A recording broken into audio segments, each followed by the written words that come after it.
like I'm in a cage. The walls, they keep closing in. I need a place where I can breathe. Oh yeah, yeah, yeah. Let me swim deep, find a better way. Something to light up a spark again.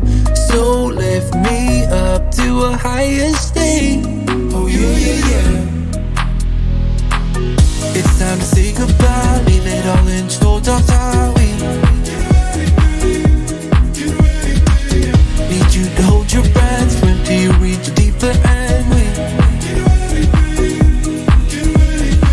It's time to leave, it's time to break free from the shallows, shallows. Whatever means, it's time to break free from the shallows, shallows. It's time to leave, it's time to break free from the shallows, shallows. Whatever means, it's time to break free from the shallows, shallows.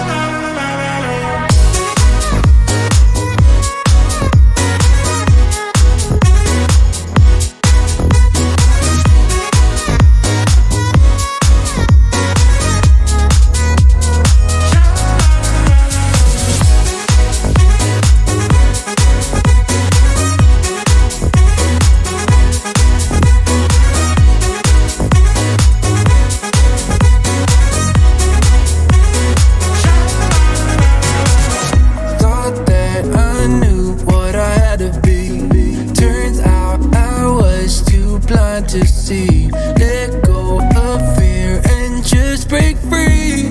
Oh yeah, yeah, yeah. It's time to say goodbye, leave it all in shoulder highway.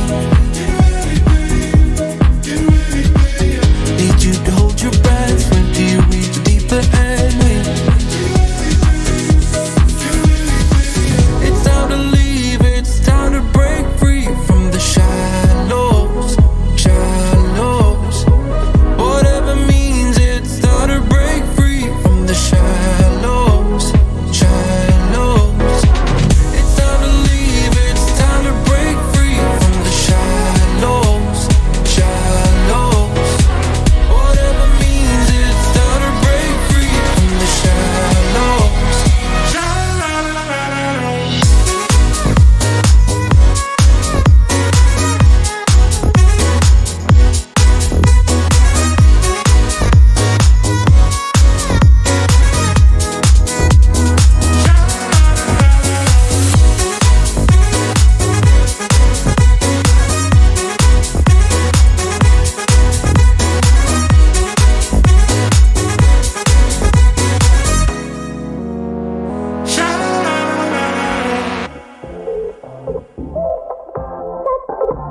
and let's see how this one goes today. It's going to be a busy one, and it's going to be full of action.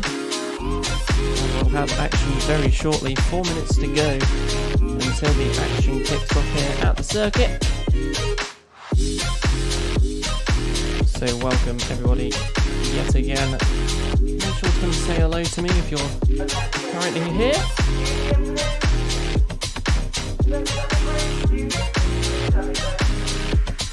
As the action kicks off today, let's give you your rundown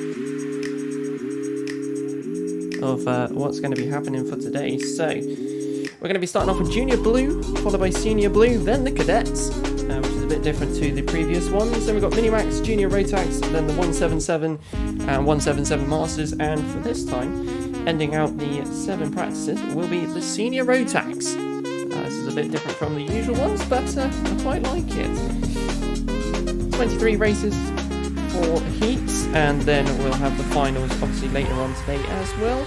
7-minute heats plus a lap And then we also have 12-minute finals plus a lap, so they're going to be long, but they're going to be good. So sit back and relax, we'll be here all day. And different timekeeper today, so that's going to change things up a bit. Nevertheless, I'm ready to go for whenever practice hits.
And as always, the overlays go wacky.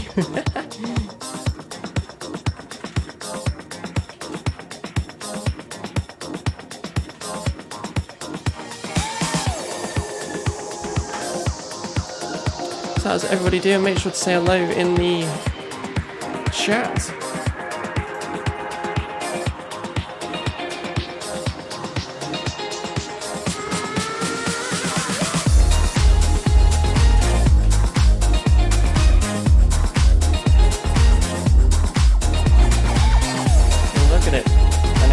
Overlay.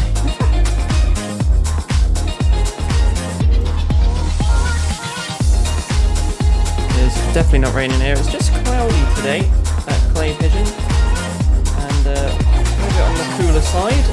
Again, we have our 2 angles as we usually do for each month of the Kart Club Championships. So let's see how this one goes. And hopefully it will be a really good one. Don't forget we have the start finish on the top left here as usual.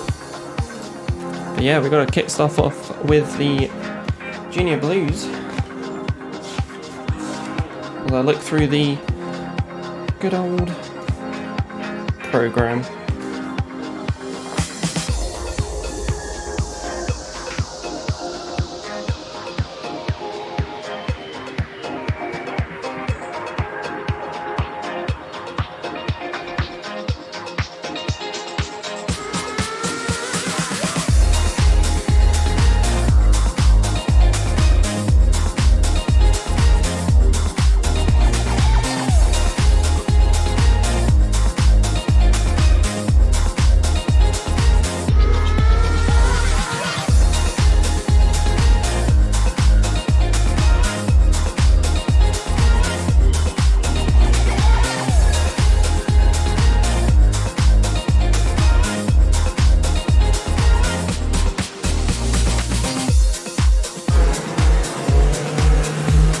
Hello ladies and gentlemen, welcome to Clay Pigeon Raceway for another Kart Club Championships. It's round 9 and we're out all day today.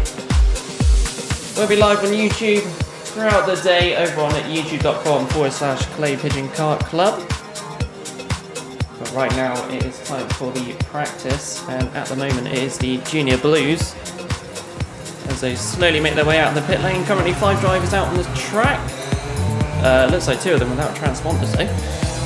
Now let's see how it goes. We've got a few names on here that we can mention for the Junior Blues. We've got Jamie Dart, Sam Mitchell and Mitchell Carpenter.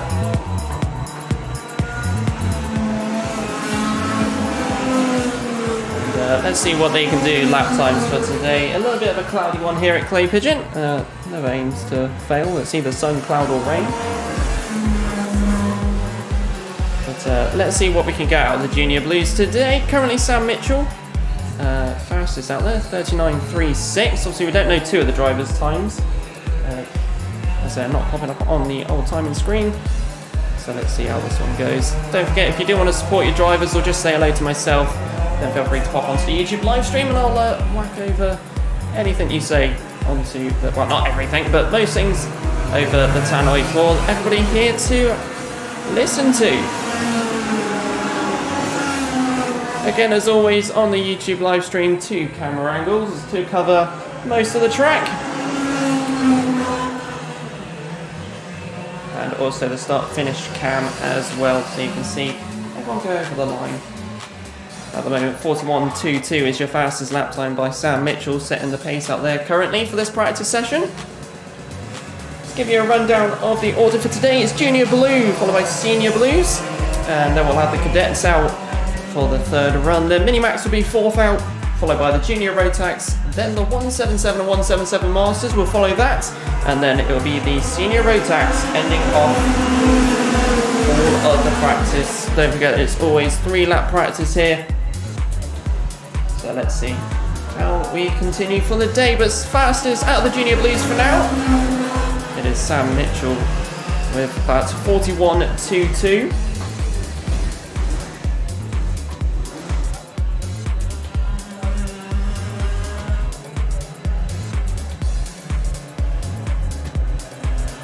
So that is it for the Junior Blues. What we're going to expect from the Senior Blues this time. Obviously they're back for this month. They've been missing for the last couple of months whilst we have other visiting guests, but nevertheless it's great to see them back here and see what they can produce for their times out here on the circuit. But like I said, the Senior Blues will be out next, and let's see what sort of lap times they'll be giving you today. Like I said, we'll be live on YouTube all day. That's nearly 7 hours worth of me chatting over the tannoy and on the YouTube live stream.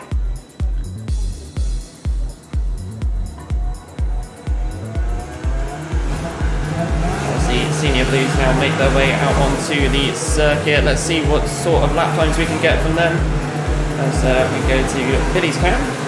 Let's spin there on the kink by one of the seniors, just off screen on the YouTube live stream. It is available to look and watch throughout the building, and there is one screen facing outside the building as well, so if you're near the paddock area, there is a TV screen on the building for you to have a look at as well.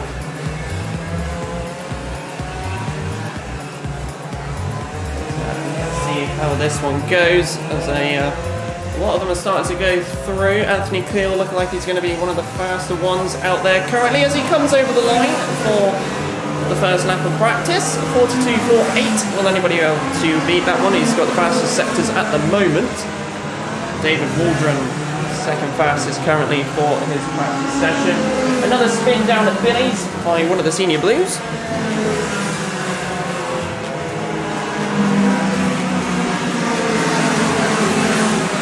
At the moment, David Waldron looked like he's going to take a faster lap at this moment, a faster sector 1 than Anthony Cleal. 14.83 for that sector. But it can all change. Russell O'Neill going over the line, 9th fastest for this practice session. Anthony Cleal going fastest yet again, but David Waldron, like I said at the start of his lap, fastest sector 1, and as such he continued that throughout the rest of the track, getting a 39.37.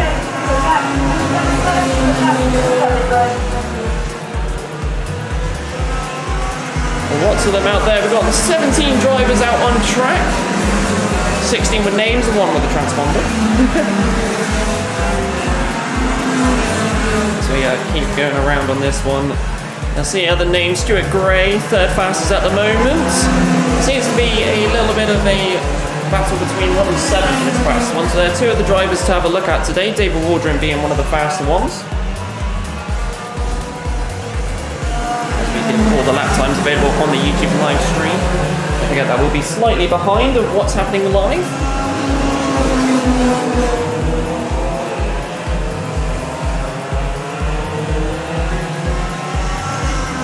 And we've already got a supporter down in the YouTube chat from Sam and Devon. Come on, you Blues, especially Senior Blue, Russell O'Neill. Russell O'Neill at the moment currently 10th fastest for this practice session. So let's see where that can go later on today. But already one supporter in the chat Great to see that, and if you want to support your drivers, don't forget, pop over to the YouTube live stream and I'll pop it out over the tannoy for them to have a listen to.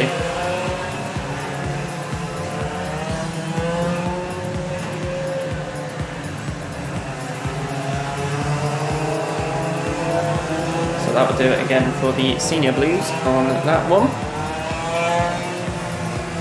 David Waldron and Anthony Cleal being two of the fastest ones there. David Waldron getting into the 38s as well. So we'll see how this continues on later on. But now it's time to bring out, I'm going to say it, one of my favourite classes. It's time for the cadets next. And I cannot wait to see what sort of action they can produce today. So let's welcome them to the track.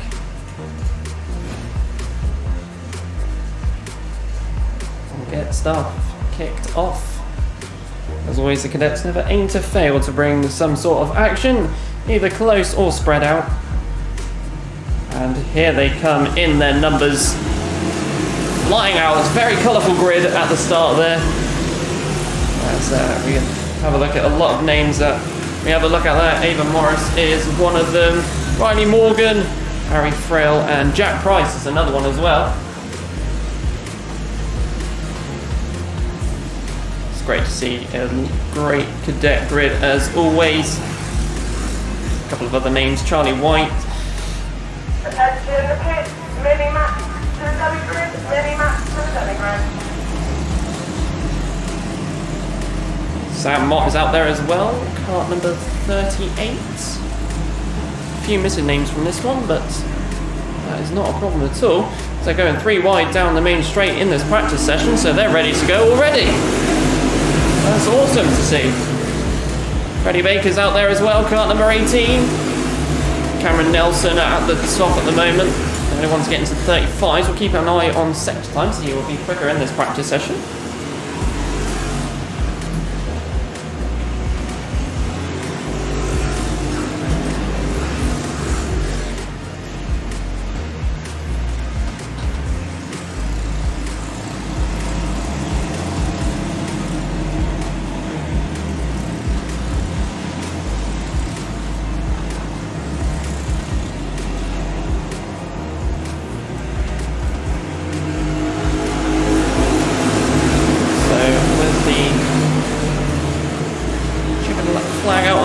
Sam Mott, 9th fastest, cart number 38.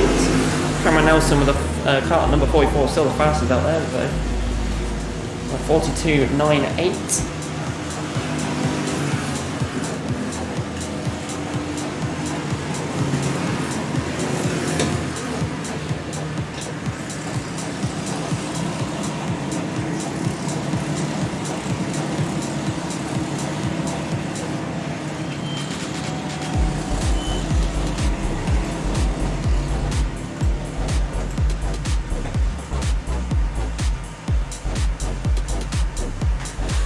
As always, our music is from Epidemic Sounds.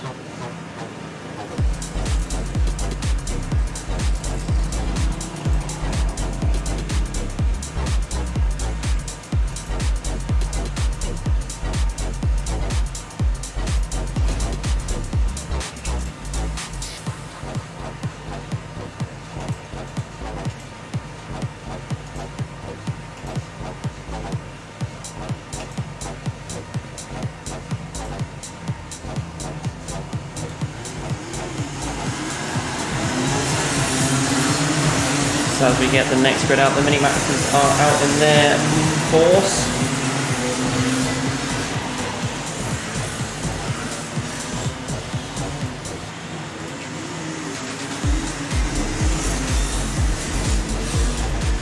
Let's see what sort of lap times they can give us today as we go through the grid.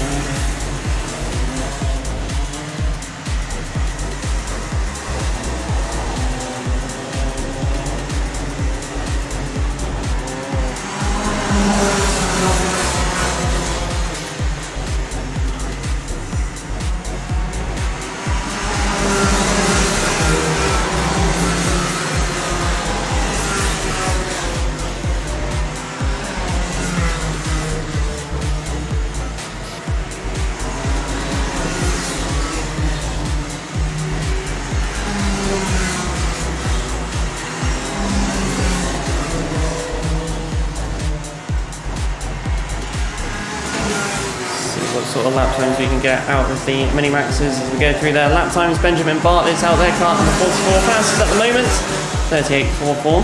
Very closely followed by Joshua Whitcomb in kart number 45, 38.45. So close between those two. Joshua Whitcomb being a little bit slower than Benjamin in sector 2 on that lap. But let's see what other ones and who else can actually beat that time of 38.44. A lot of the drivers, top 3 actually, within 0.01 of each other. 38.44, 38.45 and a 38.46. As Scott Marsh flies from the back of the grid on timing all the way to the top. As the checker flag is out for the mini-maxes. Daniel Tribe, kart number 61.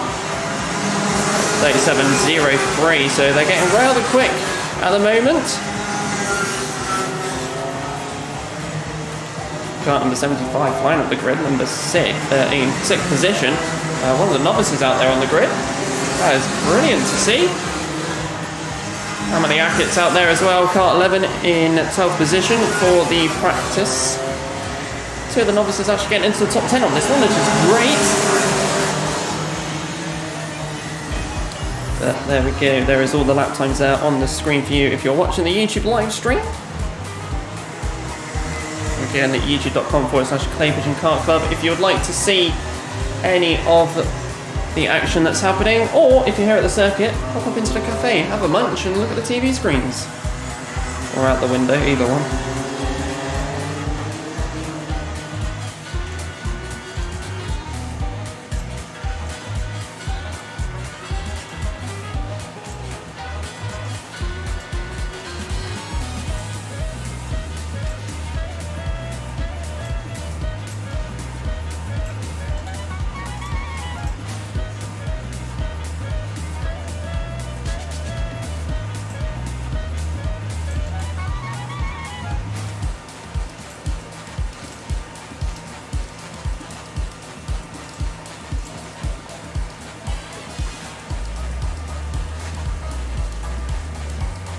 We just wait for a few recoveries from the Minimax. It's time to take a look at what the Junior Rotax will be doing, as they're the ones that will be out next.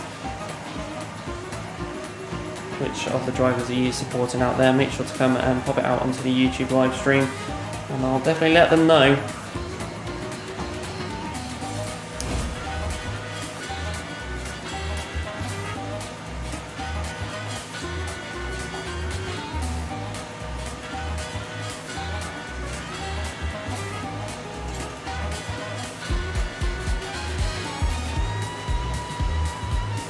Hope everybody's doing okay on the YouTube live stream. Live as always.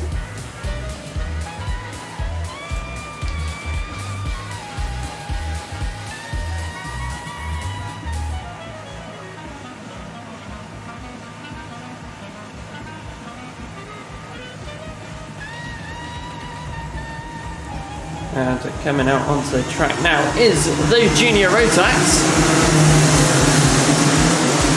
Fairly competitive grid each time. I feel them getting back used to the grip of the circuit. They camper start today, but the track is fairly dry. But, let's see what drivers we have out there. We have Jez Williams, Cameron Crockett out there as well, Alex Duncan, Finn Smith is out there, kart number 19, Holly Willie as well. We have Leo Purchase, Harry Maynard as well. And just coming over the line is Gregory Akers, sorry. So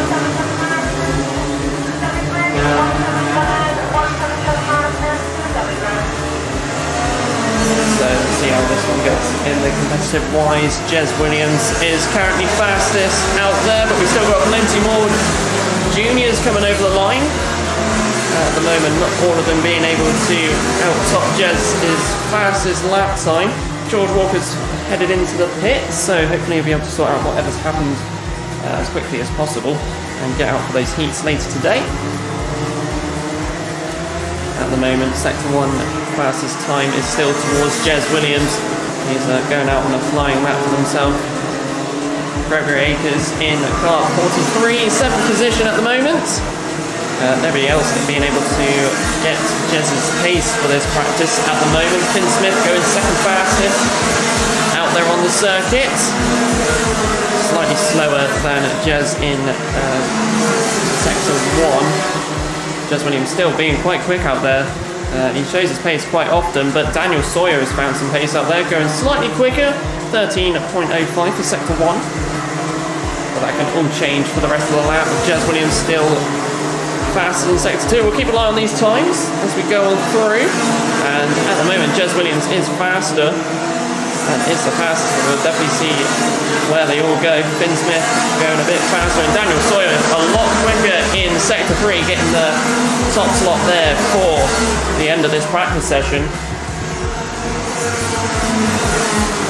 That will change up the grid nicely. So Daniel Sawyer going fastest, not by much though, 35.95, with Jez Williams getting a 35.96 for the practice sessions, and Finn Smith topping out the top 3 for the practice session of a 36.22 out there. Daniel Beards, car number 68, 15th fastest, and Gregory Akers, car number 43 in 16th.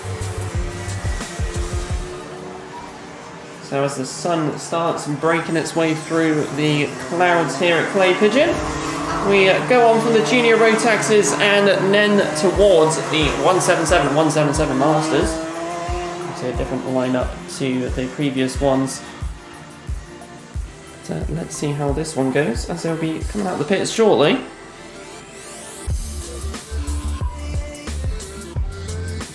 And when I say shortly, it is right now, as they all come flooding out. So we've got a lot of names on here that's very familiar. Philip Howard, Ian Branfield out there as well. Junior road tax to the demi grid. Junior blue to the Holden Bay. Junior blue to the Holden Bay. Alex Joyner out there as well. Ian Hardy, cart number 15.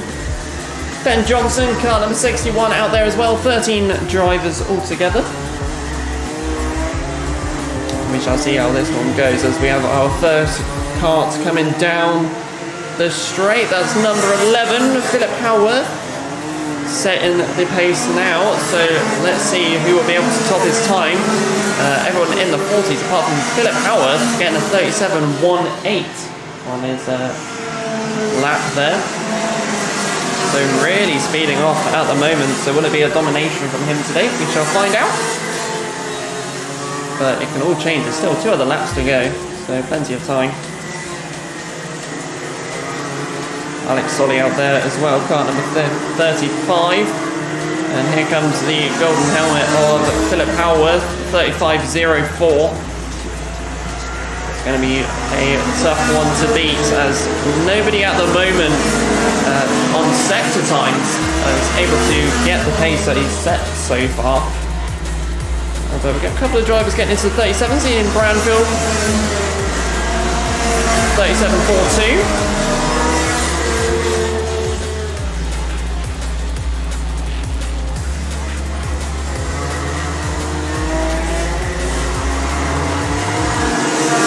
Philip Howard taking a checkered flag, getting into the 34s as well. Nobody else has been able to beat his times so far for this practice session.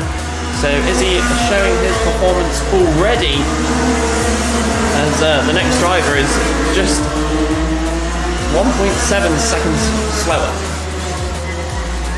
So we shall see how that goes later on today. Of course, it can all change throughout the day.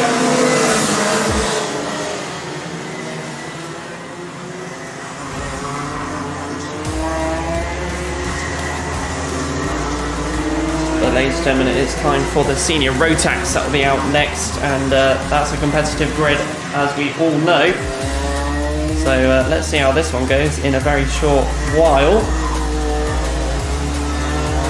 Really excited to see some performance from the drivers. Don't forget, we are live on YouTube. If you want to come and check out the live stream, youtube.com/Clay Pigeon Kart Club. We'll be live all day.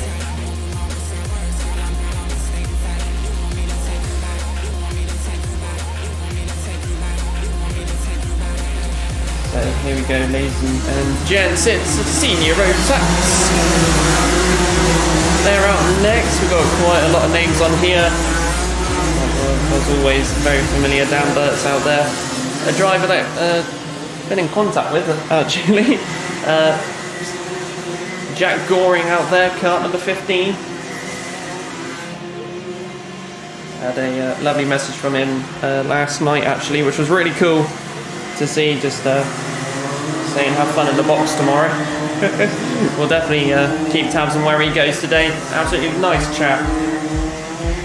Harry Gibson, kart number 88, out there as well. But here we go as a line of karts come flooding around the track. Lewis Halliday, always have a good laugh with him during the week. Obviously with Team Clay.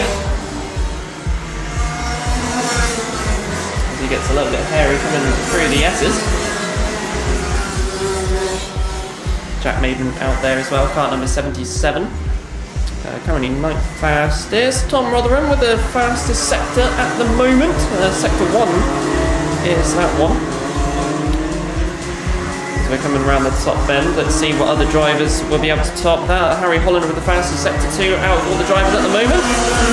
Just as I say that though, Dan Burke goes slightly faster in that sector. Tom Rotherham going up the grid order. 36.75, but the fastest at the moment is Harry Holland at 36.5. Jack Goran popped into the pits, so hopefully he'll be able to sort out whatever issues he may have had as quickly as possible. I've seen his pace before when he did the Clay Pigeon IKR a couple of weeks ago. So let's see how it goes. But as we keep going through, Callum Davies, kart number 95, 37.35 is the fastest at the moment. But let's give you your final order. Lewis Halliday just missing out on the fastest out there in kart number 56. He did a 35.7, but Harry Gibson is the one who set the pace at the moment. 35.56 is his fastest lap time. And nobody else has actually been able to get near there yet. Harry Holland going fastest in sector 1 on the in lap. But there we go, that's all the practice done for today. And we shall see how today's action will go. So, we'll be starting the heats off, and it will be with the Junior Blues. We have 23 heats in total today.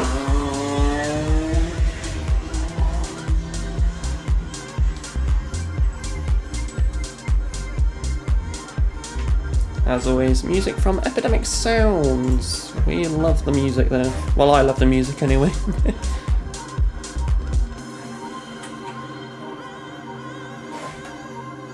So it's heats time. Who do you think is going to be doing well out there today? Patient stuff in the comments.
From the Czech Republic.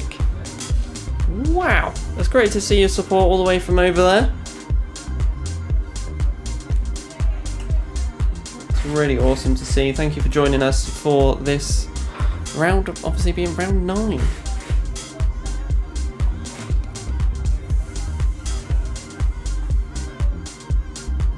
Hopefully you'll enjoy your time here during the stream. Any drivers that you're specifically got your eye on, or is it just a general watch? Some pretty competitive drivers out here today.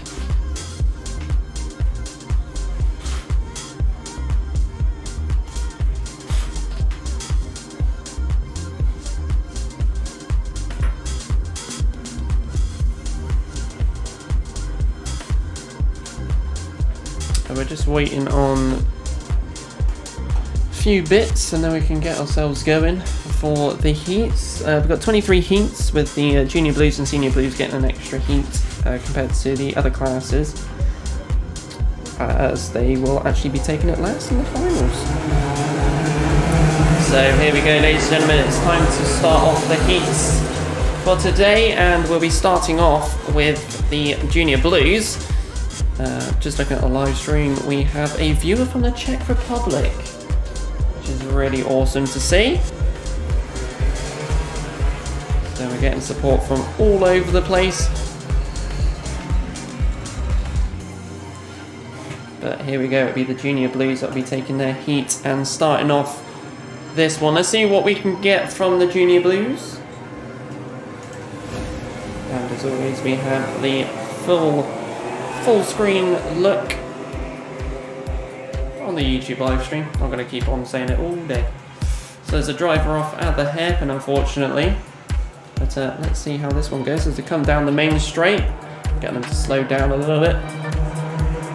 And we are off. Well and truly off for this first heat. So what are we going to get from these drivers? 5 of them out there going through the S's currently. Keep on going through. Coming through the hairpin. Can't. 0. Sam Mitchell. Leading the pack at the moment. There is 5 drivers, but only 4 of them will be showing up on the timing screens for yourselves. As we go over the start finish, it will be the order of 0 followed by 46, 29 and 63. Obviously that might be different to what you see out on circuit.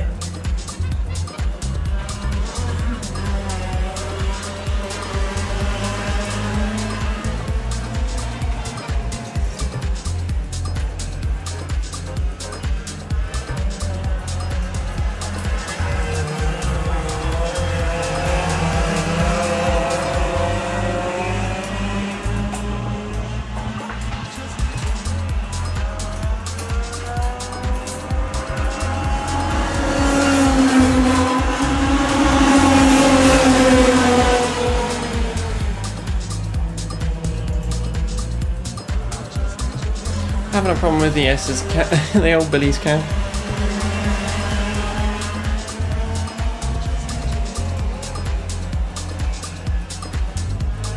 So as we keep on going around, Sam Mitchell is still the fastest one out there, but it's that pack of 4 at the back that we'll be having a look at. 46 and 29.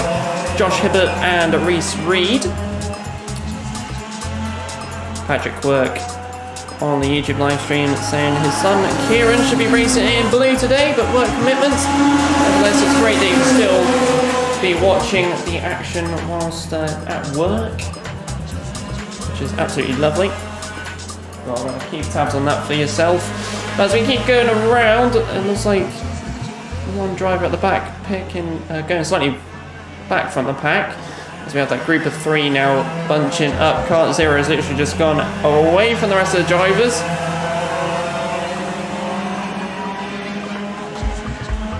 As it is a very darkish circuit here today. Very cloudy, very grey, but it'll be 46, 29, 81, then 63. 81 again, won't be popping up on your timing screens, unfortunately. Make sure you've got your transponders on. So going through the hairpin and coming out towards a horseshoe now. That driver in second place, and number 46 of Josh Hibbert looking back. So you don't look back too much, that will affect the performance a little bit. I definitely know that from experience. Coming down the main straight, 3 minutes 53 left on the clock. And the number 25 really catching up now with that second place. Reese Reed being that number 29.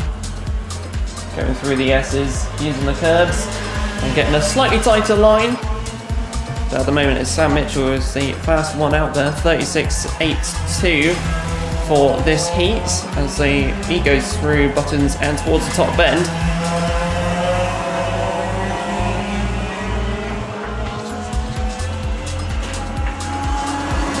And over the line he comes.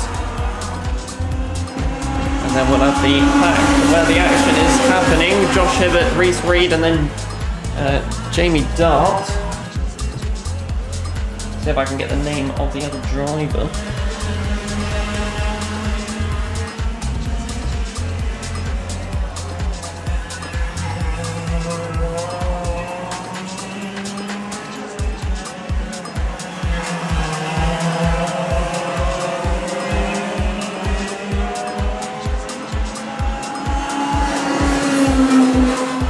So coming down the main straight yet again for another lap. It's a very quiet one.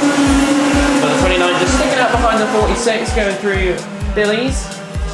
Managing to get the tighter line, keeping down the inside, but not being able to push the driver in front out of the way to make the dart down the S's. This is a favourite spot by a lot of drivers, doing the dart down the inside at the S's, and it's very great to see and watch those drivers do that. Car number 81 chilling in that 4th position at the moment. I believe that might be Rudy Winslow Morton. Just looking at the programme, but of course, hopefully that will change later on. And there she is, popping up onto the screen. Obviously one of the novices of the Junior Blues currently. Currently in 4th position.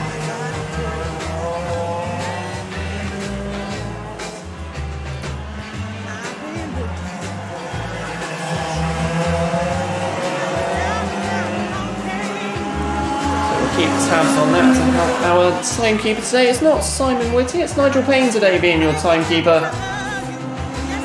Bit of a change as Simon has a few commitments of his own. It is understandable.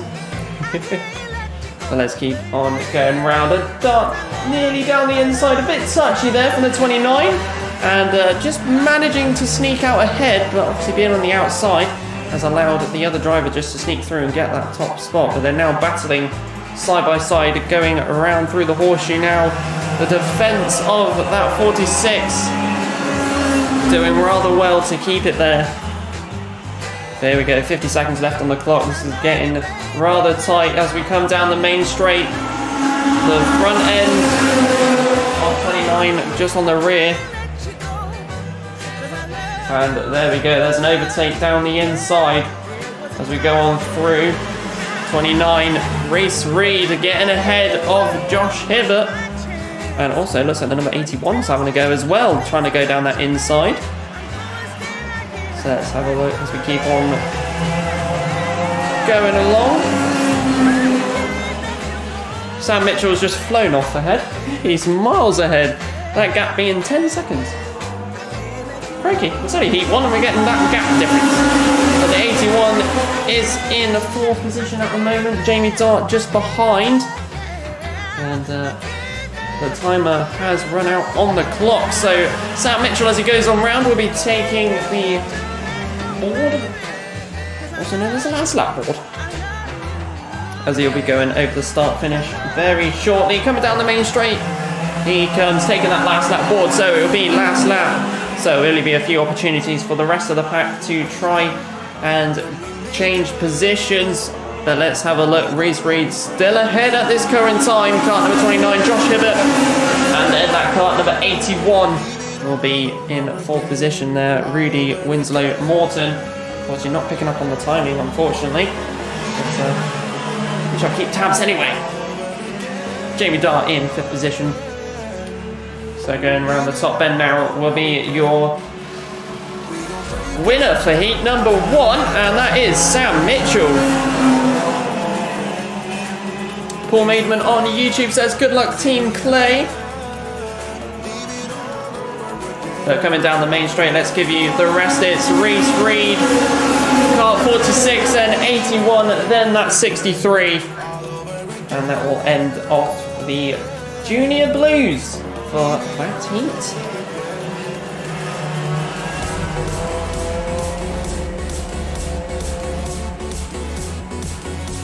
Oh, this is a good song.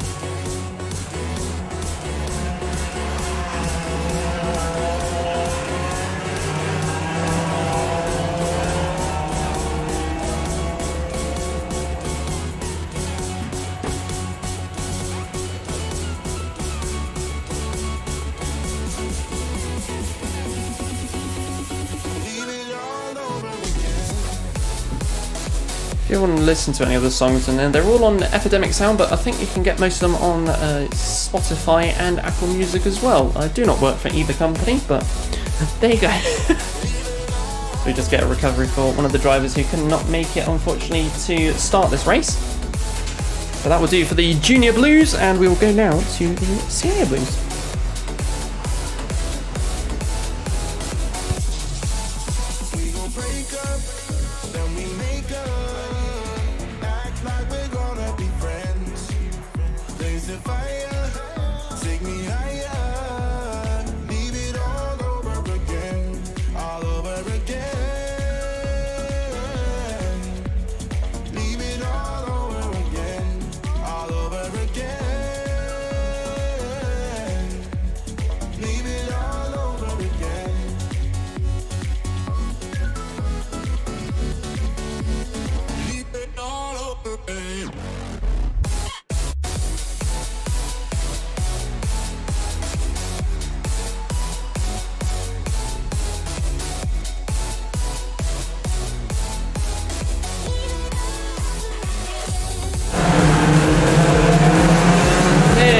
A flood of cars. It's time for the Senior Blues next.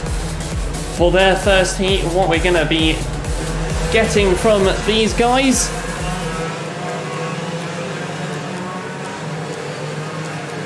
And girls, obviously.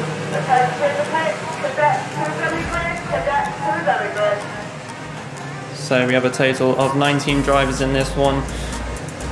A lot of names on here. Michael Bell, Anthony Cleal out there as well, Dave Watts, Tom Parker, David Goody. The live stream is obviously still up and running, and we're live all day. And we'll be showing all of the action from the Senior Blues as they start coming down from the main straight, being slowed up. But here we go, ladies and gentlemen, it's time to kick off the Senior Blues for Heat 1. As they go down through towards Billy's and through to S's, all drivers managing to keep it onto the tarmac, but it's kart number 24 followed by 29, Richard Puddle managing to get ahead of the pack to begin with.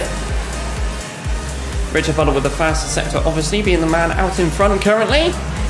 As we go round the horseshoe and through buttons, it's an action-packed grid, and of course there's lots of overtaking going on down the inside. One of the drivers near the back, unfortunately can catch the number. As we go over the start finish, it's your order as follows: Richard Puddle, then Taylor Waldron, Sylvian Vessia in third position, kart number 29. Yellow flags down at Billy's at the moment. One of the drivers unfortunately spinning out. I can't see past a massive lorry that's to my left.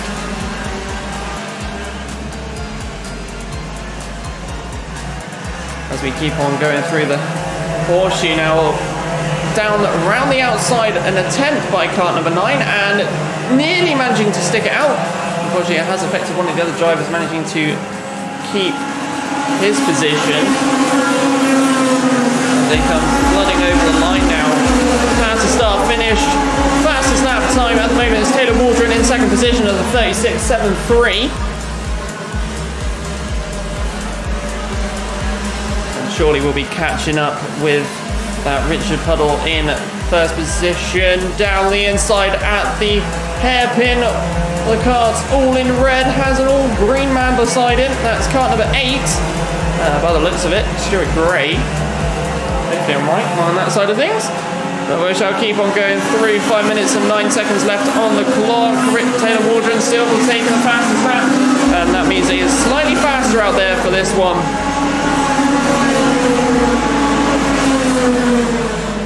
more yellow flags down at Billy's. One driver unfortunately off into the grass there. That is one of the green men.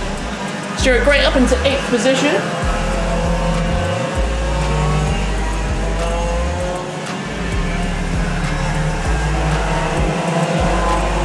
As all the action comes through down the main straight, that number 64, Taylor Waldron's really catching now with Richard Puddle. Yellow flags are still down at Billy's. There's not much else we can say for that one. Ron shown in car 11 in 13th position at the moment.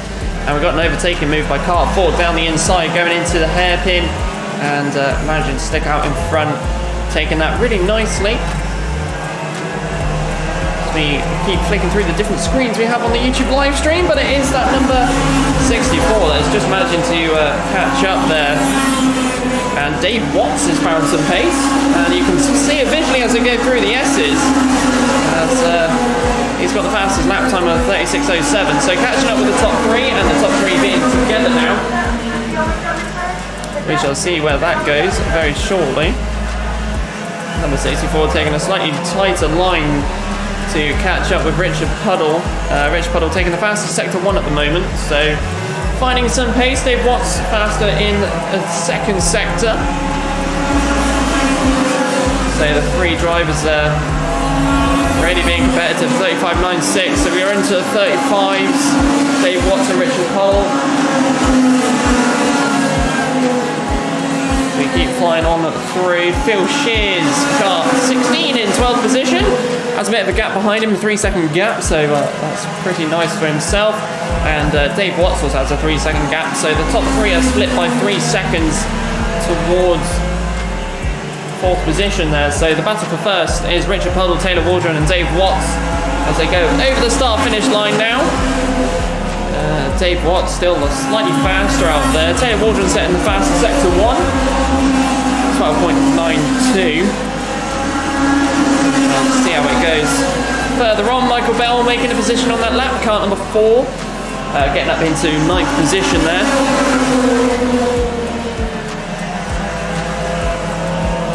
Kevin O'Neill making a spot up as well, car 10 in up into 13th position. Not many other changes at the moment. A lot of people setting personal bests in their sectors and some personal best lap times. Taylor Waldron doing a 36 dead on the previous lap. Rob Mortimer at the back, 40.55 was his fastest. Unfortunately, not being able to finish this one, and Tom Parker also not being able to finish this one either.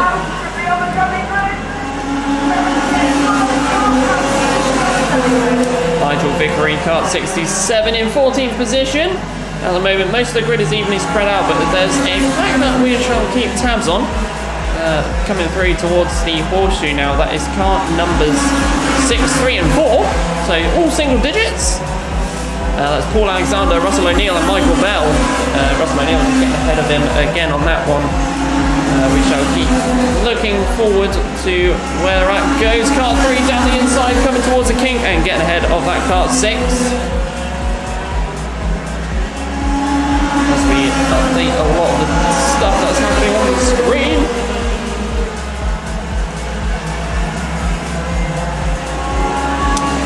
And a familiar name to the YouTube live stream, Luke Ford Racing, saying good luck to Cameron Nelson and Harrison Whittaker in Heat 1 for the Hondas.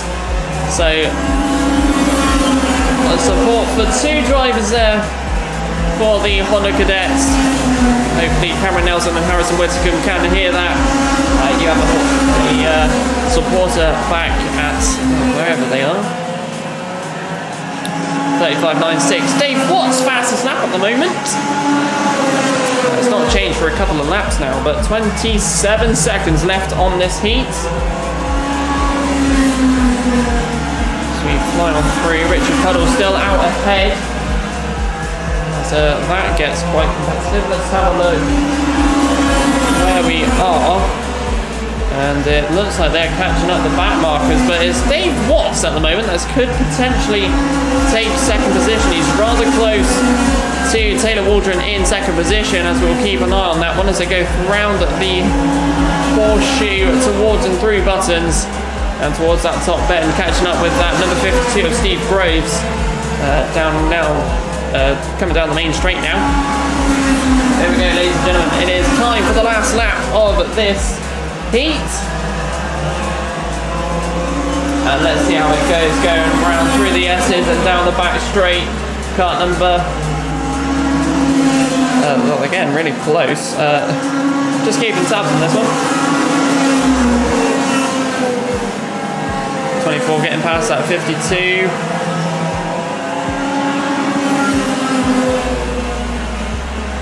To go down the main straight now for the checkered flag, ladies and gentlemen, as your winner for Heat 1 is kart number 24, Richard Puddle.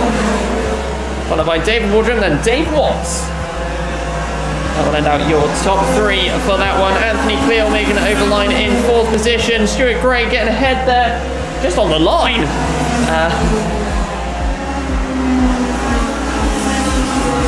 But there we go. That is a very spread out but great heat there from the Senior Blues.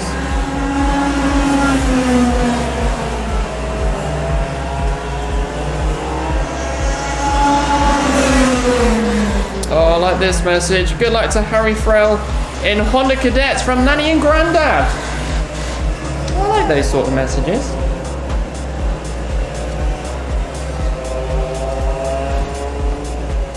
I think I have a soft spot on that one.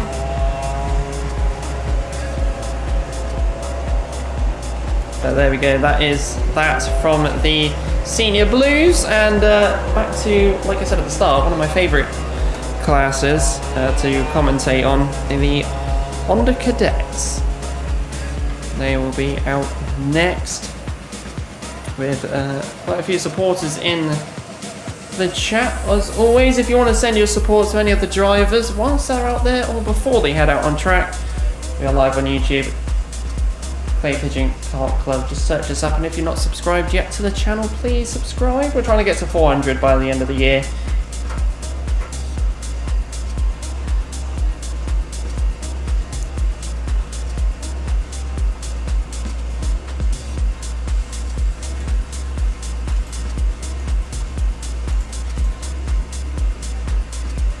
We're just waiting for one to be recovered from the circuits.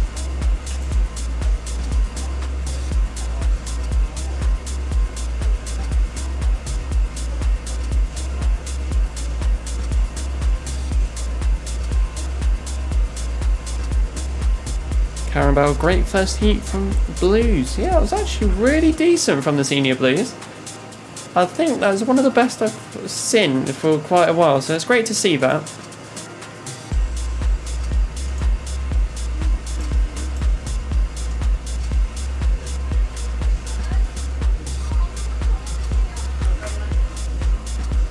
A couple more supporters on the YouTube live stream. Karen Bell saying, great first heat Blues. That was definitely some great first heats. And Jack West, how are you doing on the YouTube live stream? I'm only joking. Good luck, Ethan Griffiths, he says. He's always popping up onto the YouTube live stream. And also having a chat with a couple of the other people in the chat as well, which is awesome to see. But yes, it is the Honda Cadets next, and I'm more than excited for this one.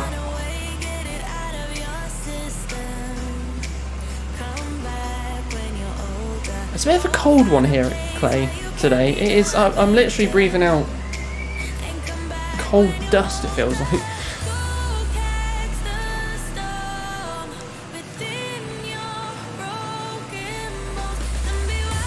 Thanks, Luke. I did see that message, and I have popped that one out earlier.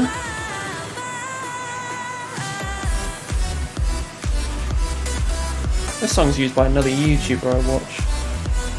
All I can just imagine is the outro of his videos.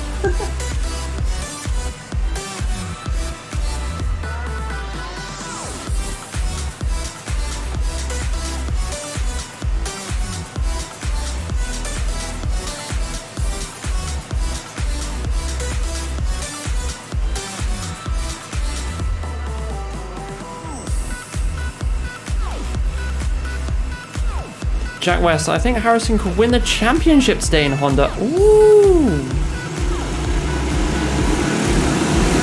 I like that thinking. So here we go. It is the Honda Cadets for their heat. Ooh, I'm getting excited now. Kart 66 and Kart 10 out there at the moment, taking the front.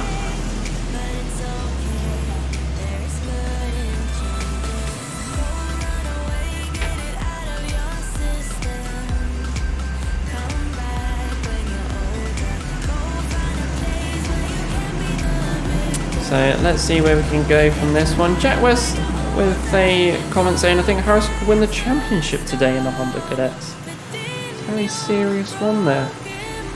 You never know. We could find out. Let's see if the Hondas go back round as always as they go for their next formation lap. I forgot the word, as I mainly do sometimes. There we go. What are we going to expect from this one, and what do you expect is going to happen from this one, and what's your bets? Who will win this one? So we've got a few. Oh, do we have sisters out there on track? Bella Fairclough and Alice Fairclough. I hope I'm saying your surnames correctly. If not, I do apologise. We have 2 sisters. That's not the sisters. That's really awesome. Freddie Baker's out there as well. But here we go, ladies and gentlemen. Let's get ready to rumble with the Honda Cadets as they go over the start finish. Is it going to be a start? Let's have a look. Green flag and away we go. What we're going to see from these ones as we go around through the S's now and down towards the back straight. It's number 9166. That's your top 2 at the moment. A lot of switches going on, and down the inside making 2 moves up the grid. What a move there by that driver. That was, I think that's number 87, I think, Brendan James. That was a very good move from the position he was in. I think he was in 4th at the time. But look at them going through the top end now, side by side, a few nudges. But nevertheless, non-effective ones as we keep going on through. One driver's upset as he can't get the pace. 66 slowing down out there a little bit. Harrison Whitcomb. Hopefully this isn't a concurrent problem that happens for this race and gets his speed back up. But he's looking rather slow out there as he gets a little love tap from behind. I think we have an issue there, but hopefully we can still keep going.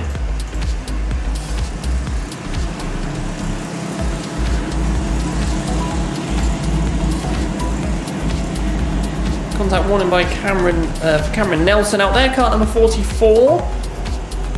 Jack West saying, come on Ethan. Ethan Griffith's still out ahead at the moment, but that number 87 catching up. Cameron Nelson getting that contact warning. Harrison Whitcomb's. He's disappeared from the circuit. I think he's in the pit. Nevertheless, we'll keep going.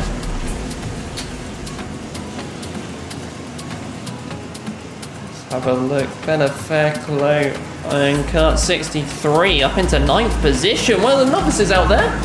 That's brilliant, and making some great places up in this heat, which is awesome.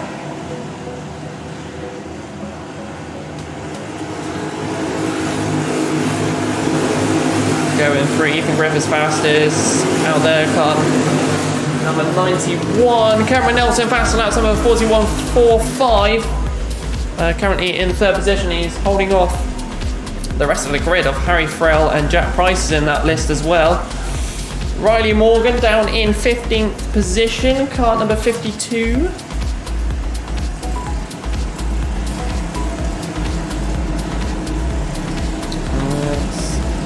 The YouTube user of Spanky Sam 85. These are some usernames. Saying, come on, Russell.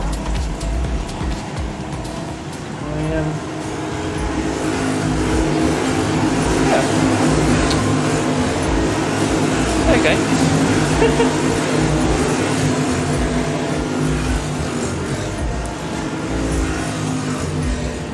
Yeah, sorry for the freezing, guys. I'm trying to solve it out. I'm not sure what's actually happening.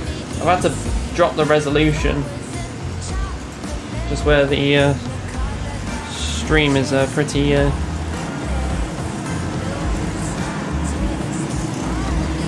bump it down slightly.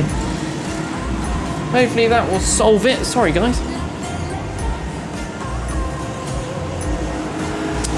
Right, we'll keep going through. Ethan Griffith's still out there ahead. Number 84 is very close to Cameron Nelson. It's close. Cameron Nelson up into third position, it's saying on the screen here at the moment. And as such he is. That number 84 of Harry Frell, very close. And catching up as best he can.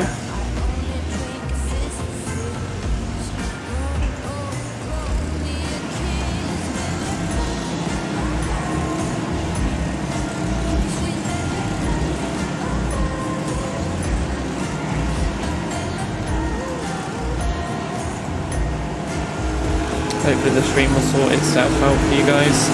I do apologise.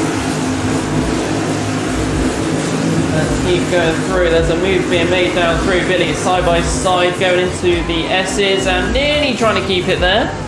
Number 87, Brendan James, just keeping ahead of Cameron Nelson. Cameron Nelson with some serious pace out there at the moment with a 40.84 as the fastest lap time. The only ones currently make it into the 40s.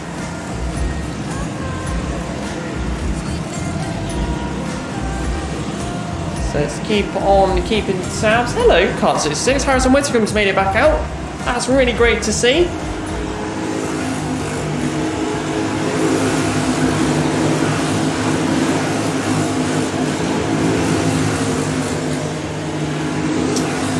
Cameron Nelson up into second.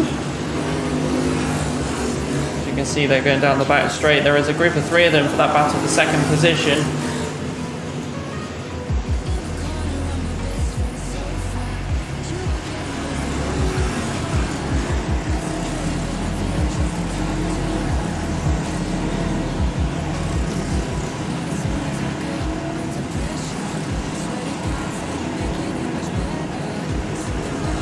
Straight, here we go. Number 91, Ethan Griffiths in first. Then we've got 44, 84, then the 87. Cameron Nelson has picked up some pace and is trying to charge down for that first place.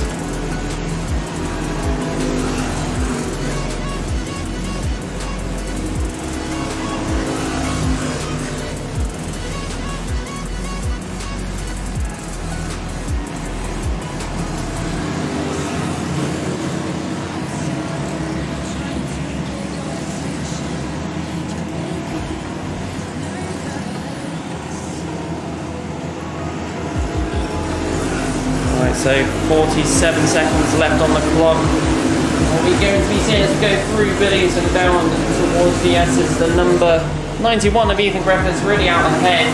Second position is getting caught up very quickly by Harry Frell.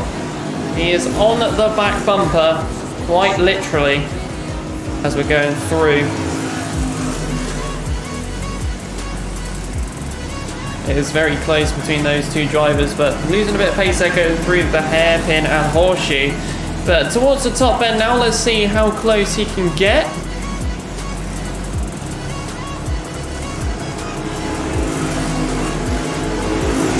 Here we go, still behind at the moment, going through Billy's and towards the S's. Let's have a look at where every other driver is. We've got Freddie Baker down in 6th position at the moment, Sam Mott in 9th, one of the sisters, Bella Fairclough, in 10th position, Alice in Kart 36 down in 15th.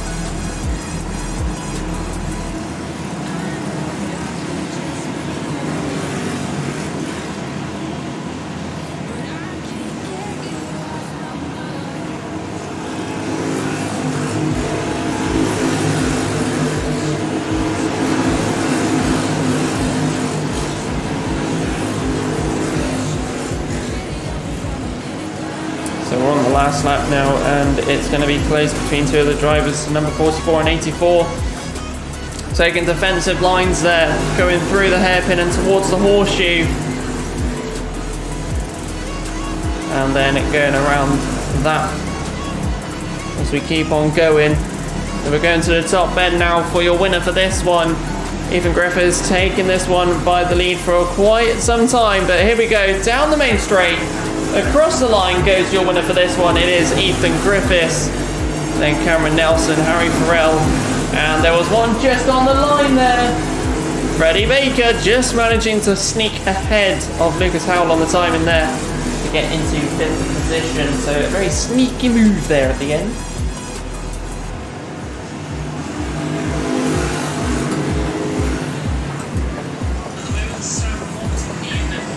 Oh, that's myself. Right, I'm resorting to other techniques at the moment, trying to look at the chat on my phone.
So here we go, ladies and gentlemen, it's time for the mini-maxes now. They're out onto your screens. Let's see what sort of event we'll get from those, as we're going on 3 for this one.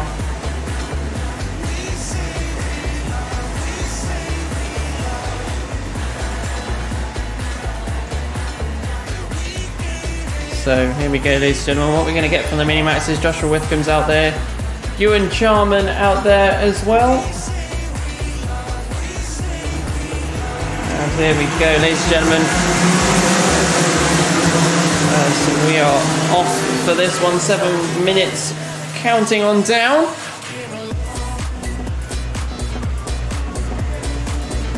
What we're going to get from these guys. One of them has already just stormed off. Ewan has gone well away from everyone. Kart number 42. We have the GP plate out there as well, Blake Ticehurst.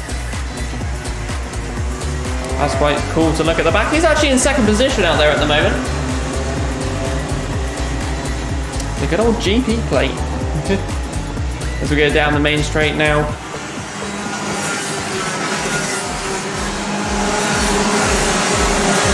Alice Snow in 3rd position, Scott Marsh in 4th, Daniel Tribe in 5th.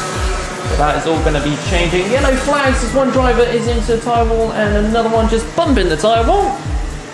Trying to take a base of action there from a spin.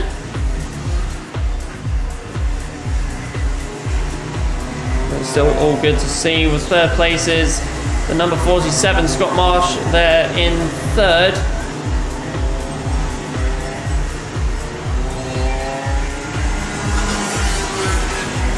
Keep roaming on through.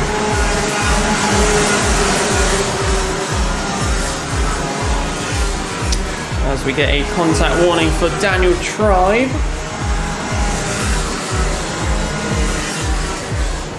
Out there on the list. He's currently in 5th position. But here we go. There's a massive gap between 42, and GP of Blake Ticehurst. Currently 1.86 seconds, which can all change at any stage.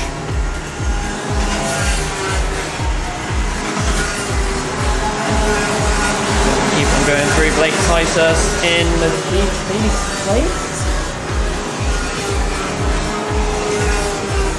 Ewan Charman's dropped off of the timing. That's not what we want to see, but we'll keep going through. So Blake Ticehurst is in 2nd position still, which is false to what we see on the screens for yourselves.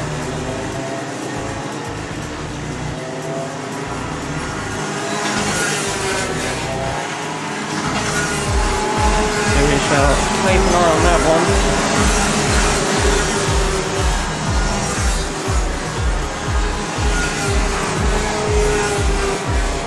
Keep going around the list. Where else are we going to go? So let's have a look at who we have out there. So Clay Pigeon is still in second position. Scott Marsh in third. Hugh Moulton into fourth. That can all change though as we keep going on through. Ewan Charman picking up there now. On the timing, obviously he's still out ahead. And there we go, all popped back to normal. But Ewan Charman out there ahead of everybody at the moment. Blake Tysers in second. And that gap is rather huge at the moment. We'll keep tabs of it. Apparently it's 2.87 seconds. So we can change at any point now as we go through the rest of the day.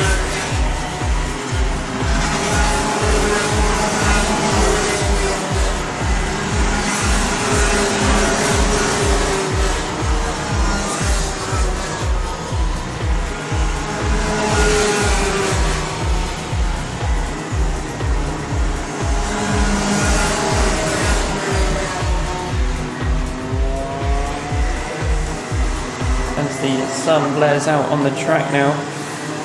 What we're going to see as the number 42 comes... sorry, that was the 48 of Charlie Parker. There's the number 42 of Ewan Charman going over the line through Billy's and towards the S's.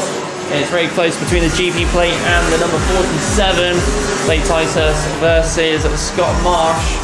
As they go down the back straight, Scott Marsh is picking up some pace as he set the fastest lap time previously of a 35.46.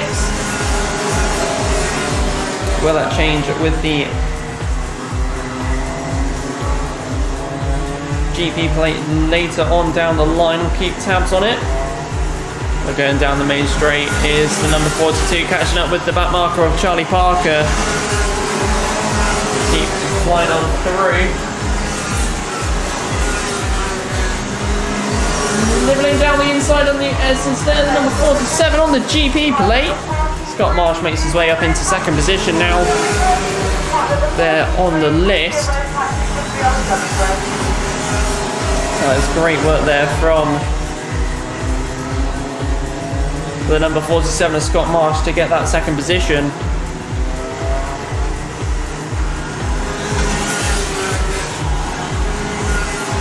Blue flags are out for that back marker. We still have a few minutes left on the clock. I say a few, I mean 1 minute 22 of it.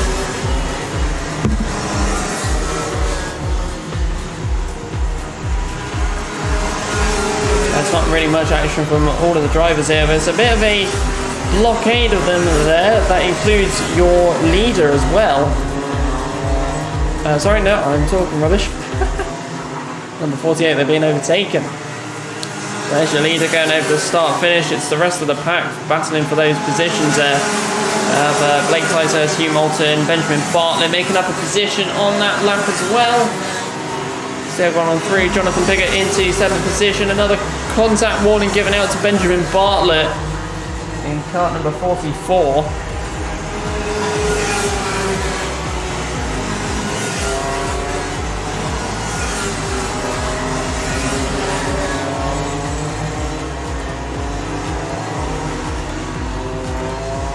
Still getting through. Jarek Netters in kart 53 in 11th position out there. Kart 16 in 13th as well, and Charlie Parker down at the back. 11 seconds left on the clock. Ellis Snow in 8th position at the moment. He's in kart number 28. George Spilsbury, kart number 69 in 10th. But your leader at the moment is coming around the top end and down the main straight for the last lap, ladies and gentlemen. It's time, and it's go time for a lot of the other drivers to try and make a position without trying to butcher the place that they're currently in. So going around through Billy's, let's keep an eye on the battle for second and the battle for fourth between two of the drivers. So the GP plate on the 47 of Scott Marsh. and then the other one is Benjamin Bartlett and Hugh Moulton right behind now. As we go through the hairpin and towards and through the horseshoe, the GP plate still behind a little bit. Benjamin Bartlett catching up as well. They're taking so much of a defensive line, but ladies and gentlemen, your winner is coming down the main straight now. It is Ewan Charman in car number 42. Side by side goes 47 in the GP plate, but the number 47 of Scott Marsh will be taking that second position, and the Blake Tysers with the GP plate will be there in third. There we go, ladies and gentlemen, that is that one. Hopefully the live stream's sorting itself out. We will be we'll be bringing some upgrades for next month, as we are desperately needs to. So hopefully you're still having a great time there on the chat.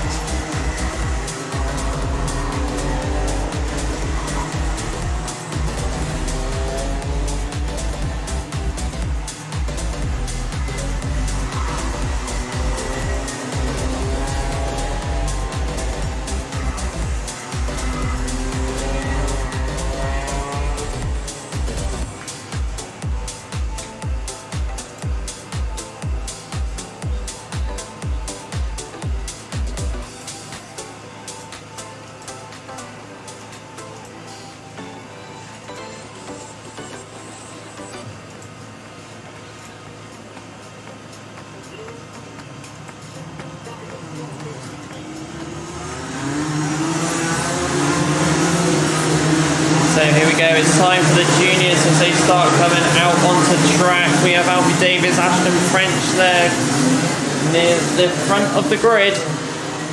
Alex Duncan out there as well, Jez Williams, Finn Smith as well. A transponder number and Arthur Thacker. So let's see how this one goes.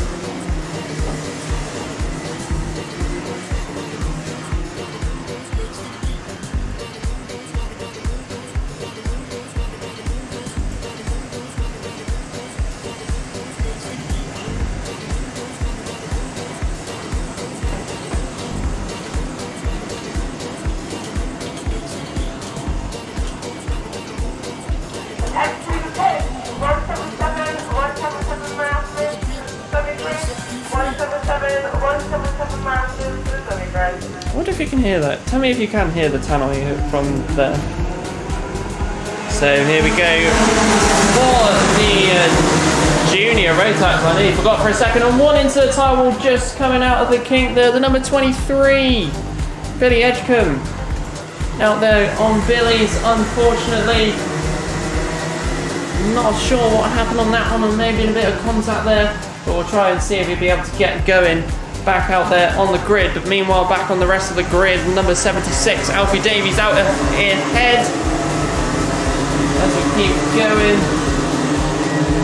It's a real shame for the Billy down there, but yellow flags coming down the main straight, so no overtaking opportunities here.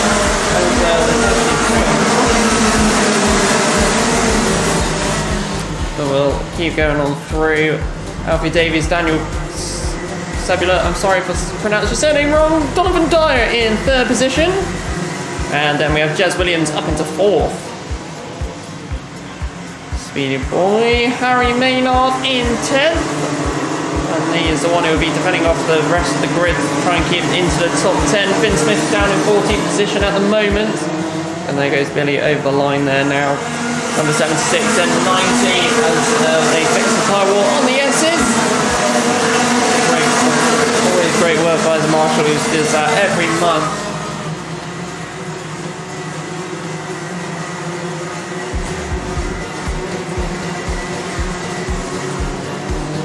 Okay, we are still live on YouTube if you want to keep catching the action like this bit of action down at the hairpin, down the inside. I believe that might be Finn Smith. And I am wrong. It was the number 41 of Jamie Byrne to catch up with Finn there. As we keep on going round, still yellows on the main straight. So the main straight being locked out for any sort of changes here. Finn Smith up into 13th position, Jamie Byrne in 14th. Ollie Woolley down in 20th at the moment. Jez Williams into third. And there we go. Keep on rolling on through. The number 9 out there, Jez Williams, looks like he is slowly wanting to catch that second position at the moment. Daniel Sawyer as well in 4th. Keep rolling through this. Alfie Davies still ahead. Jez Williams with the fastest lap at the moment. And as such is in 4th position. Driver off there at the S's as well. Munching up the grass on that. I'm not sure if he's lost something on there as well. And that is number 64 by the looks of it, Donovan Dyer. That's a little bit sad about that one.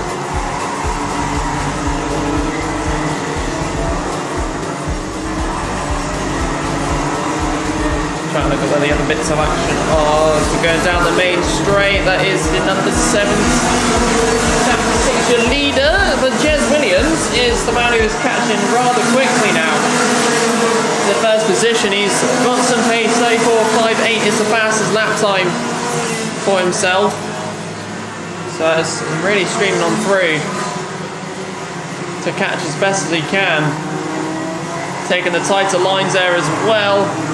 Getting round through buttons and towards the top bend. Let's see how this one goes.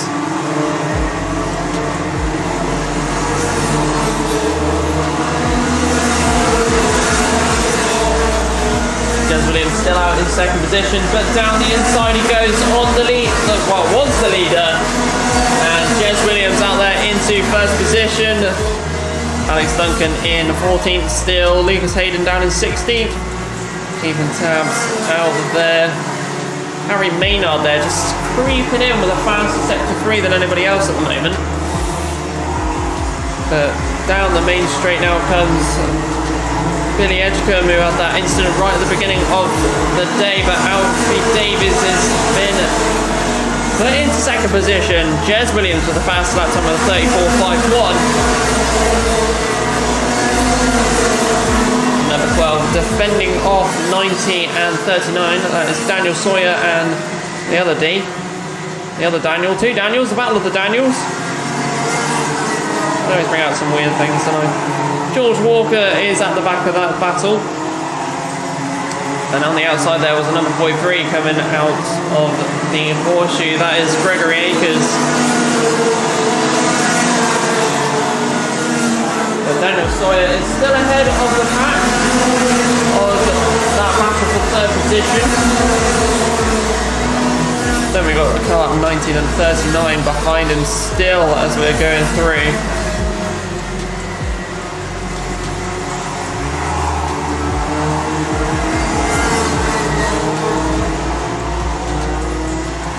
Quite a bit of stalemate at the moment. There's not a lot of changes going on. It's more of keeping your positions here. As number 17, 6 and 9 get a bit touchy. A little leap there from Jez's rear. That's weird. As they go through the king. That's affected both of them in that situation. A move by the number 76 that is a bit questionable. Obviously not being able to keep his tighter line, and that has actually affected him and put him down into third position. Giving the number 12 of Daniel Sawyer a position up. Jez Williams really getting that rear lifted up.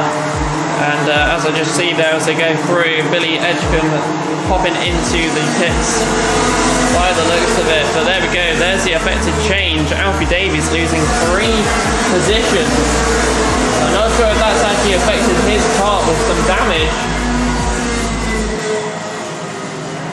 But who knows, he's really picked off the pace. So from going in a comfortable second and now down into 5th, a move that he's probably now actually regretting he did. Still 40 seconds left on the clock. And your leader is still Jez Williams, despite that little incident he had in the previous lap. Daniel Sawyer, followed by Daniel C, then George Walker, Alfie Davis, Ashton French, then Finn Smith getting up into 7th.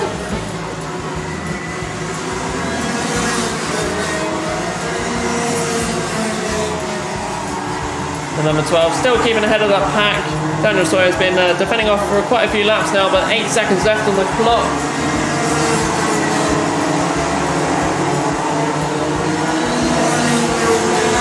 They go over the line for the last lap board here, so Jez Williams with one last lap to go. Yellow flag down the Billies. And that was two of the drivers who were near the front. Kart 90, Daniel C. What's happened there? Unfortunately, I did not see what happened, but that's two of the drivers that were right out in front. Kart 90 actually being in that third position, so really want to know what happened on there. But ladies and gentlemen, Jez Williams still making out ahead, and it'll be followed by Kart 12 and Alfie Davies managing to just get back into third position. There's some very questionable things happening in this one, especially with the Alfie Davies racing incident. Obviously, wasn't on purpose.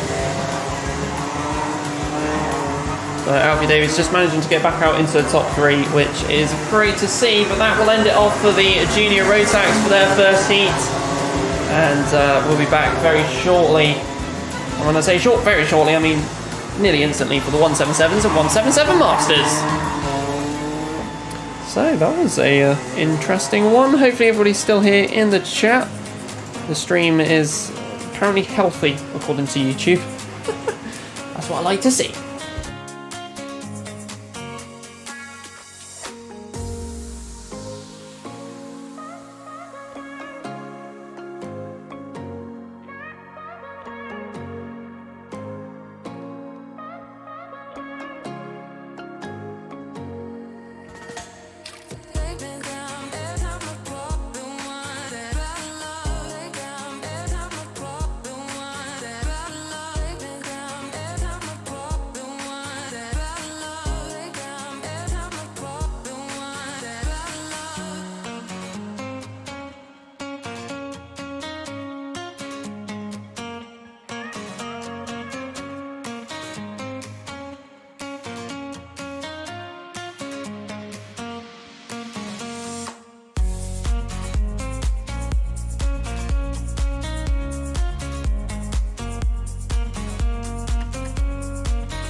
So not long to go to the 177 and 177 Masters comes around.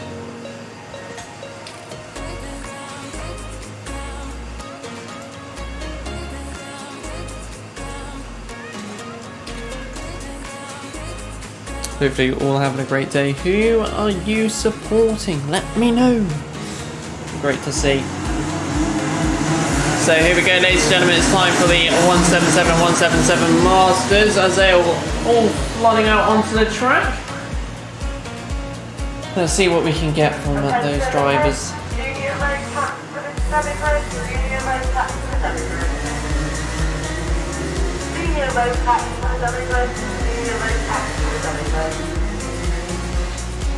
So here we go as we slow up some of the other drivers. One driver very eager there, the number 46. Eager to get ready and going for this race.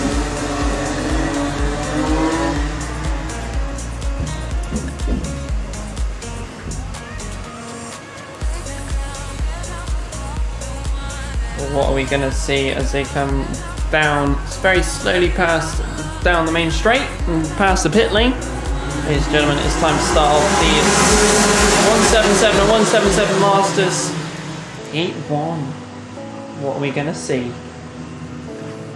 As we go through the S's, it looks like the number 46 ahead, followed by the number 11 who showed very, very quick pace to begin with at the start of the heat, sorry.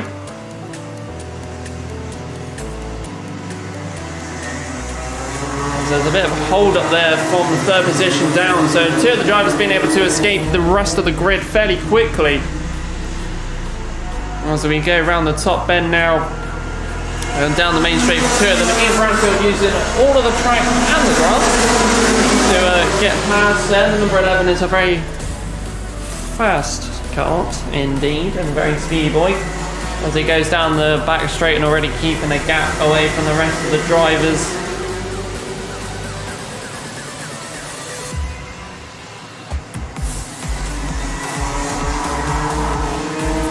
So your top two through buttons now, and then third position. I think that was the number 28 of Harry Rowett, but we'll find out very shortly. As they go on through. So your order as follows: Philip Howarth and Ian Branfield, Harry Rowett, and then Andy Ward. Top four there for yourself. Start down the inside goes on one of the counts, and that is number 26 of Derek Hunt by the looks of it. Making a very quick and very brave move down through the S's.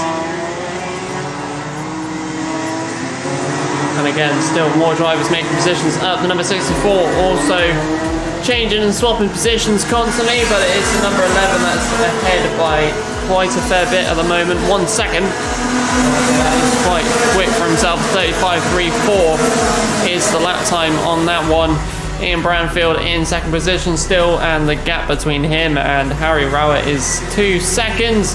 And Harry Rowett also has a 2 second gap behind him, so a very comfortable third position for himself, but it's our fourth position at the moment that is at risk with the carts of 26 and 61. Derek Hunt and Ben Johnson out there trying to battle for fourth at this current time, as a couple more the starters go on through.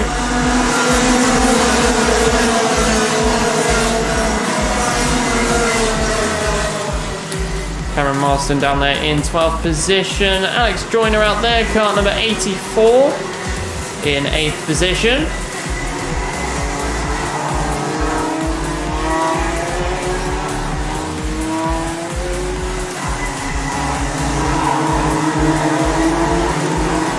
So down the main straight comes your leader of car number 11, then the number 46, then 28 is out on there in third position.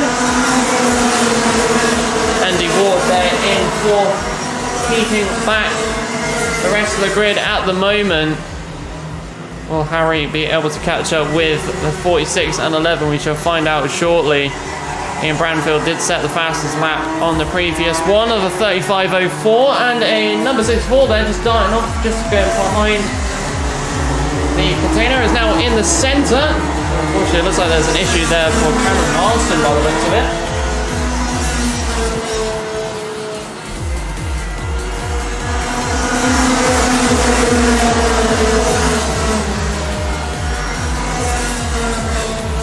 Still going through. We still have 3 minutes 10 seconds left on the clock. A lot of the drivers still keeping in their positions. Derek Hunt did lose a few positions on the previous lap.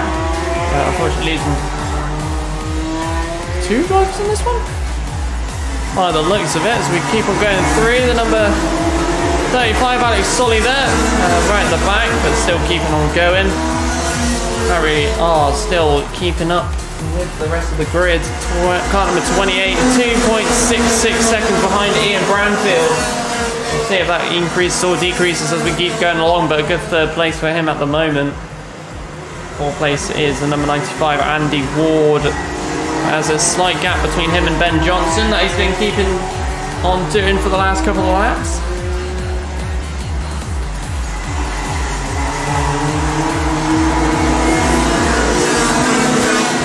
Alex Solly being caught up by the man who was quite fast in his practice session, and as such is showing that as well. Philip Howarth in car 11, slightly being held up there right near the end. Has that caused that gap for Ian Branfield to close up? We shall find out as we go through the horseshoe, and it has indeed, which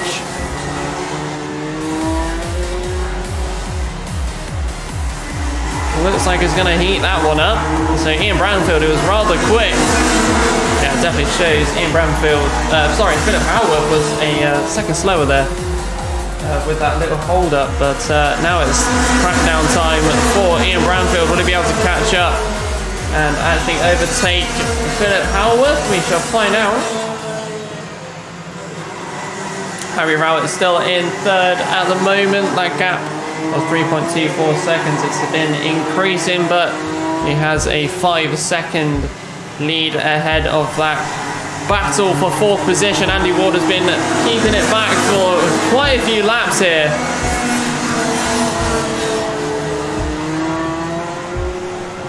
So Andy Ward's got a lot of defending to do for the next few laps, as we've still got 53 seconds left on the clock. So it's roughly 2 more, I reckon, on this race. The number 61 with a massive lead coming out of the S's. A very strong performance there from Ben Johnson coming through the S's, and another driver as well sneaking on through, which was the number 73 as well. So Andy Ward losing a few positions there. I hope that wasn't commentator's jinx, but we'll keep it going. There we go, the changes on the screen now. Ben Johnson, Darren Whaley up there as well. Derek Hunt, Andy Ward losing 3 positions there. 11 seconds left on the clock, as the sun starts bleeding its way through onto the circuit.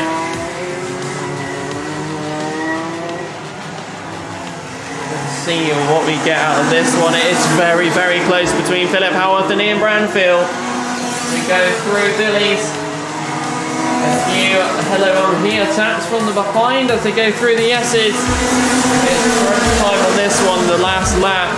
And Ian Branfield's definitely showing that, as he's trying to take some tighter lines to try and get ahead and try and get the pace back.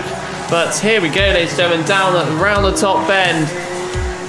A very close one here, but down the main straight, your winner for this one is going to be the number 11 of Philip Howarth, taking the checker flag, and the number 28 taking the third of Harry Rowett.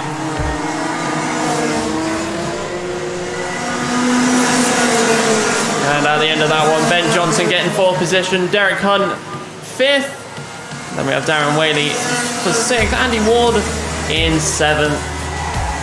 Ian Hardy in 10th, walking out the top 10 for that one.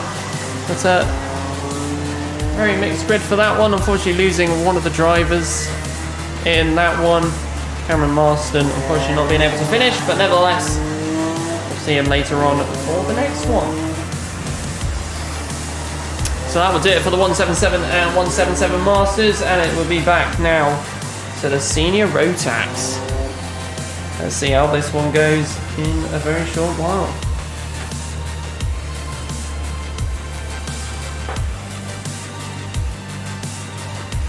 So that's the 177 and 177 Masters all complete. How is everybody doing on the YouTube live stream?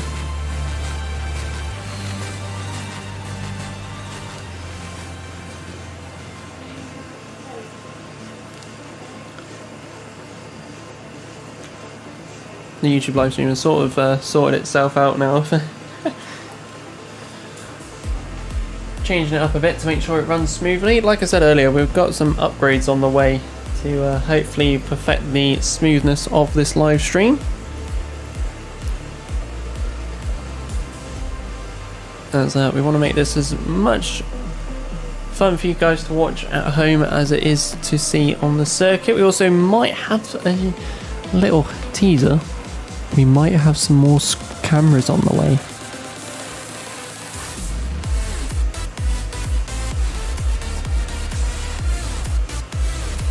Yes, I cannot wait for when that may happen, might not, I don't know.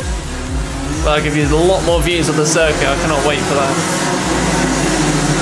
So it's time for the Senior Rotax as they head on out for their first heat. Jack Warren starting up near the front of the grid in 3rd position. He has another Jack with him though, Jack Maven. For the two that will be out in front is Callum Davis and Lewis Halliday of Team Clay.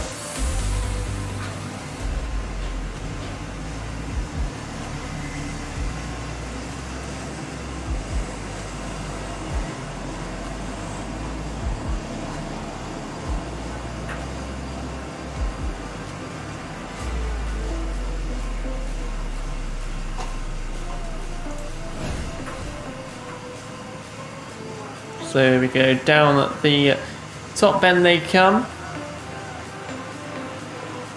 Let's see what we get as we begin the Heat 1 of the Senior Road Tag.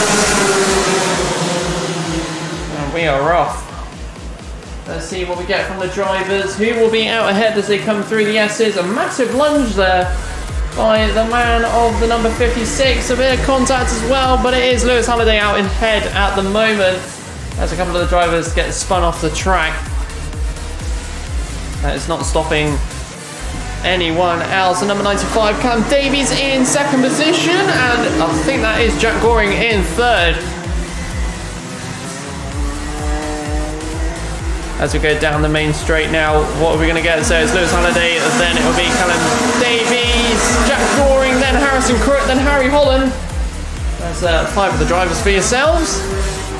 Jack Maben unfortunately losing 10 positions there due to the incident, and unfortunately Jordan Morris not being able to finish this one as he's popped into the pits. Lewis Halliday still out ahead. Like I said earlier in the stream, he is definitely allowed to talk to during the week, especially alongside Tiernan. Hope you heard that, mate. Callum Davies in second, Jack Goring in third still. Oh, that's a dart and the lunge down the inside through the gap there by one of the drivers. Who was that? That was the number 72, Harrison Crook, taking some very brave moves there. Elliot Farrell, unfortunately, getting a contact warning there as well from one of his potential moves. As we keep going on through, Lewis Hadley looks like he's got a bit of a gap now as he goes around and down the main straight now. Jack Goring down the inside, going through the kink up into second position now, which is awesome to see. He's such a friendly driver and a great guy to talk to, that's for sure. As he goes through the hairpin and towards the horseshoe, he's got to defend off the man he already overtook, which is Callum Davies in the number 95, who has Harrison Crook behind him. Bradley Watts is behind them by 1.44 seconds. So there we go, Jack Goring up into second position, Callum Davies in third. Another brave dive there by Harrison Crook. He really liked that one. And this time it actually paid off for him, getting up into third now. So he'll be catching up with Jack Goring for his next target. Lewis Halliday still the fastest out there at the moment, 34.38. The only ones to get near that. Down the main straight is Lewis Halliday. Obviously a couple of rounds ago he was in the 177s. Obviously he prefers the seniors by the looks of it. Back straight now, Jack Goring still in second position. Harrison Crook is catching. Not much else action. There's a little bit of a battle at the back between the number 97 and 77 as they're battling for that 10th.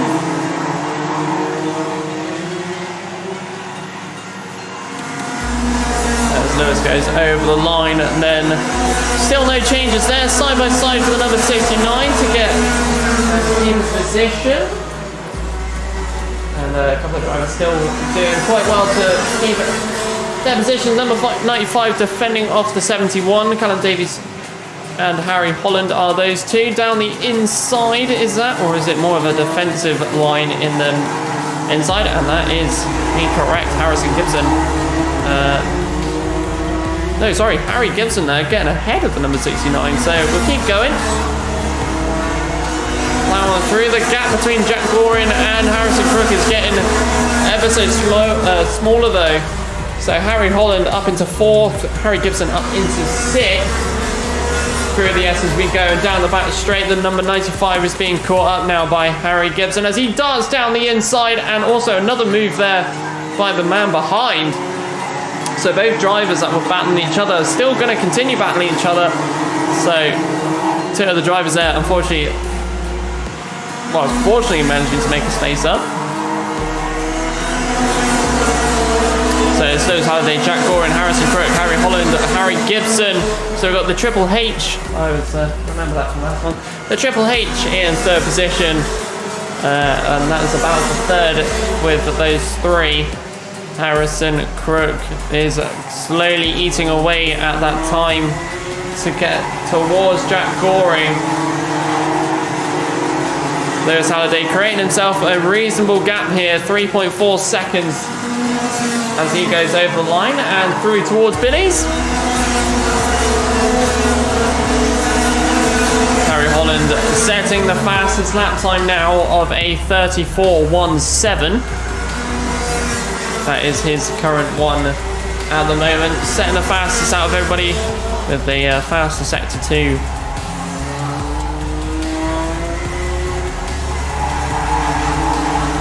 So Harry Holland with some pace, being able to try and catch up with the leaders. That's going to take some pace, 3.62 seconds between the gap between Lewis Halliday and Jack Goring. It's now 3.94 seconds. Lewis with a reasonable pace out there today, as he usually does each month. The number 71 of Harry Holland out there as well.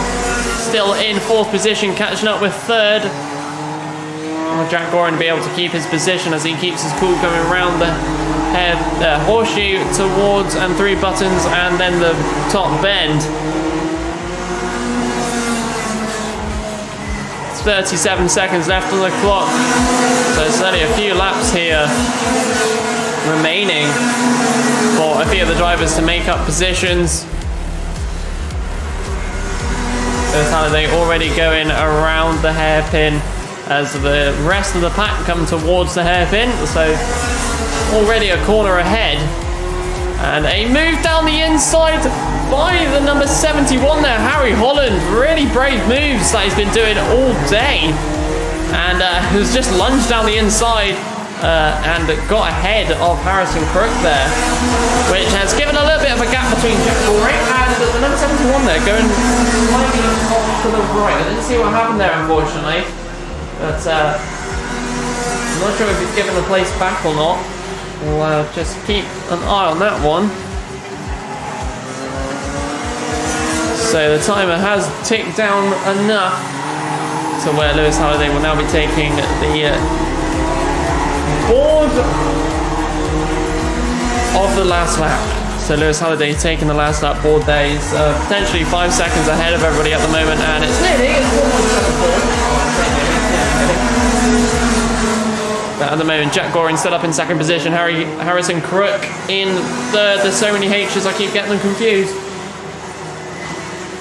But we'll speed along, keep on going. Jack Goring still out ahead. That gap has increased a little bit. That incident between the 72 and 71 has allowed it. I think the 71's had a bit of performance hit from that one, but taking the checker flag, Lewis Halliday. That is your winner for that one. And Jack Goring, P2, and then Harrison Crook will be taking third position. That one. Great drive there by all the drivers, and a very, very brave and great moves from Harry Holland. His dives have done really pretty well. Unfortunately, I think that last one affected him a little bit too much. He was near the top three, and unfortunately has cost him a little bit.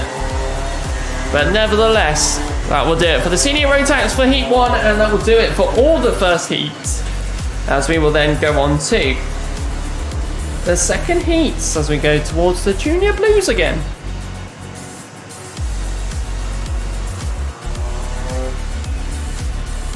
Look at that sun as it blares on out.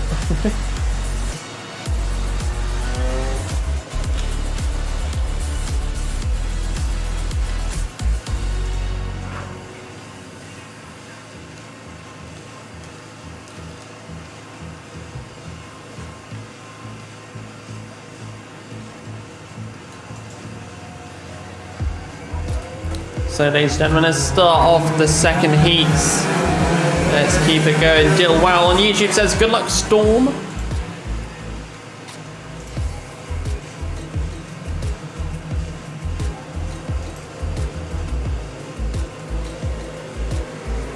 There's the number 91 there just coming out of the pits as stopped. Not sure what's happened there. Managing to get it going.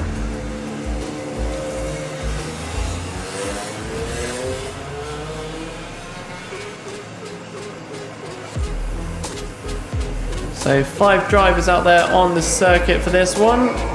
Sorry, it was 81, not 91. That's Rudy Winslow Morton.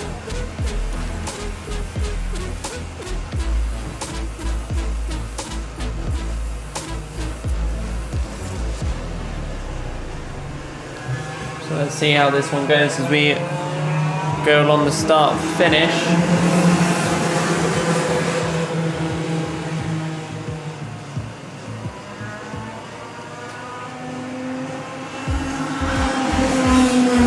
We go back round again for this one. I did get confused for a second. What was going on?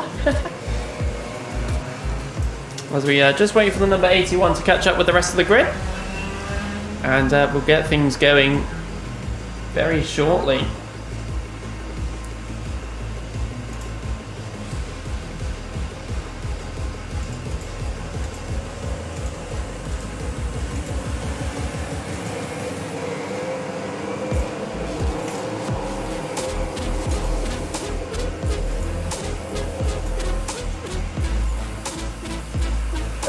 Head to the pit. Senior blue to the dummy grid. Senior blue to the dummy grid. There we go, Senior Blues will be the next ones. So there we go, ladies and gentlemen, as they come down the main straight now, it's time to get started. The Junior Blues are off. Let me correct myself. As they go through Billies and towards the S's, all 5 of the drivers still close together. As one tried to look down the inside on the S's, but there we go, down the back straight now. Your leader at the moment is getting a bit of a gap. And that leader looks like the 0 of Sam Mitchell.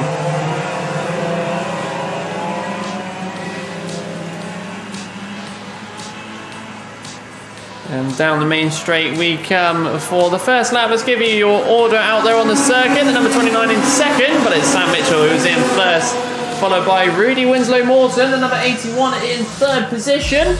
Then we have Josh Hibbert in car 46 in fourth position, and then Jamie Dark will be knocking out the top 5 there for yourselves, as he is trying to catch up with the Josh Hibbert in front of him, sticking behind him as best as he can as we're going around. The other 2 of first and second are relatively close as well. The number 29 trying to make some tighter lines to try and keep that gap closed and not open in it.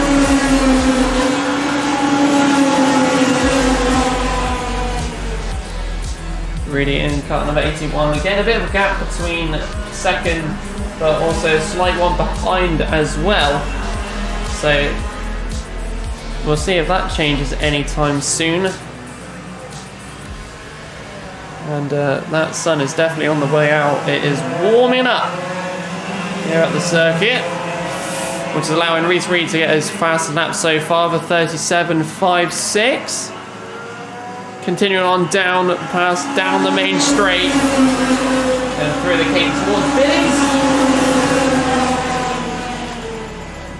And through the S's they go now. It's your first and second position. And down the main straight.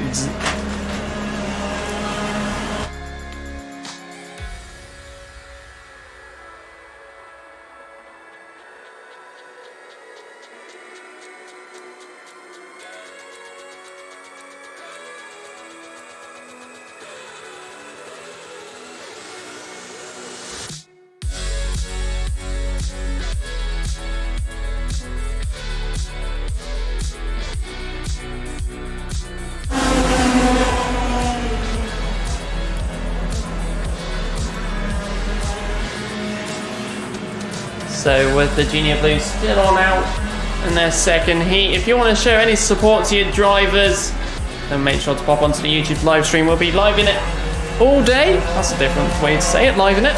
We're live all day, showing you all the action if you are at home or if you're here at the circuit or munching in the cafe. You can see everything that we see, albeit at a little delay, but still you'll be able to see all the action, support your drivers, and also have a chat with myself if you want. I'm not saying you have to, but can if you like. But we'll give you an update on who is where. Sam Mitchell, fastest lap of 36.66 in the kart 0. Reese Reed in kart number 29 in second position. Rudy Winslow Morton in kart number 81 in third position, and has been for quite a fair while. Josh Hibbert and Jamie Dart, the two J's, staying at the back and trying to battle each other as number 63 trying to catch up with him. But that is your 5 drivers update in this heat.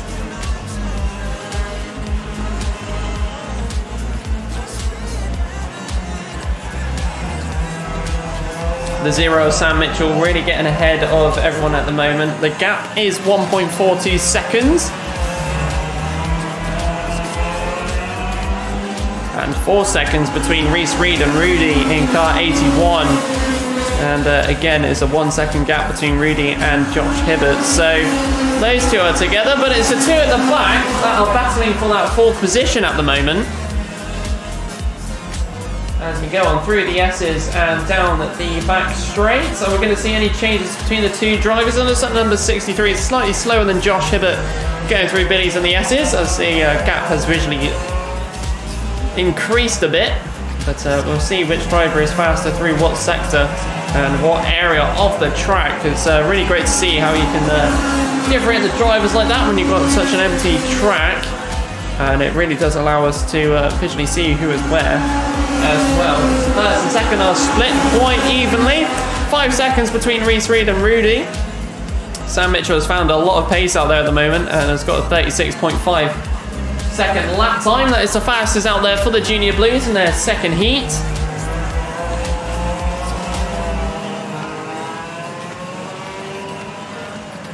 Just 1 minute 34 left on the clock. So let's see how it forms out for the rest of it. The number 0 still way ahead by 2 seconds now. 2.6 to be precise.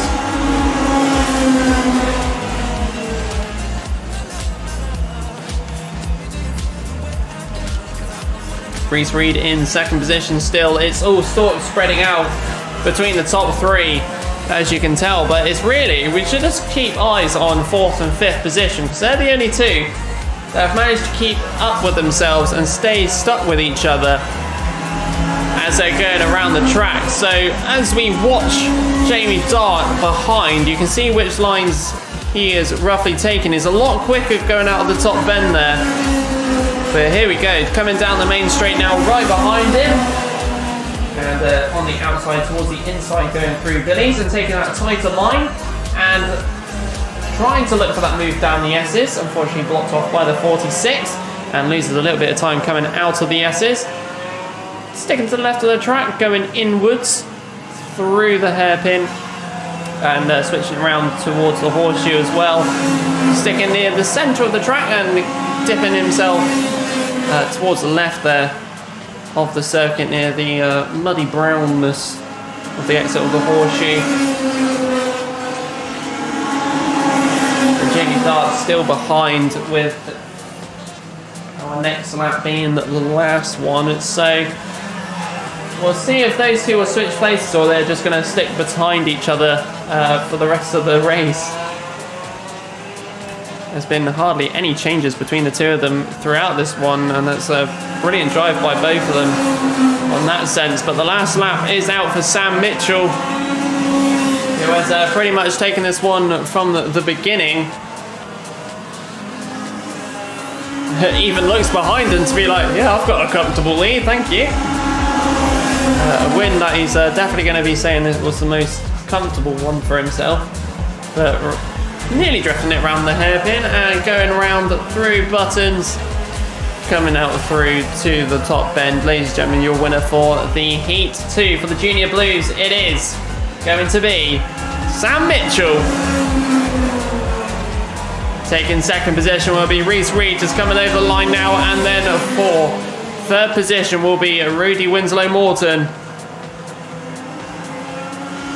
Getting a few claps as they go over the line, and trying to make a little move and looks. It's the number 63. Look for it. But it's Josh Hibbert will be taking 4th and Jamie Dart for 5th position.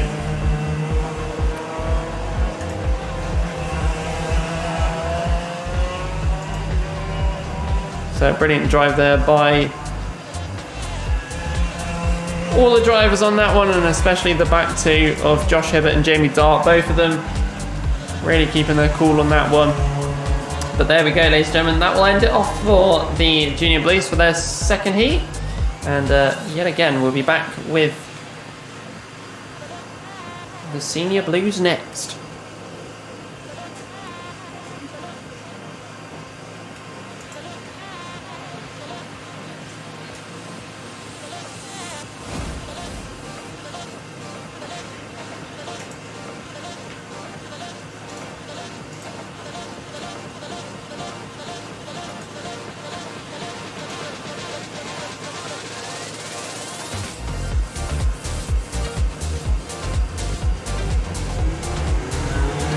And speaking of the Senior Blues, out they come in their massive numbers.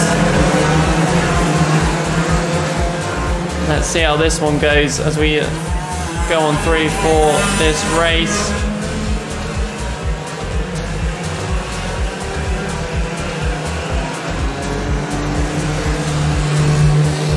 What are we going to see from these drivers? I say smoothly come on through. So get slowed up to gather the grid around.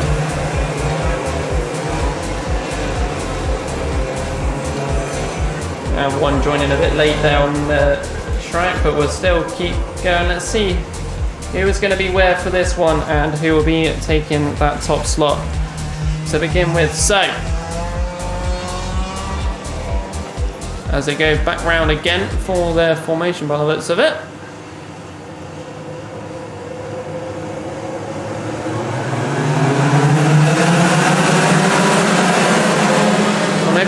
Never mind. So here we go. Round through Billies and down through the S's. The number 1 is the one that's out ahead at the moment. Going through the hairpin and towards the horseshoe.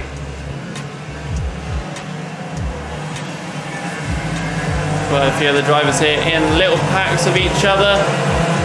One of them nearly gets run up the road as we go through towards the top end. Let's get your results for the start and who has managed to get themselves aware. So, let's find Anthony Cleal, then Nigel Vickery, Paul Alexander, then Steve Groves, Michael Bell as your top 5.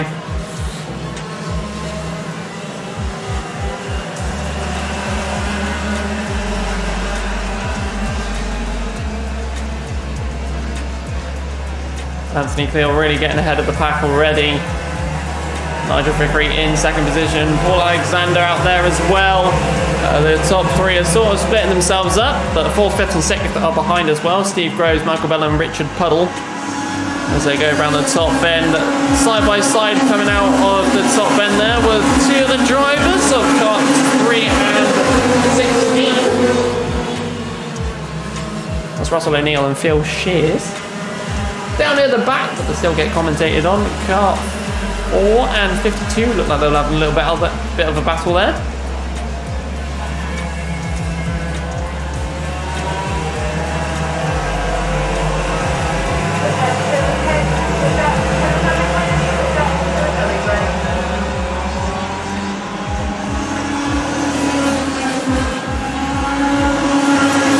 So still rushing through this one. What we're going to see from these drivers. Anthony Cleal still out there, fast lap time of 36.73, but it's 2nd and 3rd that are both together now, very close, 67 and 24. Richard Puddle has found some pace somewhere down the inside at the hairpin, and towards the horseshoe he's now ahead of Nigel in kart 67 there. Kart 6, Paul Alexander is coming to have a look at the battle as well.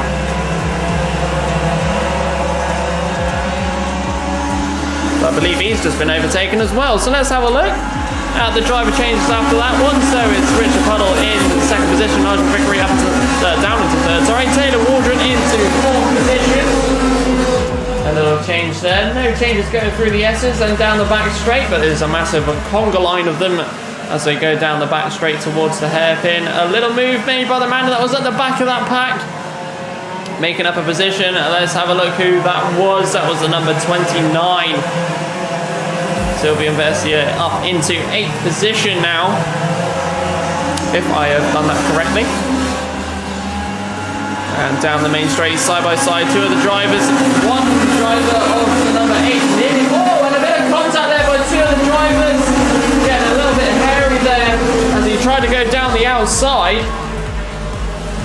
That's affected two of the drivers, and one of them not being able to recover as quick.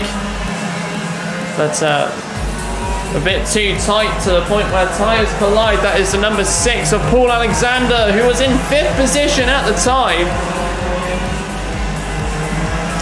Let's still have a look. Who was the other driver? He has the green helmet, so I can remember who it was as we go on through. I believe that was the 53. I'm not sure now, but nevertheless, that has affected his race. Paul Alexander right at the back now due to that incident coming out of the King towards Billy's.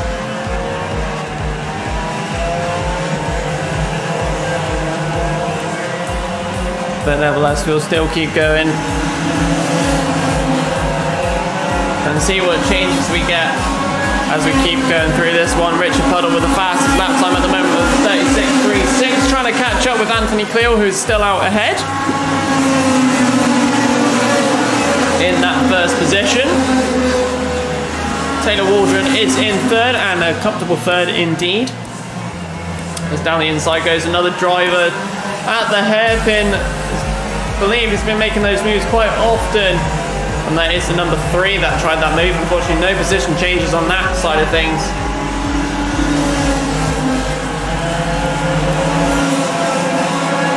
Still storming on through. Taylor Waldron in 3rd. Dave Watts is in 4th position. Down the inside of Billy's goes one of the drivers, going very wide due to the lunge.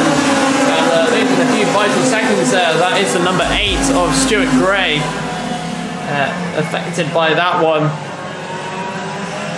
That was a very brave move, and unfortunately didn't stick out, but we should still keep it going and still move along and see what we get as we keep going on through more laps. 1 minute 30 left on the clock roughly, and still not many changes going through.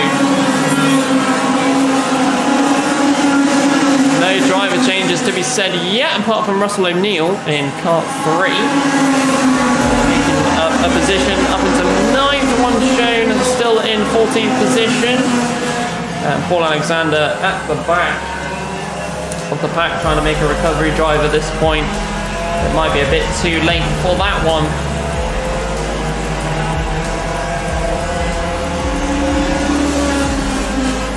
Your leader Anthony Cleo goes ahead from over the line, 2.87 seconds ahead of the next man on the track.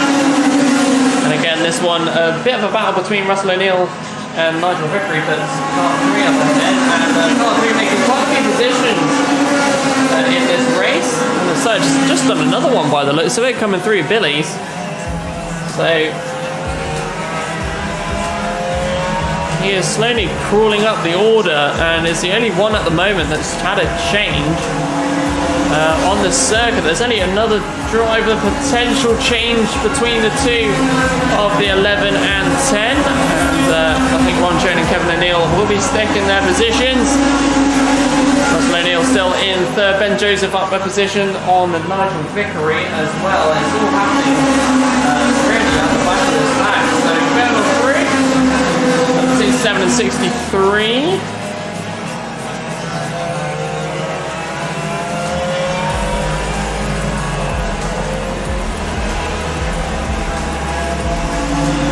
And just noticing the 63 isn't even on the timing screen for this one. But we'll keep it going through. Top bend now. This is the last lap as well. So Anthony Cleo with his 3.5 second lead. I think he's comfortable and not worrying a little bit about what's going to happen behind him.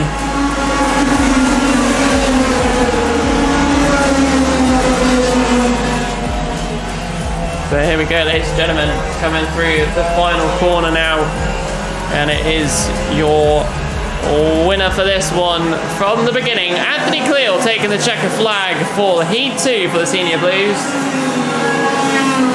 And that ends off the Senior Blues as well for this one.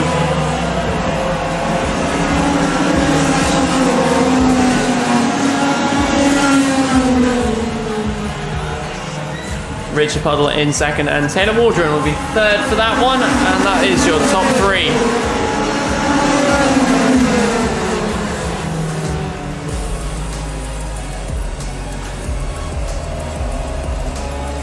So a great race there from the Senior Blues, and as such, all the drivers getting on through, but Anthony Cleal is the one who managed to sneak out ahead of everybody from the beginning. But now that we're done with the Senior Blues and, well, the Junior Blues as well for their second heat, it is time for the Cadets. Ooh, we are ready for the Cadets as we go through for the next heat for them.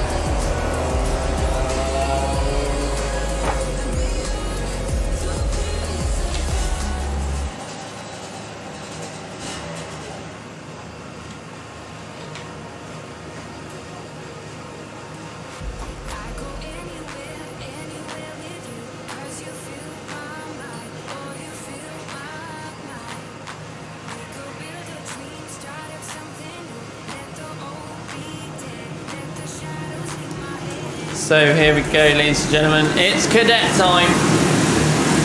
They start flooding out onto the track.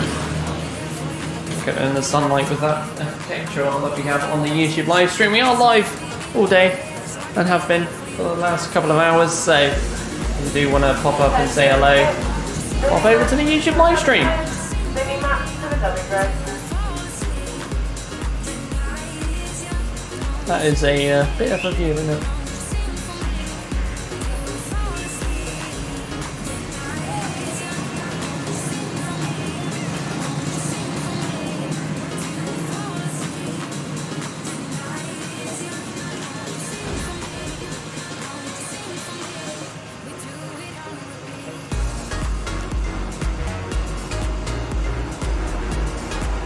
So let's see what we get for the cadets as they go on around to start their race.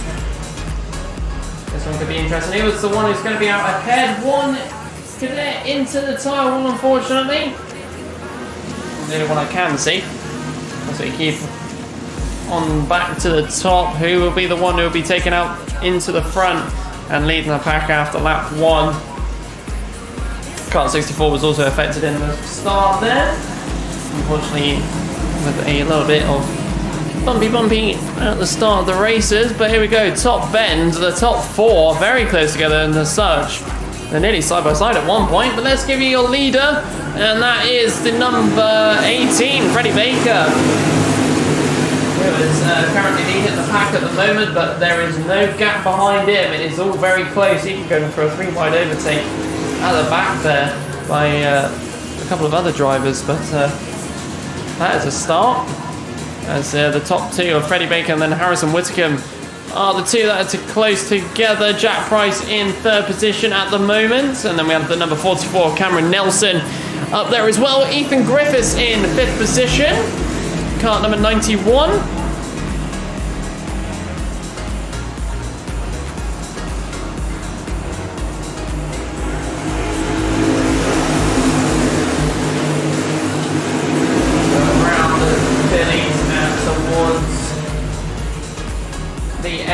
A few driver changes made a little bit further down on the back of the grid, as I just see it out the corner of my eye.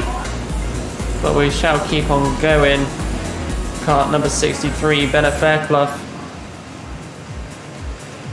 in 10th position at the moment.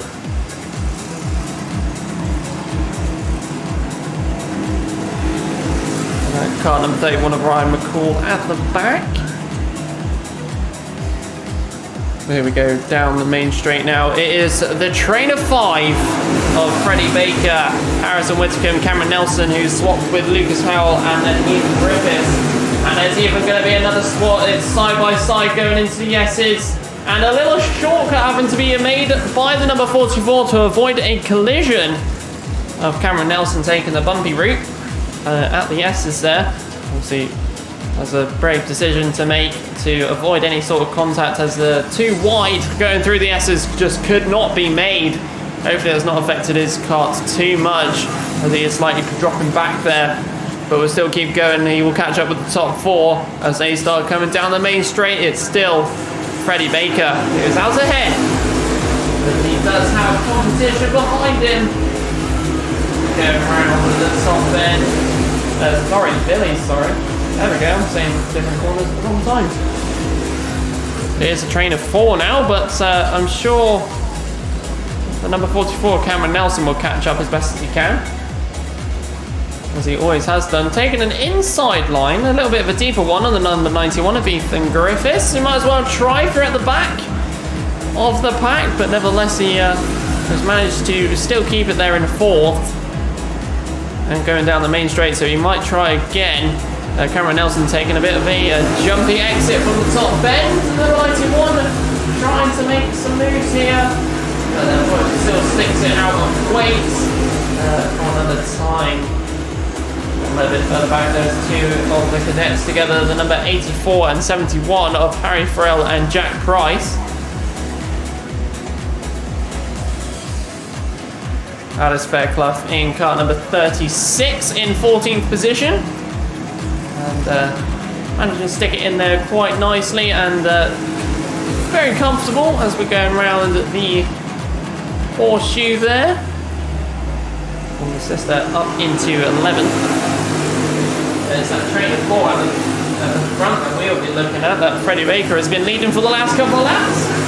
As we go through the S's and down the back straight. Number 66 has been on his tail for a very long time, just sticking with it. Harrison Whitcomb still in 2nd position. Lucas Howell just watching it unfold in front of him as he goes around the horseshoe. The number 91 at Ethan Griffiths also just taking it patiently and waiting for something.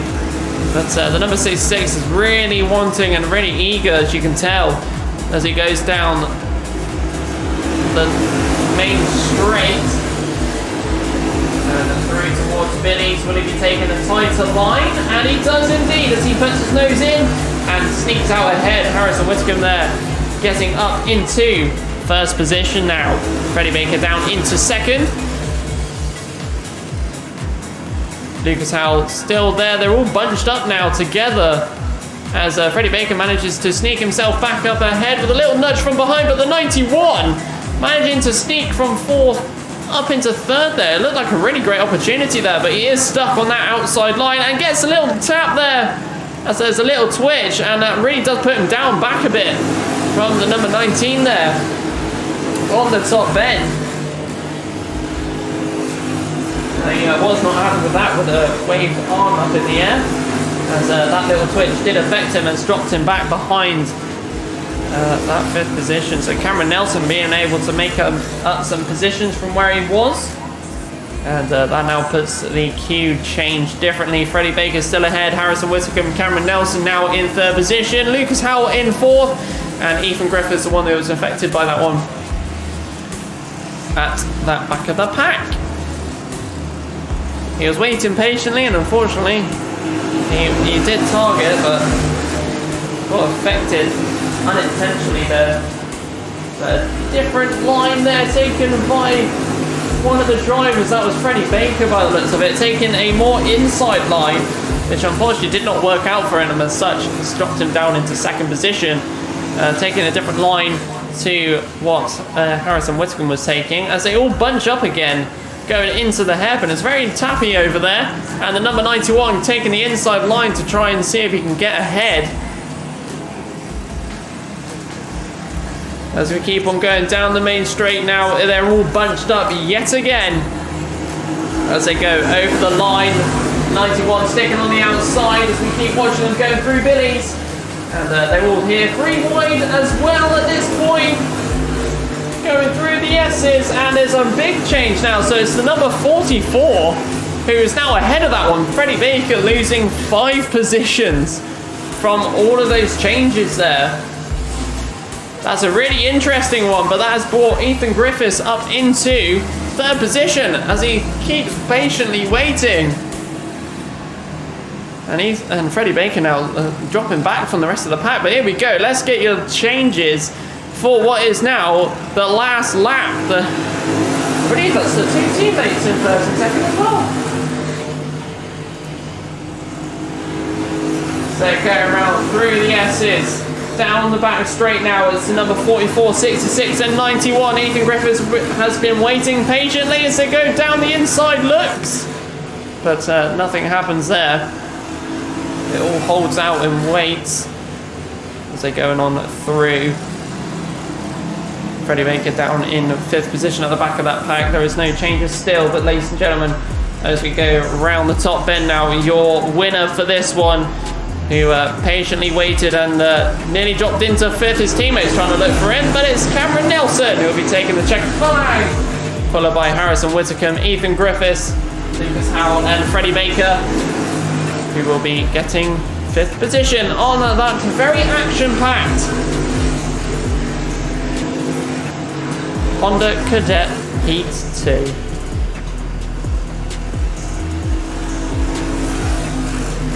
And just going over the line there, Charlie White.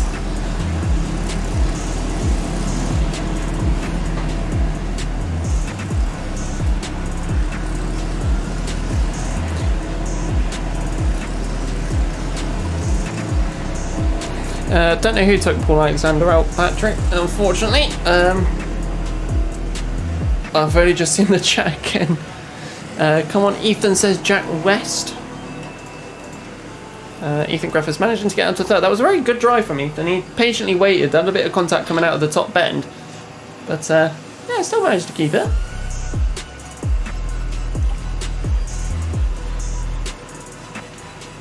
Third position is still very good. Lucas Howell as well. Let's see where he got to. Lucas Howell in 4th, so both of them together.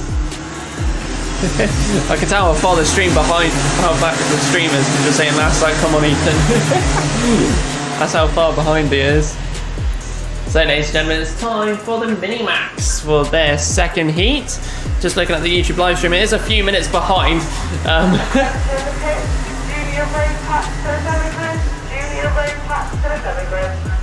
But nevertheless, we shall still keep on going. Minimax Heat 2 is what we've got.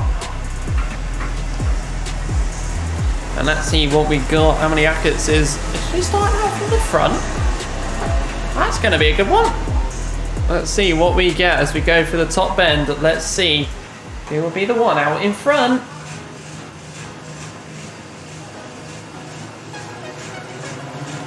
And around they come, a heavy push from the ones on the left side of that start. As we go through the top bend, a spin by one of the drivers at the front. I'm not sure if it was by themselves or down to contact. There's another driver off to the side as well that I could not see. But nevertheless, we'll still keep going on.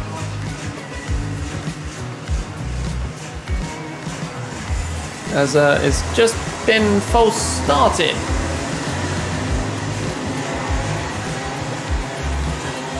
So we'll redo that one. Not very clear on the flags to show it, but nevertheless we'll get the restart going as it's been put back around again.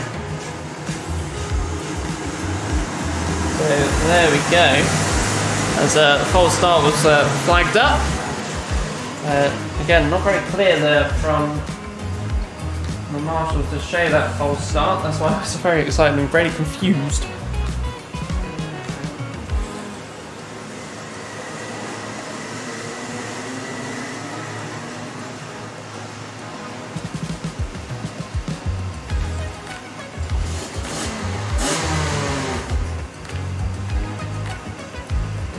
So here we go, back for the formation lap again. Hopefully no incidents this time. As everything gets restarted. And we'll go again.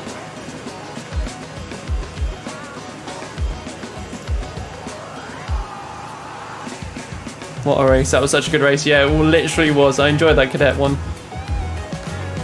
So here we go. The Minimaxes. Hopefully starting this time. As they go on over the line, ready to go. Around the top bend they go. Sorry, not top bend. Billies. I keep doing that today. It's going to bug me. And a spin at the S's. Making two drivers go cross country.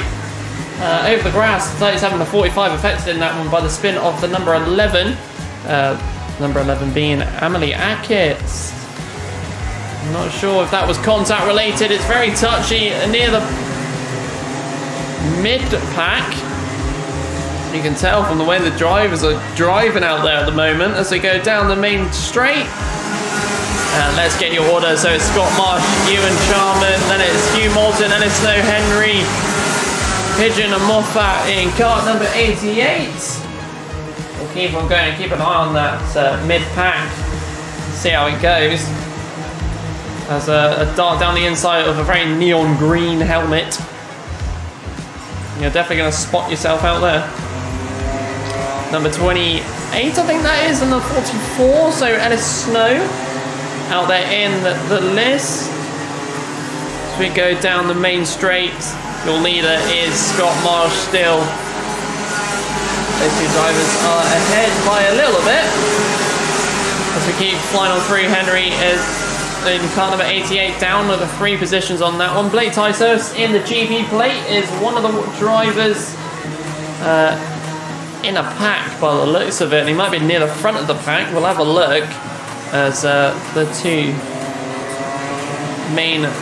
Yep, there he is. He's going through buttons right now. He's in a sandwich of green helmets as we go down the main straight.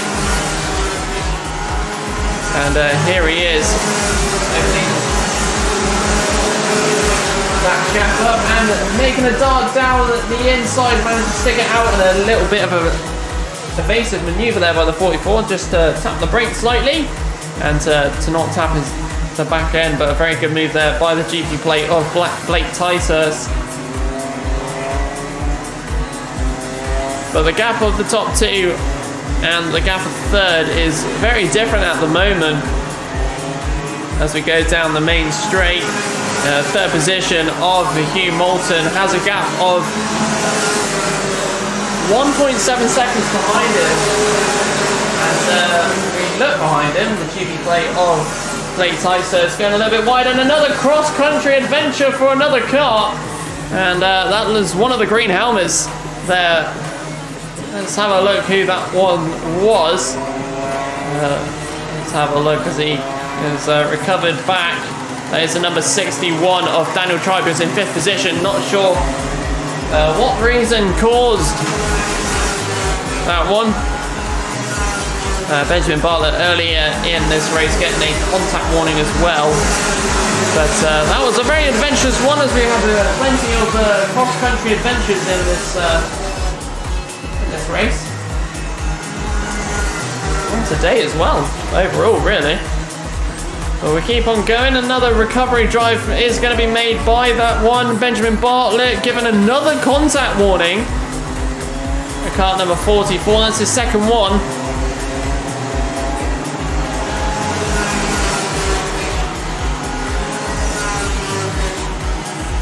Hugh Moulton in 3rd position, Blake Tysus, and there goes the contact one of Benjamin Bartlett. Daniel Tribe making a recovery drive in car number 61. And yellow flags over at Billy's. 2 of the drivers there affected by that one. Luckily it was a very evasive manoeuvre and hopefully no issues were occurred from that one. It looks like a very damaged front end there. And he does not look happy at all from that incident either.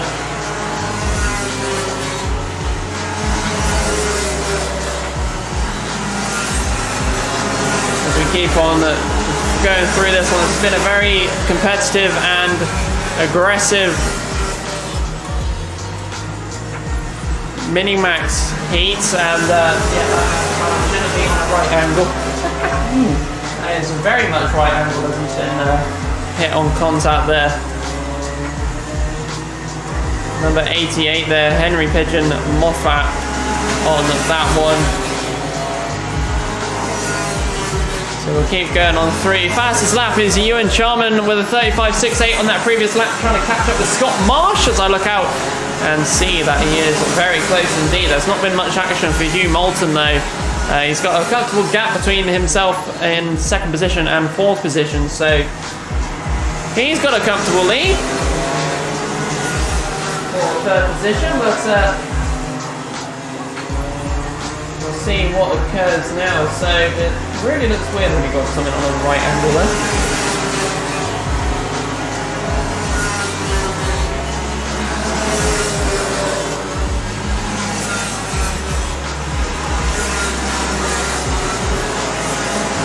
So we've still got 1 minute 23 left on the clock.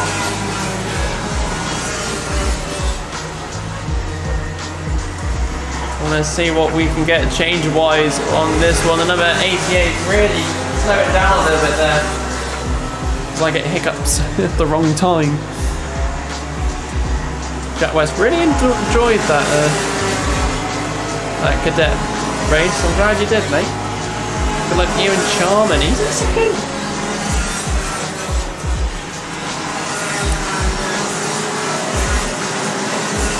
So, mechanical flag given to the number 88, obviously for that incident that's caused damage to the front end of his car. So, that will be the end of this one, and as such he is in the pit lane now.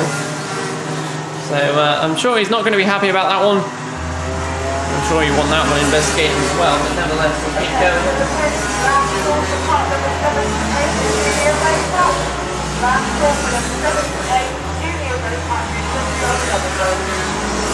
So 10 seconds left on the clock. Let's see what we are going to get from the rest of the grid.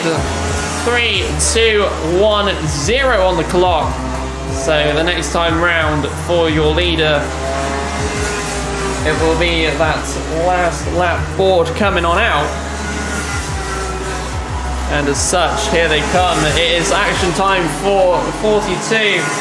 Try and get the win on this one. We'll need to stick it out for that 2nd position as we go through the S's now. And down the back straight, that battle for 1st is close. Quick defensive manoeuvres by the drivers.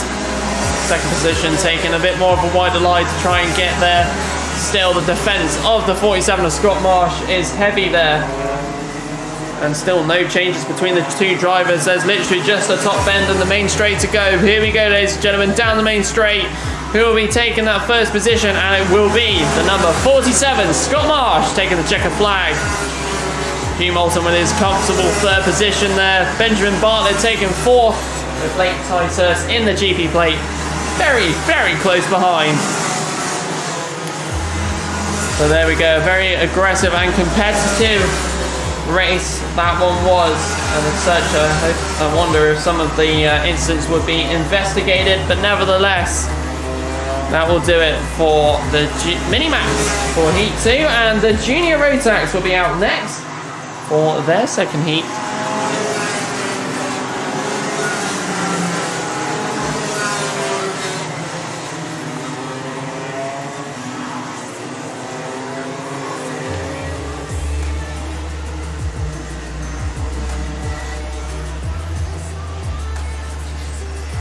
So there we go, ladies and gentlemen. That was a very competitive but very angry, aggressive race.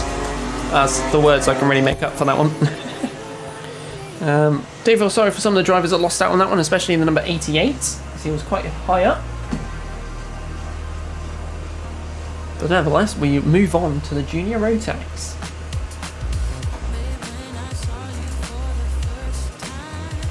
As you can see to your left is the Coles lot.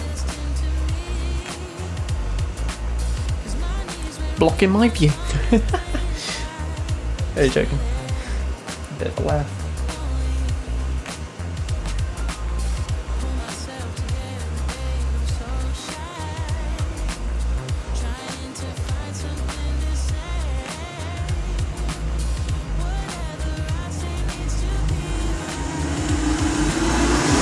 As we hear the rumble of the Junior Rotaxes coming out onto the track, let's see 24 drivers, there we go, out on track for this one. Let's see what performance we get from the junior Rotax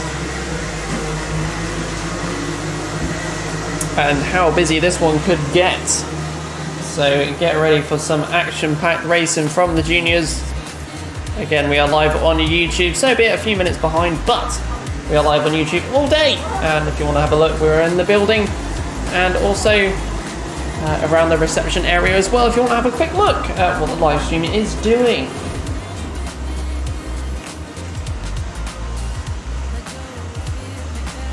And just as we are getting going, there's a slowdown for the stop. And as such, we are going on this one, even though one driver has not been able to make it to the start. 177, 177 Masters. As we go down the main back straight now. Bit of a weird start to this one. But as we keep going, who is out in front at the moment is the number 14, followed by the 41. I question myself.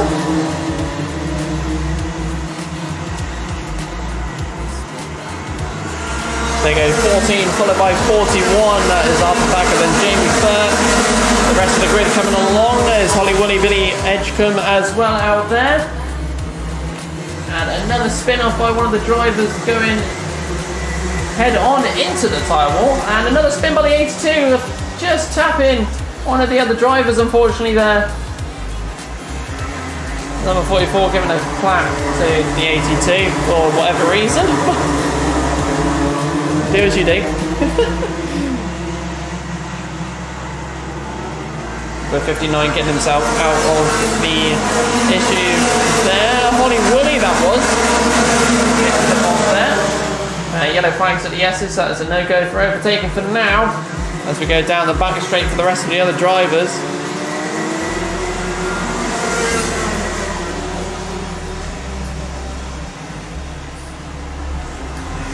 So the 41 followed by 14 at the moment. Jamie Burt is the one that is ahead of the pack for now. 5 minutes 19 left on the clock and so much action has already happened. So going over the start finish. A lot of the drivers still in little packs of each other. A mechanical flag. Oh, never mind. Nope, that's been retracted. And another yellow flag and a lot of collisions going down there at Billy's. And a very upset driver as well. I'm not sure what's happened on that one. As I was looking at the timing screen, Billy Edgecombe getting a contact warning.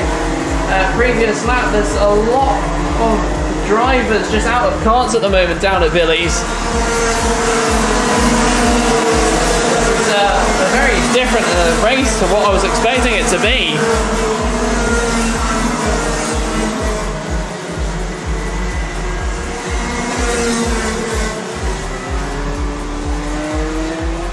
So let's see, we've got quite a few of them out from a lot of the action that's happened so far. Quite familiar names that are not making it.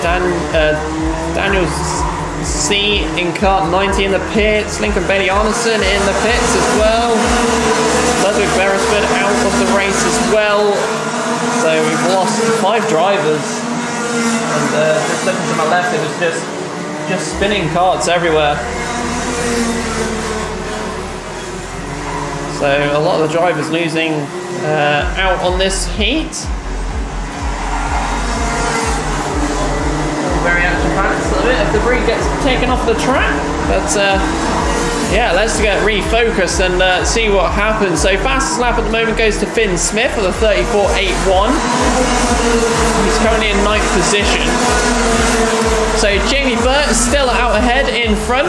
Out of all this mess. Jez Williams in 2nd. Billy Edgecombe still in 3rd position at the moment.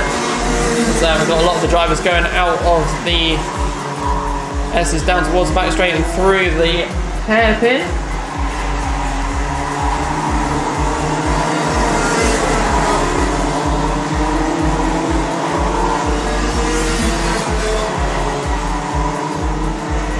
Let's have a look at some other drivers. Alfred Davies is in the list there, 13th position.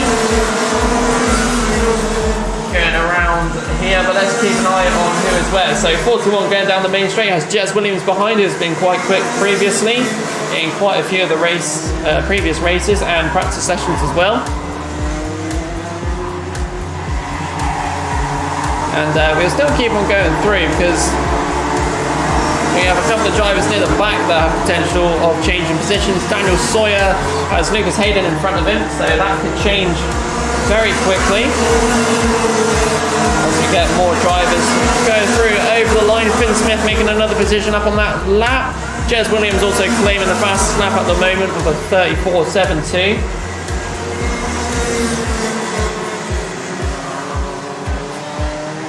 So it's constantly changing out here all the time. Currently sector 1 fastest lap time by Leo Purchase in kart number 71. I believe that's the first time I mentioned him today. Gregory Akers in the 16th position at the moment. He's a nice chap as well to talk to on the occasion when he's pops in. Holly Willie at the back as well in 18th position. Number 17 making a position just going over the line there. That is Alex Duncan. And a lot of switches at the S's, a double inside overtake by two drivers of the 83 and 76, I believe that was. I might be wrong. I only caught the 7 part of the number. So as we go down the main straight, the number 44 going over the line. Daniel Ellis, Holly Willie out there as well. The one who's out in front at the moment. Contact warning, by the way, given by Lucas Hayden. It's getting touchy.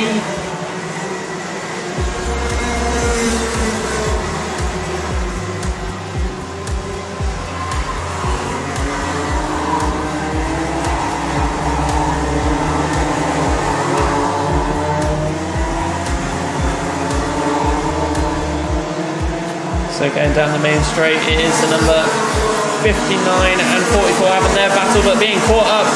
Jez Williams is the one who's out in ahead of this one. He's leading the pack at the moment, followed by the number 41, then 23, then 88. Then Leo Purchase is in 5th position at the moment. So those drivers are all changing things up. Down the inside that goes one of the other drivers in what looks like number 19. Yeah, I was correct. That was Finn Smith. Who's just made up another position there coming out of the hairpin. But at the moment it's sort of calmed down a little bit. We keep flying on through this race. And, a couple of the back markers are going to get caught up with.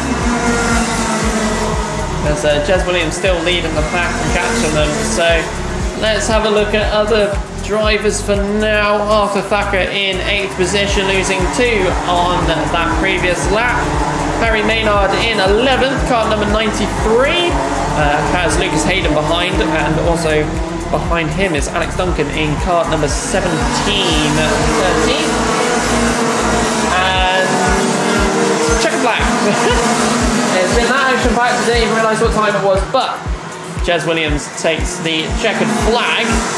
But whereas we still have 2 drivers that haven't taken it yet, possibly. We'll see how it goes. We keep going through.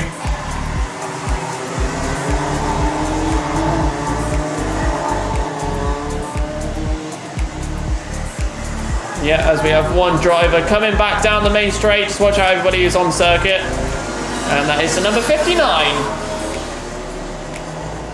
Holly Willie there.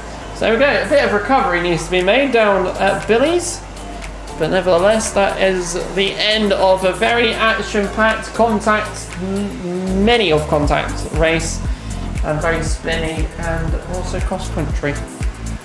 This is an all-action sport. But that will do it for the Junior Rotax for heat number 2. It'll be the 177 or 177 Masters that will follow suit for their second heat.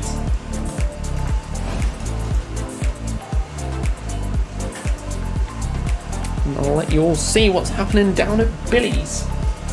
That's where 90%, well actually 100% of the incident is at the moment.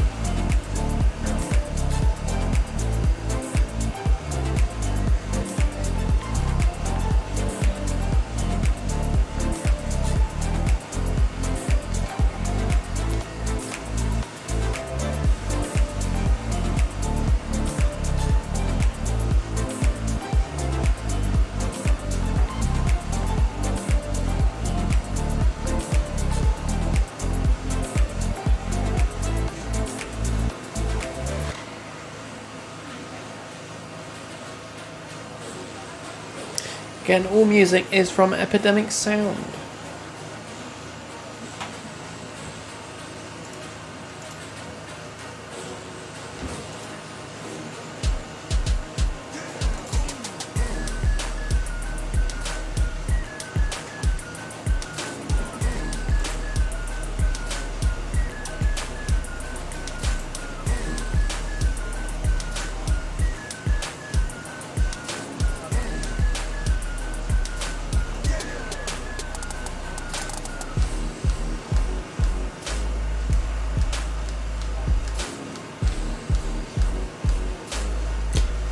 As such, it's still a very sunny Clay Pigeon Raceway at the moment, so we'll see how it changes later on in the day. It will stay sunny.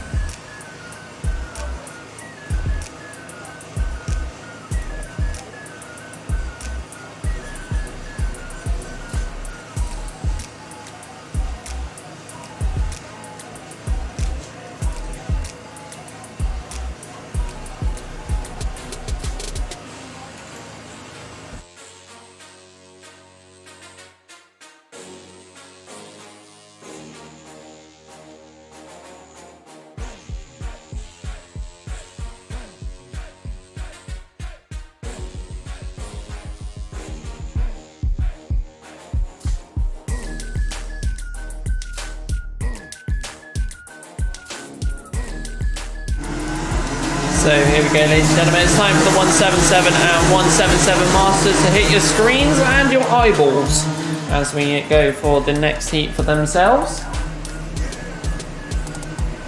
As they go through the S's and ready for the next installment that we'll see from them.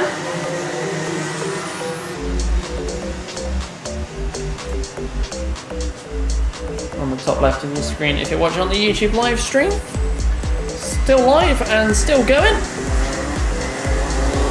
But let's see how it goes as we go around the 3 buttons and getting ready for the next adventure and the next installment from the 177 and 177 Masters.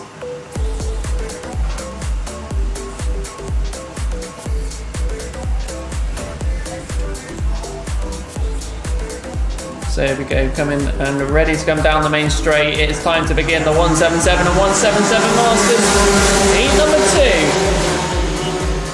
As they go through Billy's and through the S's, here will be the one that will be taking in front, and it will be number 34. A bit of contact at the exit of the S's between number 22, 28, and who else is that? Who's just coming out of the cross-country course, the number 95. Having to dip onto the grass and more contact happening at the front of the grid. Both of them stuck together. Looks like the number 34 there. That was Luke Richards who was near the front of the grid there. So not sure what's happened through this race, but recovery drive, here we go. Move on from the incident and get it going. So it's kart number 11 followed by 73, then Ben Johnson in number 61. And there we go, Philip Howarth there in kart 11 in first. So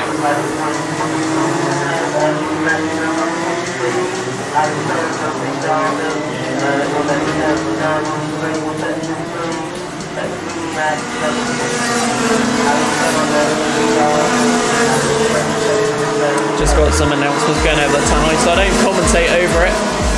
Obviously I don't want to overload the tannoy with my voice for too much. So let's get an update on where the drivers are. The number 28, Harry Rowett, managing to recover up into 10th position. And let's have a look at other drivers. Most of the ones that were in some sort of incident have managed to recover nicely. Kart 20, like I said, managing to recover a lot nicely and catch up at the back of the grid. So not far to pick up, but Philip Howarth will be the one that will be taking the lead at the moment with 35.66. The last heat, lots of heats, but even all of the drivers really, from the juniors and also the mini-maxes as well, all very lots of contact, especially in the opening stages of their races. But we shall move on and see if it's going to be more action-packed than it is. The number 28 there looking like he's going to try and get ahead a bit more further, making up some positions to get that recovery drive sorted. Going down the main straight, the number 28, Harry Rowett, get up into 8th position. So already moving on from earlier. Down the back straight now. Number 73, Darren Whaley, getting caught up with Ian Branfield behind him. Obviously, Philip Howarth obviously just flying away with his golden helmet. That will do for that one. Ben Johnson in 4th position. Alex Joyner might be the one coming over the line first, but it's... And he is indeed for 5th position. Alex Solly in kart 35 will be taken 6th at the moment, and it is still yet all to play for.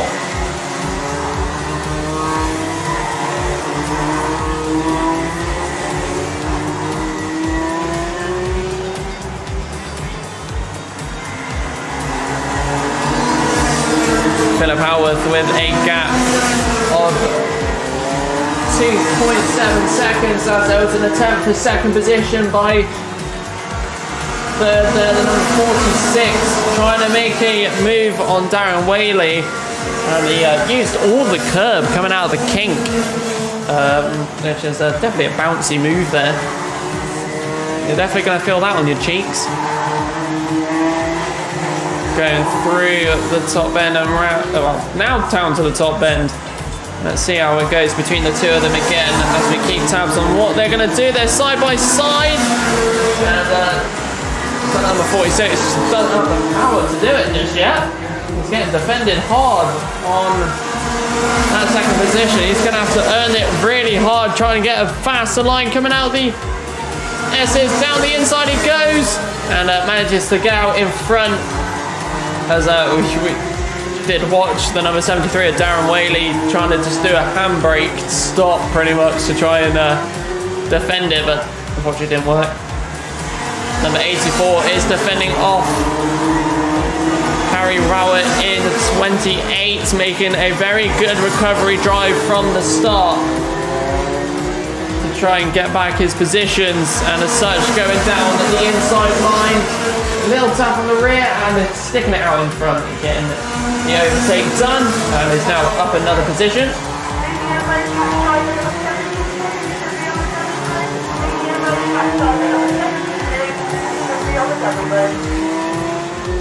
So here we go, and oh no!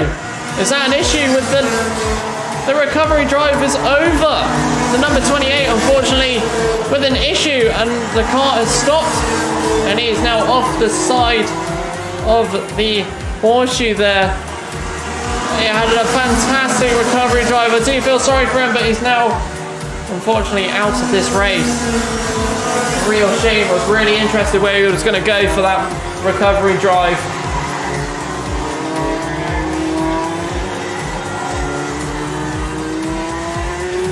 But we continue on the horseshoe now, an invalid area to overtake, so it's 22.84 will be your lineup. So Reese L in car 22 up into 5th position.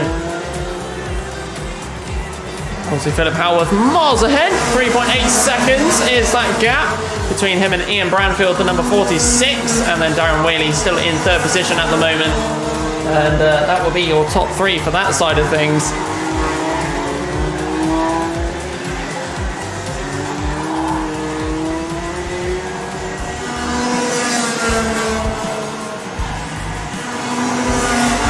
So there's 25 seconds left on the clock. We've lost 3 drivers out of this one, unfortunately. We shall still keep it going and still move on and see what we get. Alex Solly, car 35 in 7th position at the moment, as that sun blares out onto the track. Top bend now is what I believe is the number 11, and it is, because that golden helmet just shines away. See, pops onto the screen now. Last lap indeed is what we are being shown. And Philip Howarth again. Just dominating the starts really and just keeping out ahead. And as such, Philip Howarth is soon to be taking that checkered flag as he goes around the top end and down the main straight. Again, your winner for the heats, it is going to be Philip Howarth, the man with the golden helmet, followed by Ian Branfield, then Darren Whaley. That is your top three for the 177 and 177 Masters heat number 2.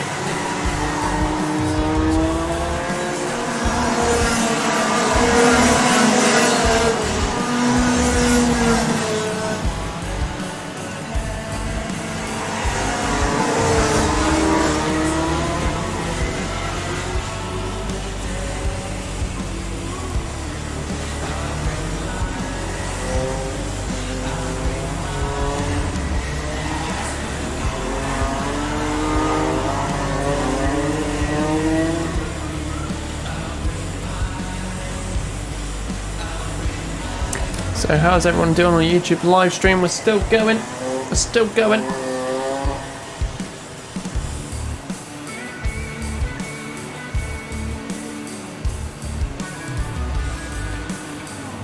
Spotted some nice cars around here, I've just noticed. It's just in a Model 3 over in the back straight, just near the S's. I quite like those cars.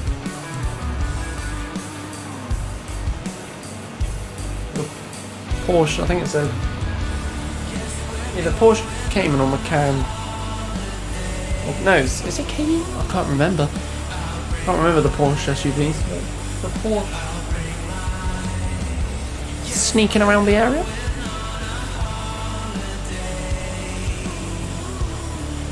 Got an Astra VXR around as well, so you don't see those around much often.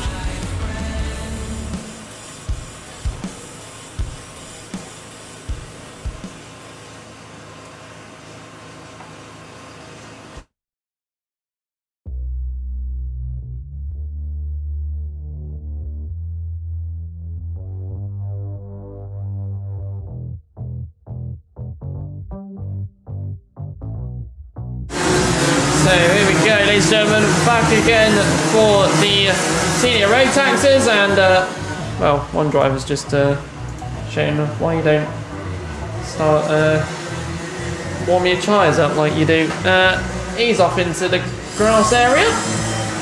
Yeah, no swerving to heat the tyres up, because you're just going to bin it off into the grass.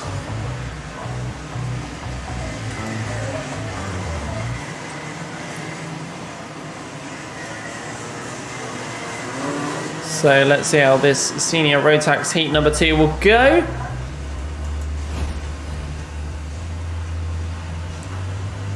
So get ready, ladies and gentlemen. This could get very competitive as the number 42, Tom Rotherham, makes his way back to the top after he had a bit of a start.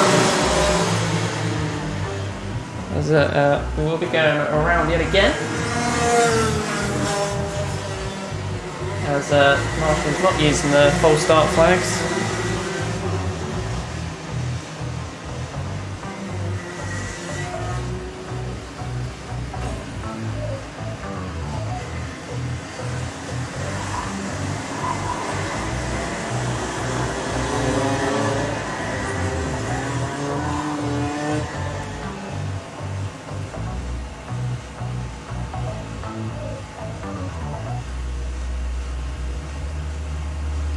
So here we go, second time's a charm. Let's start this race on off. As we go on through Vinnies now and down through towards the S's.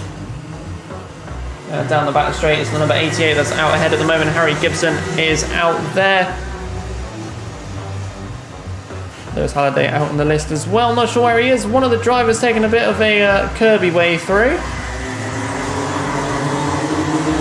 Going through the hairpin, just double checking his cart's fine.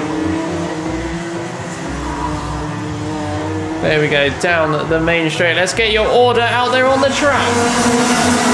Here goes Harry Gibson, Jordan Morris, Harrison Crook, Lewis Halliday, Callum Davies, Jack Maidman, Harry Holland, Jack Goring down into 10th position. As we fly through the order, and a few tempting changes being made there by the guy in 4th position. And the one in 4th is number 72, Harrison Crook, trying to claim back his 3rd position from Lewis Halliday, who is up into 3rd position at this current time. But all the drivers are fairly spread out gap-wise. They go through Billy's and down towards the S's. Is there going to be any brave darts and dives? There isn't just yet, as quite a few of the drivers are spread fairly even.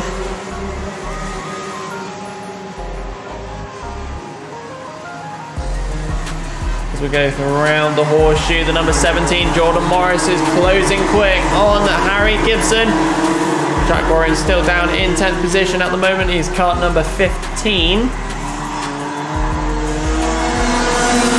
Number 47 has some pace out there, as you can see. Going around Billy's there. One of the other drivers a bit further back, taking a bit too much curve. Scrapping off some speed, allowing the number 74 to get ahead. I believe it's 74. No, there isn't. Probably 71 then. We'll double check on that one very shortly. Yeah, 71 on the 95. Harry Holland on Callum Davies.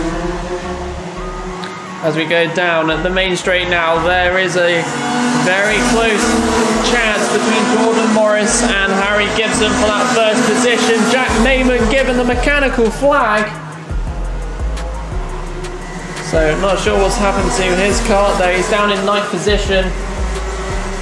And there is that back bumper. It is hanging off slightly on the left side.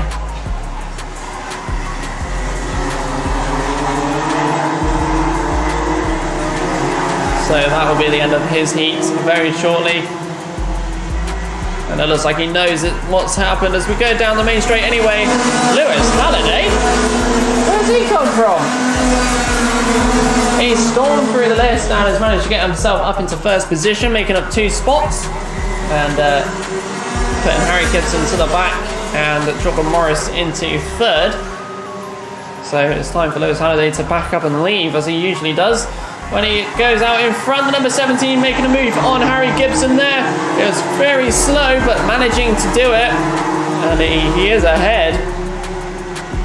Down the main straight we go. And we'll get the update of the order change. So Lewis Halliday, Jordan Morris, Harry Gibson, Harrison Crook, Harry Holland, so many H's. Callum Davies, then Bradley Watts, and then Tom Rotherham and Jack Goring topping out the 9 drivers there, and Elliot Barrell, let's not forget him. 10 drivers still out on track. 2 drivers who have darted into the pit lane for their one mechanical and one not so sure why.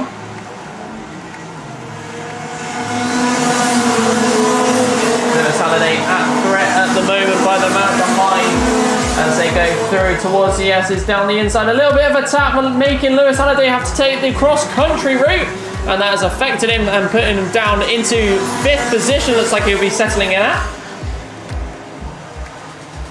A little tap from the rear end there by the number 17 has thrown Lewis Halliday off into that cross-country gap, but that puts it down. Jordan Morris respectfully getting that contact warning as we go down the main straight and towards Billy's.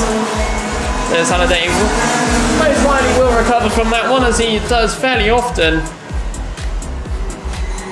Down the back straight, there he is, just patiently trying to get back. He's got 2 minutes and 4 seconds to go. I'm sure he can do it.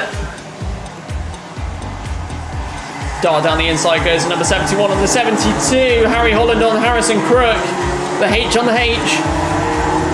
Let's go around the top bend and down the main straight now.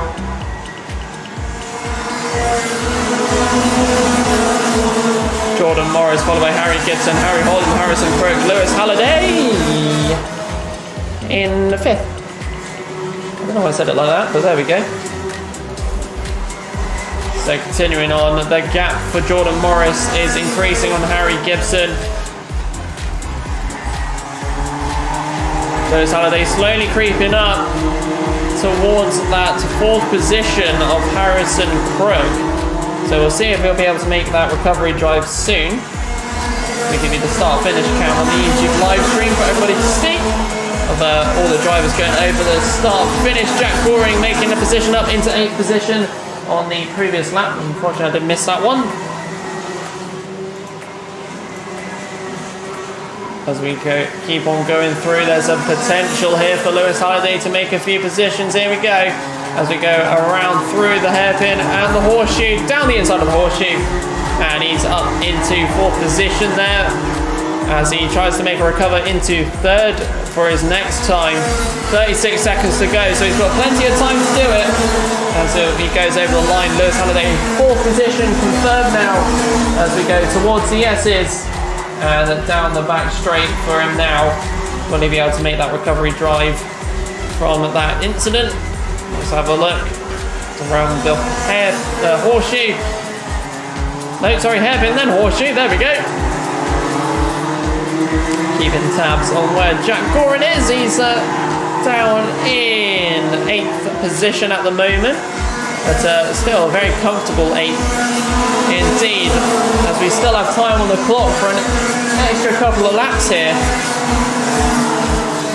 So this extra lap allowing Lewis Halliday to make a move, and there's a problem there with one of the drivers who was currently chilling in that 3rd position. So Lewis Halliday pretty much given it down to an issue. Which is a shame for that driver, and we shall carry on. But last lap, here we go. So it's Jordan Morris, followed by Harry Gibson, then Lewis Halliday, and then Harrison Crook. So unfortunately losing 3 drivers in this race. Jack Goring managing to go up into 7th down to that issue with the other driver. But nevertheless, we're on the last lap, and let's get things going. So round the horseshoe, 3 buttons, your leader Jordan Morris, despite the contact of a 34.27, best lap time out there, down the main straight he goes to take the win for the Senior Rotax Heat 2, followed by Harry Gibson and Lewis Halliday getting back up into the top 3 or 3rd position there. And good old Jack Goring, kart number 15, managing to get 7th.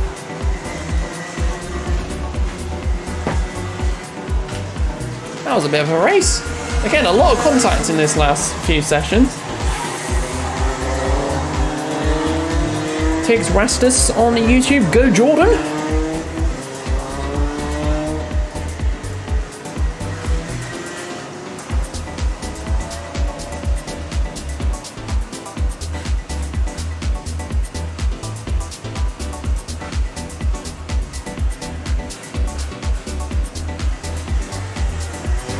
As of you to see.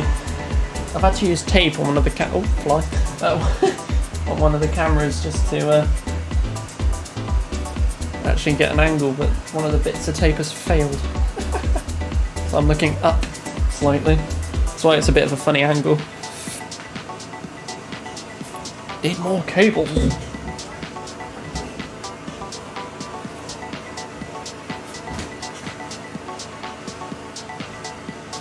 So not long to go now, ladies and gents. We have the 3rd heats to go.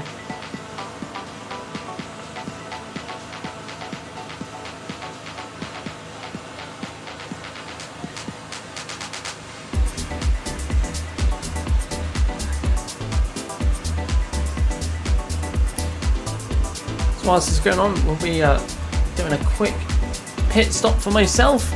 And we'll be back very shortly, and I'll get into the middle of the action with the Junior Blues.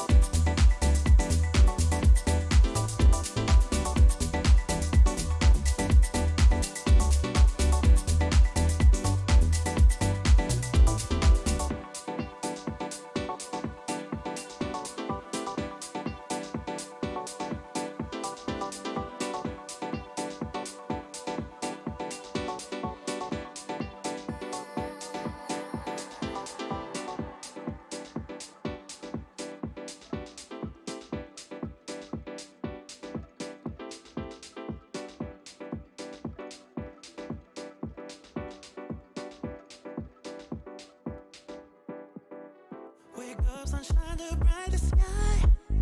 Follow me on this journey. Leave your troubles far behind.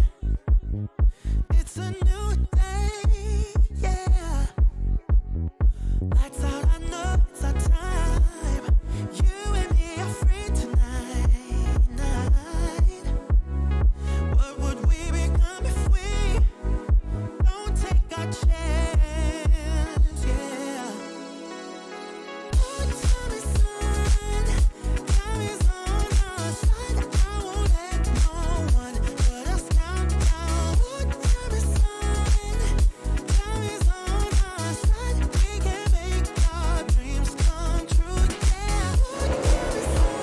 I think I've just timed that perfectly. They've not started yet. It's brilliant. So here we go, the start of the third heat. So it's time to start off with the Junior Blues as they make their way over the line. And let's start this one off and see who gets where. Jamie Dart, Reese Reed, Mitchell Carpenter, Josh Hibbert, Sam Mitchell and Rudy Winslow Morton. Let's see who gets where. 6 drivers out on track and who will be leading after the first lap. Quite a few changes happening from the start. But let's go. So go through the horseshoe, through buttons, and then up towards the top bend. Let's get your top, well, I might as well say the whole grid. There's only 6 of them. So it'll be the number 29 of Reese Reed, followed by Sam Mitchell, Rudy Winslow, Morton, Jamie Dart, Josh Hibbert, then Mitchell Carpenter. That is the order at the moment as a few of them are spread.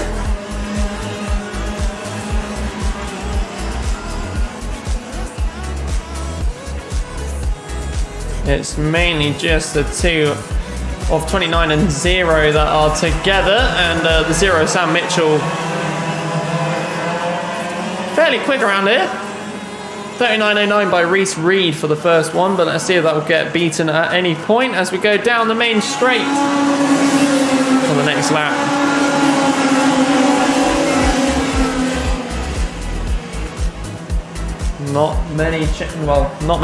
No changes to the order at the moment. Everyone's pretty much just leaving them out to themselves. Down the inside though, at the front of the grid goes the 0 of Sam Mitchell.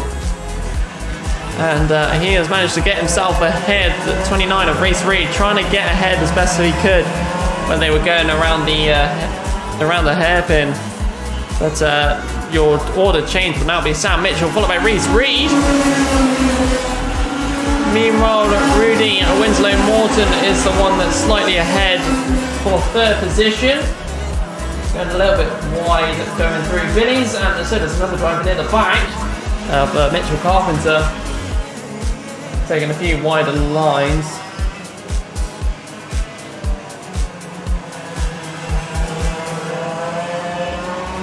At the moment, there's pretty much no action to be said. And it's more just chill and relax for now.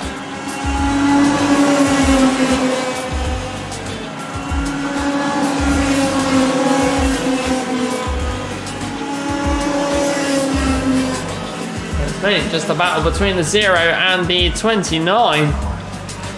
So we'll keep tabs on what happens, but at the moment it's going to be a fairly quiet Junior Blue heat. First lap at the moment is Sam Mitchell, a 37.03 matched by Reese Reed. The first matching of times at the moment for this one.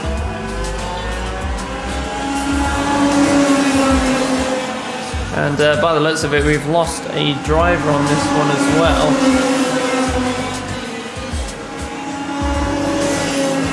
Jamie Dart unfortunately not making it out for the rest of this race, which is a shame.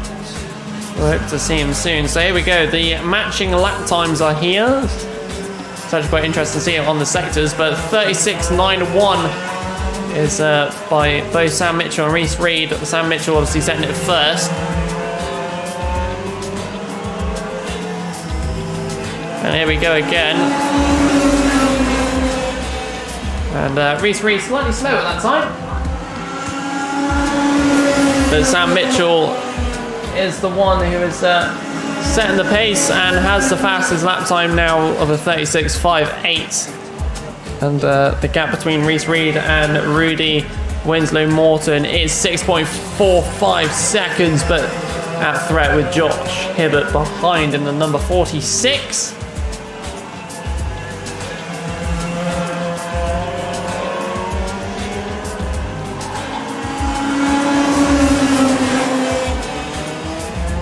Two minutes 36 left on the clock, and yet again not a lot of action to be said. The 0 of Sam Mitchell and Reese Reed and the 29.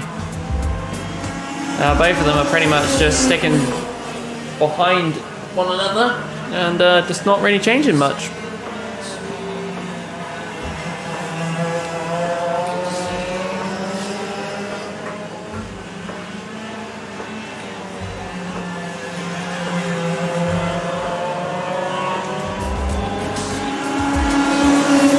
Over the line they come for their 8th lap in this race. Sam Mitchell still ahead. They've both slowed down a bit though, wise. Allowing second, third and fourth potentially to try and catch up. That gap is 8 seconds though, so I doubt it. But still we will see how it goes further on.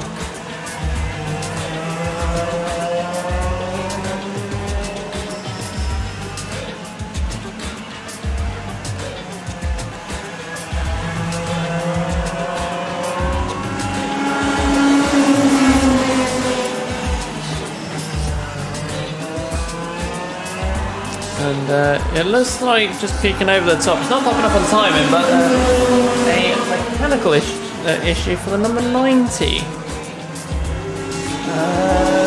Not sure. Could be.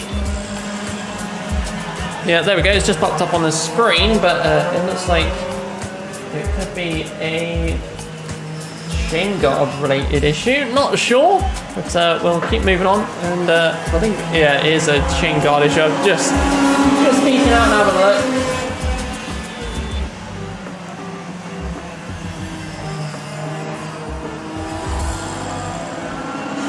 So that whittles it down to only 4 drivers out there with 35 seconds left to go.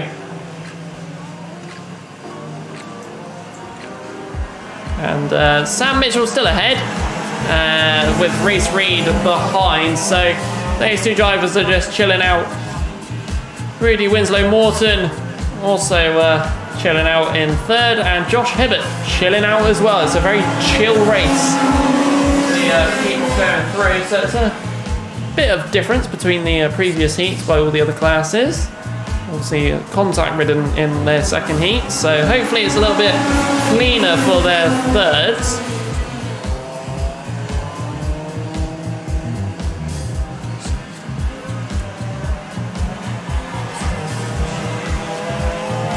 So here we go, it is soon to be last lap time for Sam Mitchell and the rest of the grid.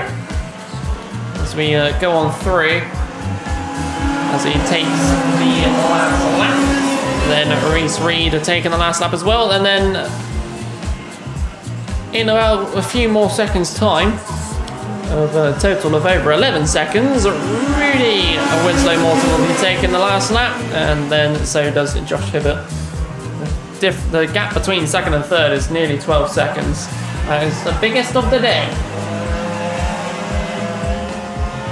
As the checkered flag is getting ready to be waved.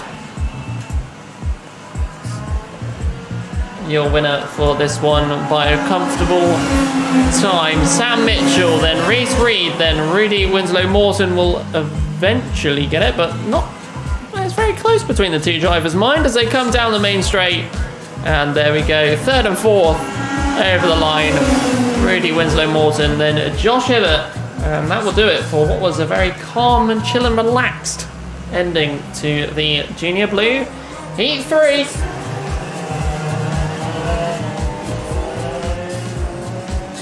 It's time to crack open a bottle of Coca-Cola. I love it.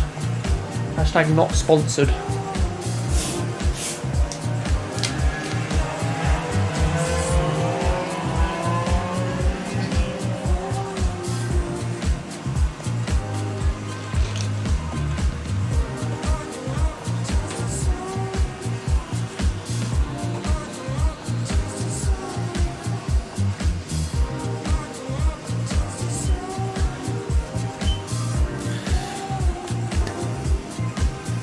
yeah, I meant to be talking. So that will do it for the Junior Blues for the third heat. And it's time to bring back out the Senior Blues. As music changes on the live stream and we get the big grid come on through.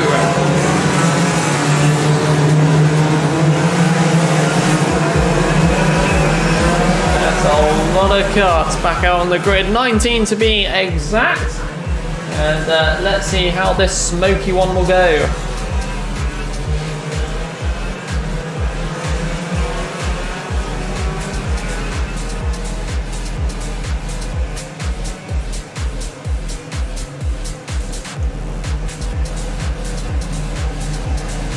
Don't forget, we're still live on YouTube if you want to say hello and support your drivers. So make sure to come and pop out and have a look at the YouTube live stream if you wish. Or you can see it on the screens around the building. But here we go, it's time for the Senior Blues for their third heat of the day. Let's get it going as they go over the line. We send them on out as they go in towards Billy's. A few of them 3 wide going around. I believe it was even 4 at one point. Oh, and that's not what you want to see as 3 of the drivers are off into the grass area. Car 8 having the cross-country route. It's a very popular route this round. Round 9, I think there's quite a few of them taking cross-country. I can't wait to watch this back and actually count how many. 2 of the drivers still recovering, but we'll get back to the front of the grid and see who is going to be the ones taking the lead. So here we go. It's going to be car number 40, Ben Joseph at the front, Phil Shears. Sylvia Vestia up into 3rd position. And a few more drivers making some moves. Yellow flags at the S's. Saying no overtaking zone, despite car 6 doing that.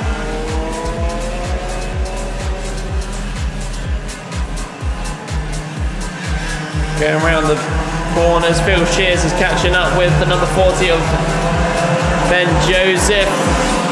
Going over the line there is Michael Bell, that was affected by the incident at the start, and unfortunately we have lost David Goody over down at the exit. So down the inside goes the number 29 on the 40, Sylvian Vessia, making a really brave move there. And getting out ahead, and other driver wise it's very different as one driver goes slightly wide going through the hairpin and losing what looks like 3 positions there, and possibly even more now as we keep driving on through. Let's get the start finish camera on the YouTube live stream. And going over the line now is Sylvian Vessia, then Ben Joseph, Phil Shears and Russell O'Neill. Anthony Canilby 5th position, Nigel Vickery in 6th position, Taylor Wardrobe making up 2 positions into 7th. Then we got Richard Puddle in 8th. Dave Watts, car 5 in 9th, and then the top 10 is locked out by Steve Groves. Car number 52, 2 a spinner and a lock from down at the hairpin there by 2 of the drivers.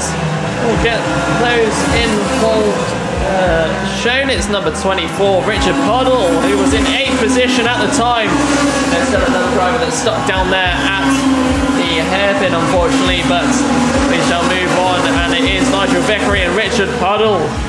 They were both in the middle of the pack, and unfortunately their little incident has caused them to drop back fairly decently there. So yellow flag still at the hairpin. A very late overtake there by one of the drivers, number 8 there. At least it was away before the incident, so we'll keep going. Sylvia Vessia still ahead, fastest lap at the moment is Taylor Waldron down in 6th position at 36.66. That's quite a lot of 6s.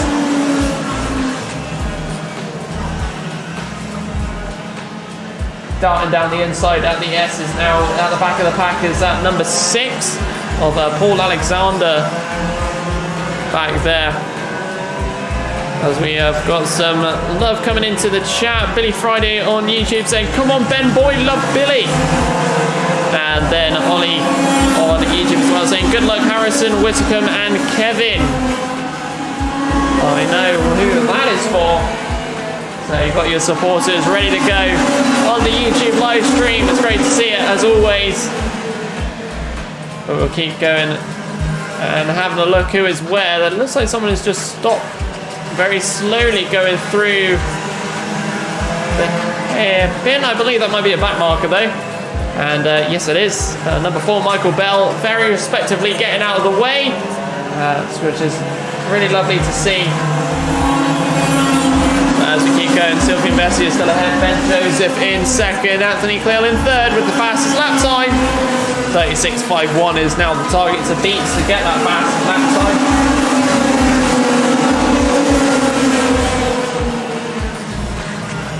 Going down into Billy's, one of the drivers taking a very drifty entrance into there. There's another driver taking a slow route. Kart 4, I think it's getting out of the way to the point where he might have accidentally slowed himself down a bit too much. But kept going and has officially been lapped by everyone.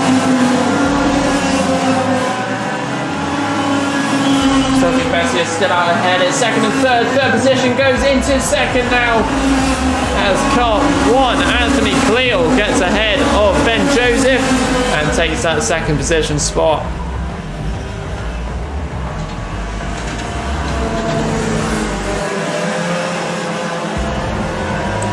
Not many other changes at the moment. Ron's shown in 10th position for now.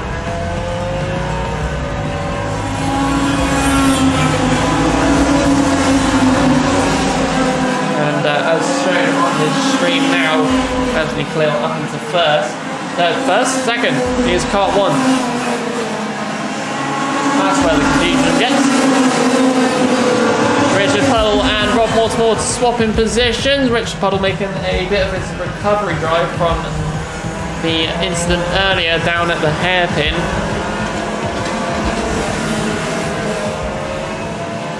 But at the moment, 53 seconds left to go.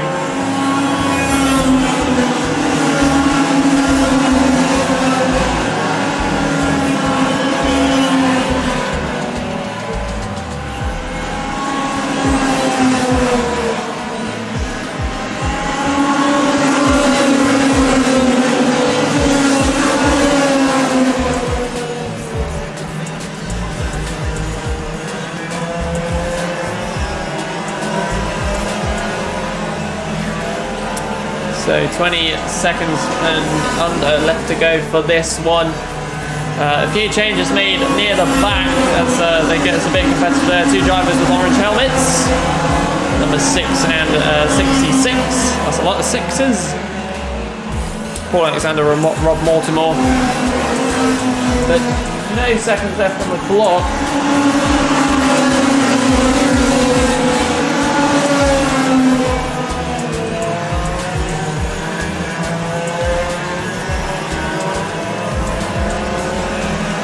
I've actually lost where our leader is. Here he is. As we come down the main straight now.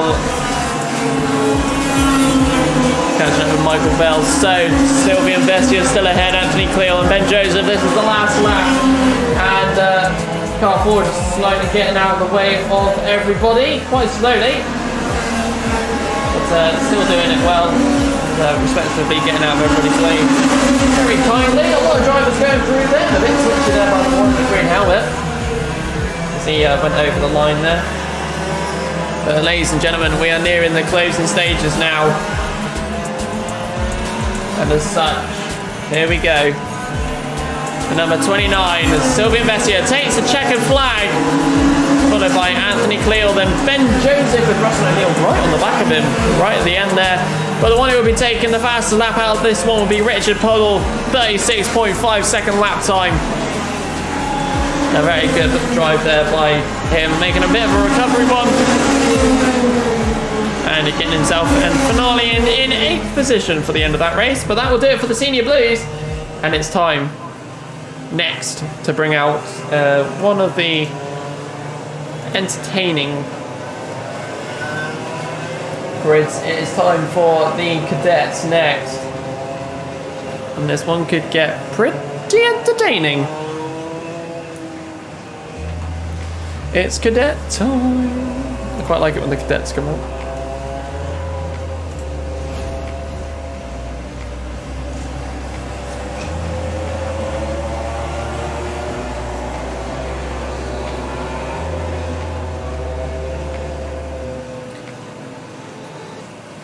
So yeah, next time we have a championship round, we'll have the look into the 2022 look for the streams. A little bit of a sneak preview. We'll be working on it over the winter stages. Obviously, there is no round in December, which means next month is the final round, which is round 10. And it's going to be sad not doing it for another month, but obviously being able to do pretty much all of these races this season of the Kart Club Championships is absolutely brilliant, and how the streams developed over this year. So obviously we want to keep the computer up to date and get it upgraded for more action for next year. Obviously we want to bring in more cameras, we want to bring in more action and give you more looks to the track, and they'll all be outside of the commentary box, so you won't get, as I speak, the window cam that I've been using. Which does reflect quite often and doesn't really work well. So new cameras, new views, and obviously your guys joining me for the next one, which will be great. And hopefully next year will be an absolute blast, because we'll be able to watch the whole thing from start to finish. I'll be able to watch it from start to finish.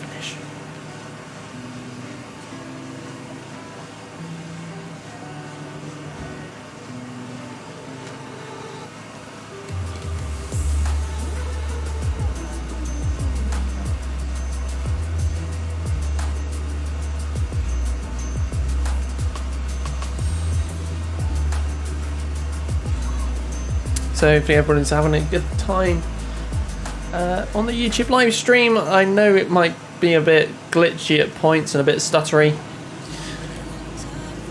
We're developing it. So there they come, small on the little screen on the YouTube live stream, and also somewhat small in real life. It is time for the Honda Cadets for their third and final heat, but that's a bit looking at the program for today. It is brilliant.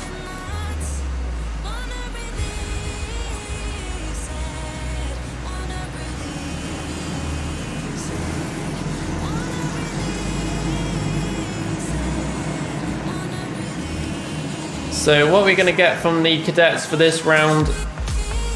This heat. There we go.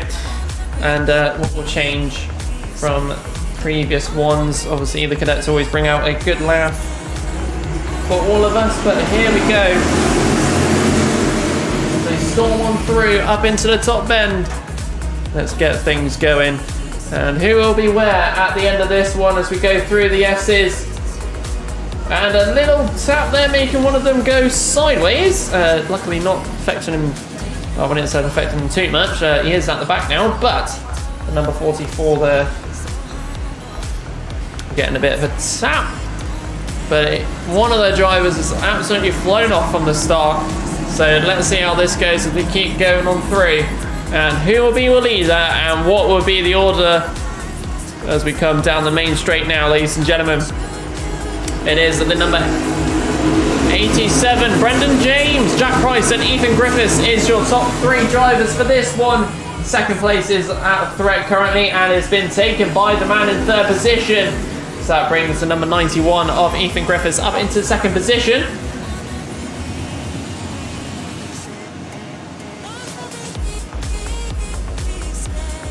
Number 36, Alice Fairclough at the back.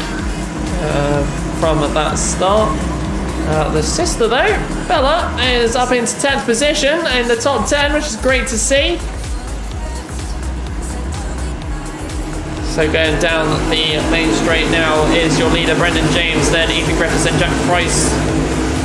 Harrison Whitcomb with a 41.49 is the fastest lap time as we go through down the back straight and then around the hairpin towards our horseshoe.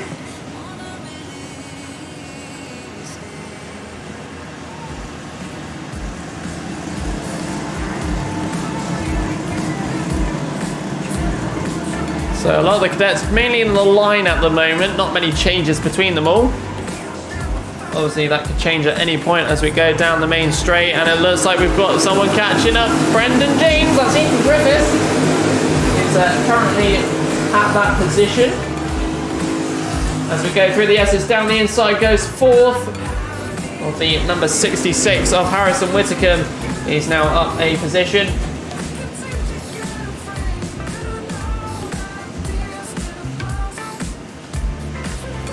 As we go around the horseshoe and towards buttons, it is getting close between that top group there. The top three definitely very close, as you can see as they go around the top bend and down the main straight. Here we go. Trying to do the outside line is number 91. At the moment it's just a train of 5, and down the inside they go on the first position there. So the number 91 and 66. Brendan James is in 2 positions there. Unfortunately, he could not do anything with the two just literally training on through as they went through the S's. The number 66 has a more of an inside line there, but still in 2nd position. So let's get your change for this one. 2 of the cadets are locked together coming out of the horseshoe. That's something interesting. And that's not what you see every day. 2 interlocked cadets. They literally cannot move from each other. So we'll get back to the front.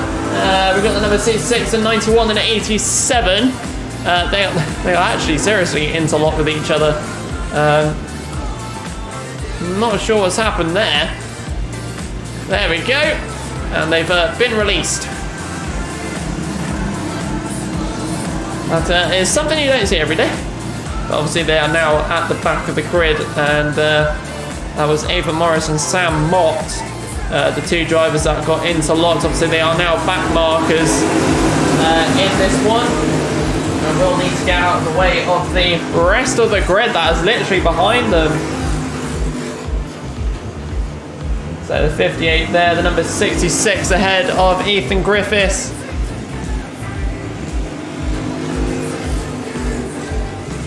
Keep on looking through. Obviously the number 58 is ahead of the pack, but he is at the back. And we'll need to slowly get out of the way to let the rest of the pack through as we go on down the main straight now.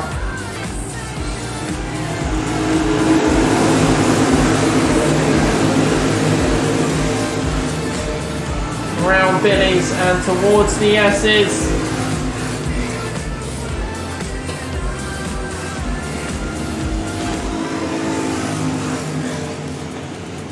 A few moments ago, Lucas Howell also given a contact warning. He was up in 4th position and still is. But let's see how this is all unfolding at the moment. Top bend now, they are coming around. There's 1 minute 34 left on the clock. So will there be any further changes as we keep on moving through this one? Jack West saying, go on Ethan, go on Lucas. Ollie as well saying, good luck Harrison Whitcomb and Kevin. Harrison Whitcomb in 1st at this current time. Obviously supporting your drivers is great to see on the YouTube live stream.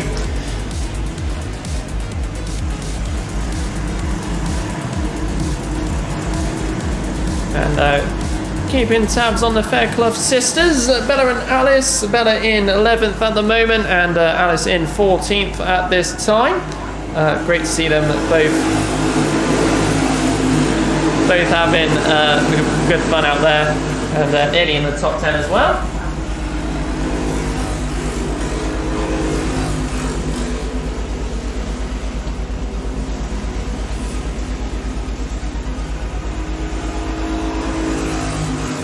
So as we feast our eyes on the exit of the hairpin and towards the horseshoe, it's getting a very touchy around there to the point where one of the drivers has had to back off, and not sure if he has an issue, but managing to keep on going. So let's see an update there as we go down the main straight. 7 seconds left on the clock, so they managed to sneak in another lap to keep it going. So let's get updates on the order. That'll be Harrison Whitcomb, Ethan Griffiths, Brendan James up into 3rd position. So he would want to catch up as well. Lucas Howell out there in 4th. Freddie Baker is in 5th position. That's the first time I've actually mentioned him in this race. Jack Price is in 6th. Jaden Mead 7th. Harry Farrell in 8th. Ryan McCall in Kart 31 in 9th. And then topping out the top 10 would be Cameron Nelson in number 44.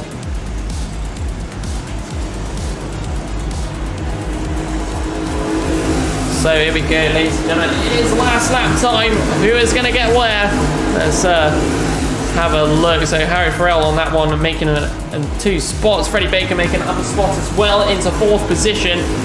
So it is all literally down to play for now with this one as we go down around the hairpin. And it looks like Freddie Baker's just made another spot, if I remember his kart colours correctly. And as such, he has. He's up into 3rd now. So taking the top bend now, and who will be winning this one? There's 2 very close together, but it will be Harrison Whitcomb taking the checker flag, followed by Ethan Griffiths. I just realised I said flagged improperly. Brendan James in 3rd. Freddie Bacon just not making it up into 3rd, unfortunately, on that one. Lucas Howell, then Harry Farrell, Jack Price, Jaden Mead, Ryan McCall, and obviously we have Bella Fairclough. We have Kevin in car number 94. Then we have 47 of Charlie White in 12th. Alice Fairclough in car number 36 in 13th.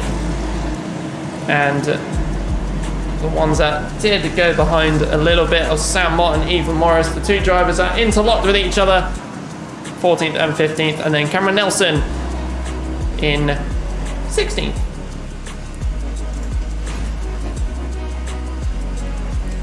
So a great drive there from all of the cadets on that one, with only 1 lockup, but that will do it for the cadets for all of their heats now, and it's time to move on to the mini-maxes. Let's see what this one comes out, and I wonder if it'll be less contacty like last time.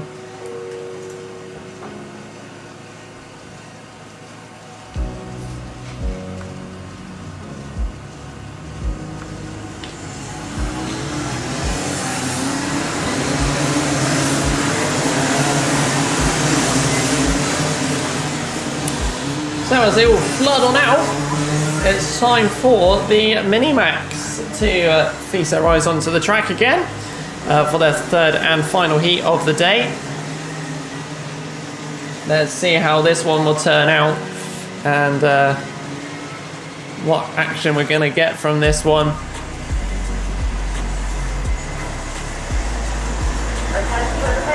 Junior race pack for the semi-winners. Junior race pack for the semi-winners.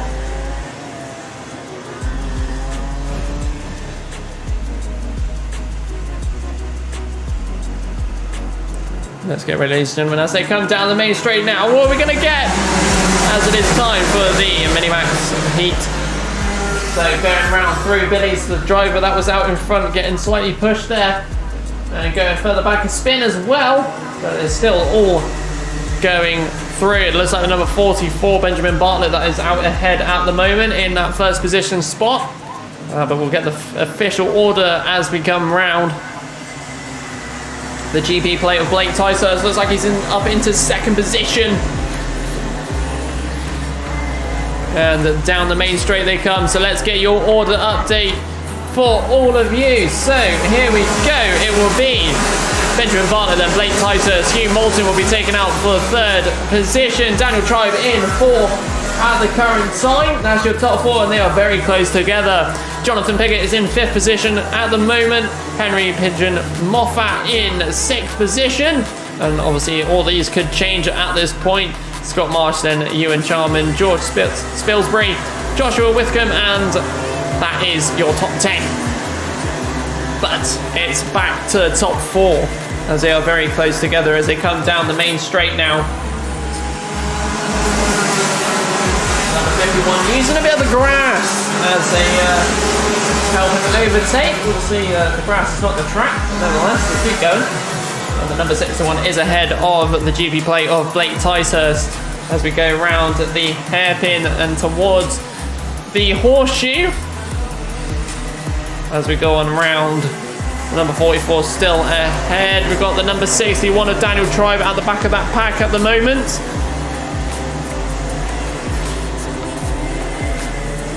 And it is great to see as we keep going down. There's 2 other cars side by side going down the main straight. So no changes between those 2, but there is now as he puts his nose down the inside and sneaks out ahead going through the S's. A very smooth move by him in the number 42. Still going on through the number 44. Is getting slightly caught up by the number 51 of Hugh Moulton. As we're still growls on through this race. 4 minutes 38 on the clock. This is flying by very quickly. And then up down the inside, 51. Just on the line there, getting out into that first position spot, but he's going to switch back again as he goes through the S's, using the curves. And there we go, the number 44 is out ahead of Hugh Moulton there.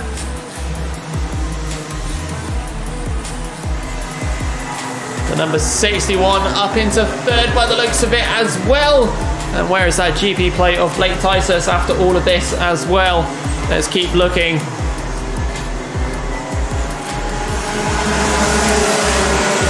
As he goes over the line in 4th position. Blake Ticehurst, but it's still changing all the time when they go up into Billies. So let's just keep an eye on everything. Benjamin Bartlett is still out ahead. But it's car number 42 that will be taking the fastest lap at the moment with a 35.94. Nobody else being able to beat that at this time. We'll keep an eye on the sector times when they change. Even going even faster in sector 2 at the moment. No changes to the order just yet as we keep going round. There is at the front, as Daniel Tribe takes the fastest lap now, 35.86, but Benjamin Bartlett and Daniel Tribe, they're going side by side now, going through the S's, so it's all changing. The number 44 trying to stick it in, and there's still more changes going into the hairpin. That is a group of 6. So we've had 2 more join in for this battle. The GP plate of Blake Ticehurst, 5th in that lot.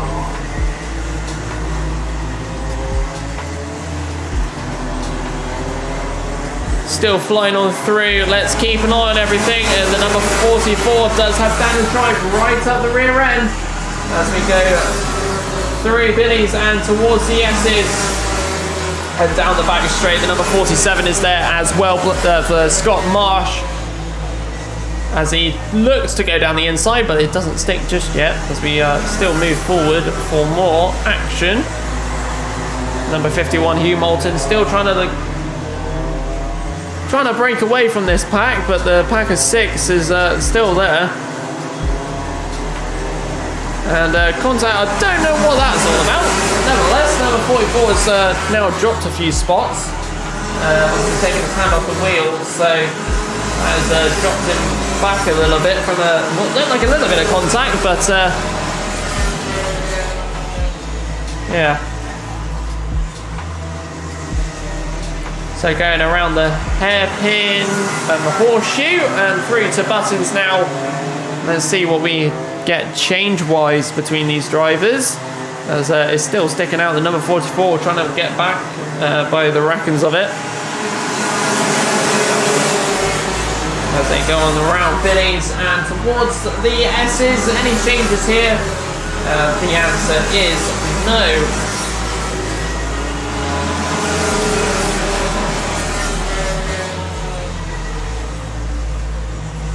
So that top 6 at the moment, they're all just chilling back and defending it when they can and just keeping behind each other. There's just over a minute left on the clock. So there's still plenty of time for more changes and to try and get that top spot, because Hugh Moulton has been caught up now by the number 61 at Daniel Tribe. So it's still all to change for one as such. Talking about Daniel Tribe, he does sneak it up into that top position. So the number 61 now ahead of the 51. And that will change that order for the lineup. And it is still changing even more. It looks like number 51 losing a little bit of pace here. Number 47 and 44.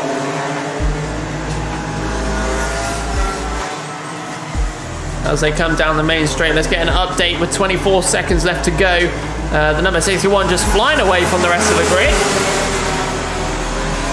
Daniel Tribe, Hugh Moulton, Scott Marsh, that's your top three at the moment, but that is going to be changed as darting down the inside, making a double overtake. It's the number 44 of Benjamin Bartlett as he makes a move that has put him up, but it looks like it's already being taken back as we go through the hairpin and horseshoe here. So it's still all to change for. This isn't even the last lap yet. The action has happened prior to it, so let's see as we go down the main straight for the last lap board that Daniel Tribe will be comfortably taken. It's all happening for that third position. The changes are being made constantly here for the final lap. Let's keep tabs on it through the S's. Number 44 still in that third position. He's defending hard, trying to take the defensive lines. We go around the horseshoe now, and it is still no change to 44 of Benjamin Bartlett, who, by the way, is given a contact warning as well. Still trying to get there, but ladies and gentlemen, taking the checker flag will be Daniel Tribe for the last heat of the mini-maxes. Scott Marsh, then Benjamin Bartlett. He will be taking the checkered flag in third position, and a very hard fought third position as well. Hugh Moulton is up into fourth position. Ewan Charman in fifth. The GP plate of Blake Tysus missing out in the sixth position. Jonathan Piggott in the seventh. Henry Pigeon Moffat in car 88 in eighth. George Spilsbury in the car number 69 will be in ninth. And then Joshua Whitcomb in car 45, topping out the top 10. That is your order for that heat, and that time a lot more action packed with the top six, and they'll be back later on for their finals, of course. And then next up, we're back with the junior road tax that will be flying onto the track very shortly. Let's see how this goes.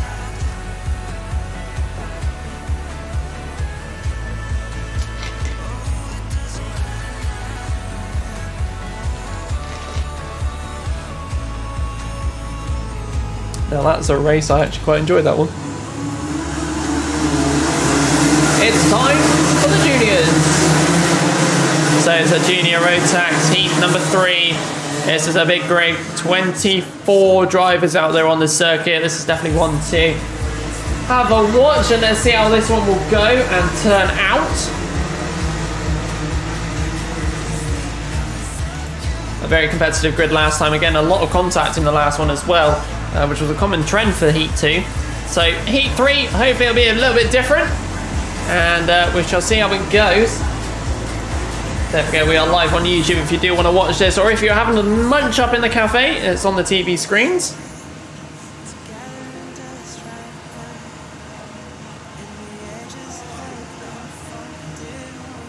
So here we go, ladies and gentlemen, as they come down the main straight. It's time for the junior road tax. Let's see how competitive this one gets.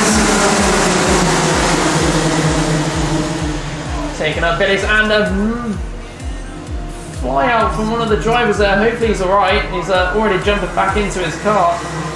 That was a very heavy impact there. That flung him out of his car, but yeah, I'm not surprised that he's been told to sit back off of that one. That was not a start to see. So let's continue to see what else happens. Who actually got first position in this one? So we start off with It was George Walker who was thrown out of his kart there.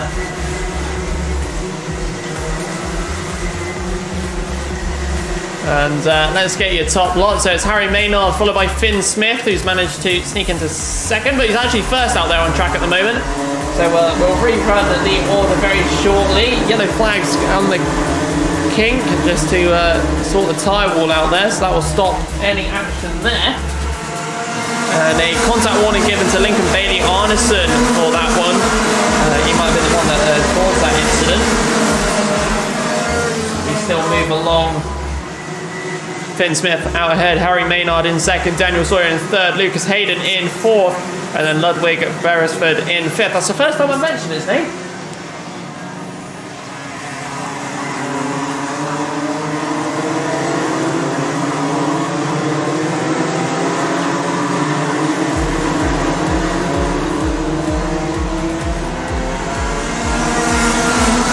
We keep on going around the adrenaline driving. Let's keep going. Finn Smith comfortably out ahead at the moment, followed by the number 93 of Harry Maynard. Finn Smith with the fastest lap time of 35.30, but could be at risk at the moment for that fastest lap time. That could change, and at any point as well. So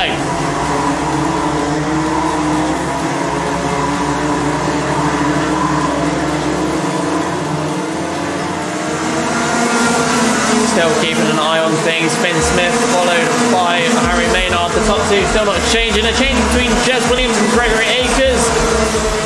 Kart 9 then 43. Down the back straight we go.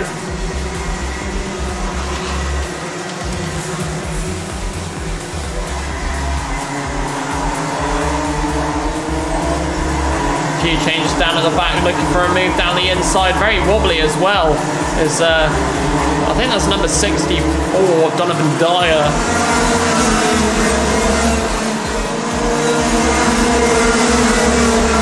Still move on. Jez Williams making up a position, and so does Gregory Akers. Ludwig Beresford down 2 positions, spinning by one of the drivers there up at Billy's. And that sounds like a very loud kart out there on the circuit as well. I can just about hear it. There we go, yes, if you can definitely hear that one. Someone's got an exhaust issue out there. That's going to be one you want to target down a little bit. But it's Finn Smith, Harry Maynard, Daniel Sawyer, Lucas Hayden, Billy Edgecombe out there as well.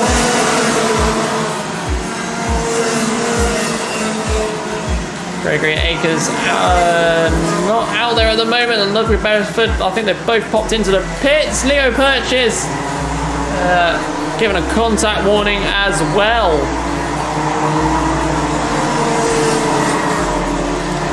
Ludwig Beresford's just coming out, so he's still there.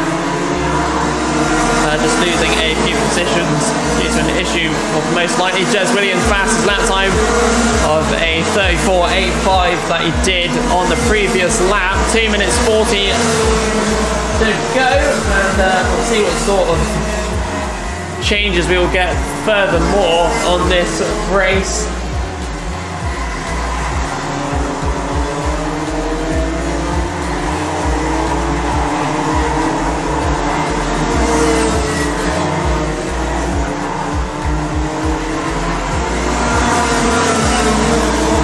Finn Smith really just keeping his lead at the moment. It's more between second and third that have some sort of chance of a change at the moment. The number the 93 and 12 of Harry Maynard and Daniel Sawyer. Those two drivers are getting close, but will they be both thinking of catching Finn first and targeting for another change, or will they just do it anyway? We'll find out. There's 1 minute 48 and less to go, so we'll see what happens. We change cameras towards Billy's. Lucas Hayden in 4th position still.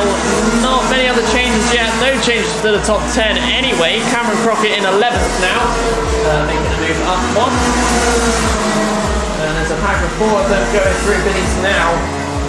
Near the back of the grid, but nevertheless still part of this race. number 59 and 64. So Holly Woody, Donovan Dyer, Mason Perrin, and then Arthur Thacker. Again, a couple of names that I've not mentioned yet today. But we shall keep it going through. Finn Smith still leading the pack at the moment. Yet to change though, because it looks like Harry Maynard is catching rather quickly. Ludwig Beresford given a contact warning on the previous lap. And down the inside goes to 71 on the 41. On Jamie Burt there. Leo Purchase getting up one position, but the top three are really hanging it out together at this current time. So let's see how it goes really. 37 seconds left to go. A few contact warnings for this race, but we will still keep it going. Let's have a look at other drivers out there at the moment. Ashton French in 10th position. Leo Purchase up a position into 8th. Jane Burt down into 9th. Those two have been having a battle constantly for the last couple of laps. It's more this top three that have want to keep interested. Is 10 seconds left to go for this one. So what are we going to get for the final few laps? Which I'll see very shortly. The last lap board is out for Finn Smith, so it's action time for Harry Maynard and Daniel Sawyer if they want to try and get anywhere near close. Alfie Davies is the one with the fastest lap time in this race so far with a 34.81. But here we go, ladies and gentlemen. Let's keep an eye on that top three for this final lap. Finn Smith going around at the front still.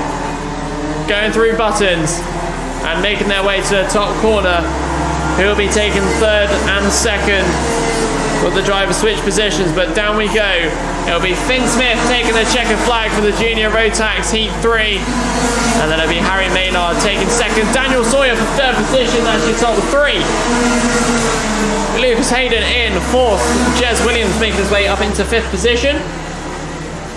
Alfie Davies in sixth. Billy Edgecombe in seventh. Leo Purchase, kart number 71, eighth. Jamie Burt, ninth. And the top 10 for this race, Cameron Crockett in kart number 88 will be taking 10th position. And like I said, that is your top 10. George Walker not being able to finish this race due to that very nasty looking incident that he had, and Gregory Akers unfortunately not making it either.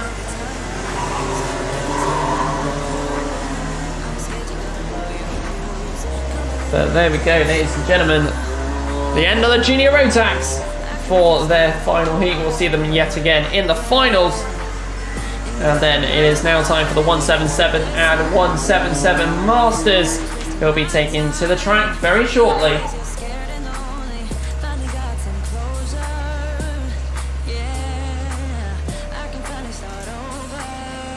Things are heating up.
Such some shouting, so it's not one of the drivers that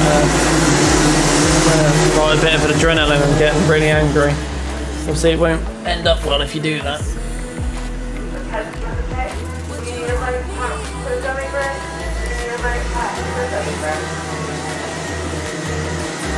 So, it's time for the 177s and 177 Masters to head on onto the track.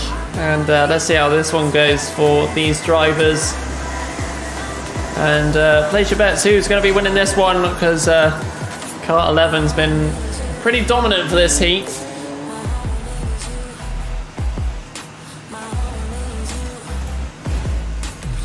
So let's see where it comes at the end of this race. Let's go as we go down the main straight. It's time to start the race off and see who gets where. So at the front there, breaking away from the rest of the pack, going through the S's. That looks like the number 28 of Harry Rowett, who will be leading the pack so far. And just behind is the number 73, then the number 22.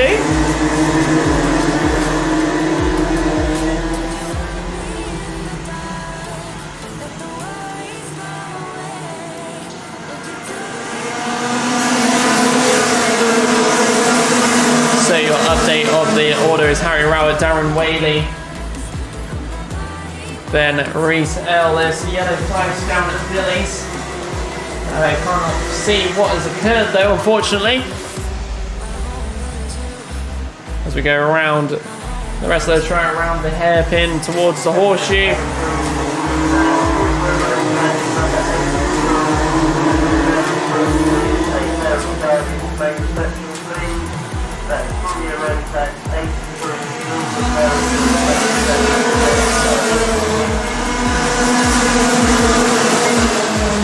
So going on through, it looks like Ian Branford's the one that's stuck at the Billy's there for a lap.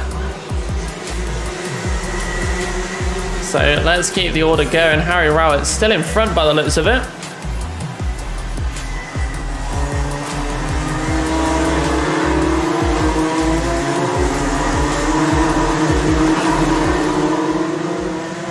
And second position is Darren Whaley. Does have third and fourth behind him, and he has Philip Howarth behind him as well. Very dominant. There we go. Dominant driver out there for this one. He has been for quite a few of the rounds, as he takes a brave dart down the inside, and there we go. So he's just about made it into second position now, so he'll be now targeting down the number 28, who has a bit of a lead at the moment. So it might take a few laps, but nevertheless he'll still catch up as we go down the main straight now. 4 minutes and a half just over left to go. Plenty of time to change as we go going through the track. A little bit further back, let's have a look at the action there. Down the inside goes another driver, the number 95 on the number 34, as Andy Ward on Luke Richards there. Fast lap at the moment, Philip Howarth. Not really a surprise there, 35.44. And taking that second position at the moment and catching Harry Rowett in car number 28. That gap is decreasing each lap, and as such it's under a second now. So there could be change on that one.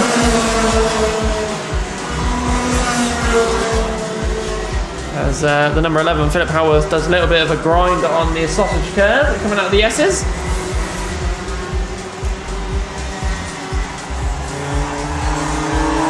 So the track starts getting a bit cooler again, as that sun has been hidden by the clouds, but nevertheless we still keep going. Not much action change-wise. They're all sort of spread out now. It's more now at the back, and when I say the back, it's literally near enough the back. The two Alexes of Alex Solly and Alex Joyner, those two are very close to possibly have a change on there. So we'll keep tabs of which Alex will be ahead of each other.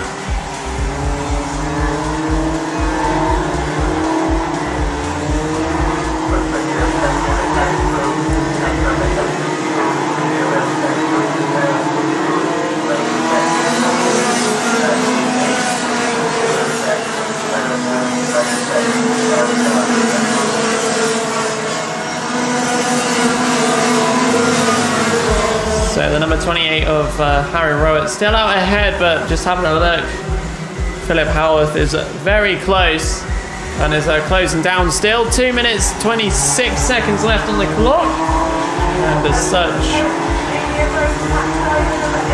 there could still be a change. There's an announcement, so I have to pause for a second.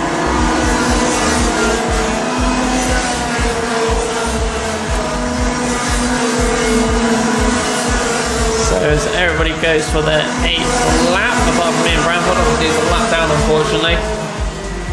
But as everybody goes to their 8th lap, let's see any other changes that could be possibly happening. The number 34 at the moment, ahead of Ian Hardy, which is catching him slowly. The gap is very small in stages, but you never know. As Philip Howarth is right at the back end and down the inside, he makes a move on the biddies and through the S's, and he is ahead just before the S's. Made that move look like, well, just really easy. But Harry Rowett still in second, down into second position, but still top 3. With 1 minute 10 seconds left to go, so it's more of a catch-up time and try and stick with Philip. But obviously Philip is a very fast man around this circuit.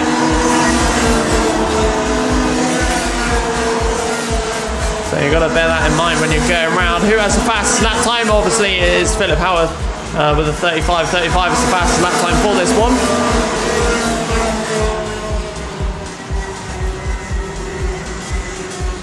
Not many changes on the rest of the grid at the moment. Everyone's pretty much just sticking where they are. 38 seconds left on the clock, so we've really got a few more laps to go before this one ends.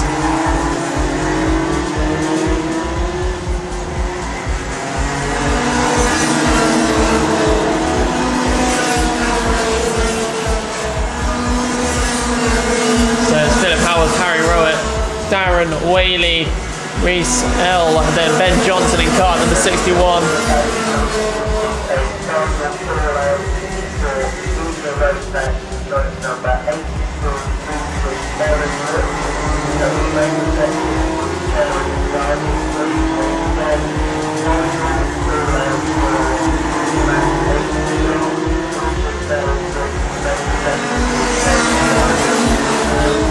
That's just a couple of announcements being made onto the tannoy, so just stay up with that for a moment. There was some incidents probably.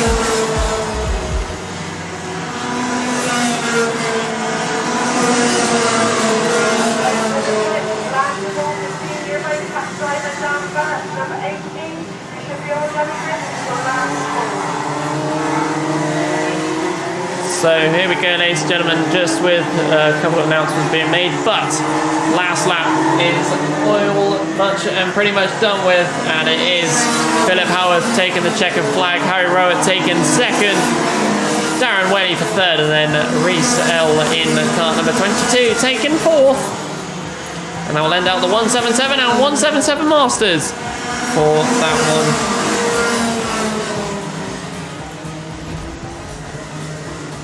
So there we go, that is the end of that one, and we'll see them again back for the finals later today. And as such, it will be time now to get the senior road taxes for their final, their final heat, but heat number 3. So let's see how this one turns out for the seniors. As always, they do battle hard, so get ready, because the seniors will be out very shortly. This is a bit different music-wise, isn't it?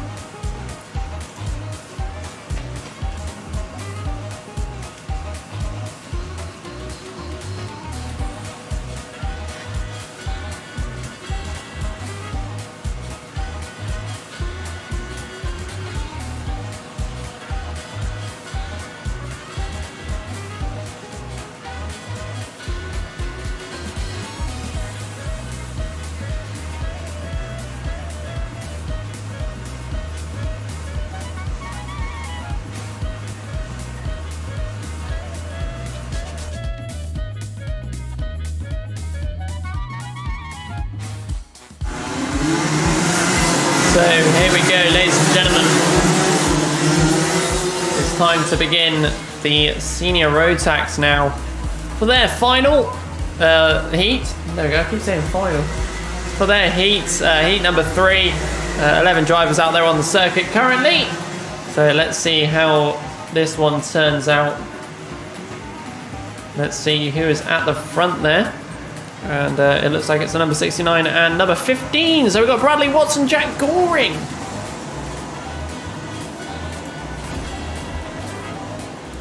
Let's see how this one turns out, shall we? So as they slowly start making their way to the top corner, plenty of time to get out ready to watch this one as they come towards the main straight past the pit lane. Let's bring this one out. It's time for the senior road tax. Heat 3! As they go over the line here.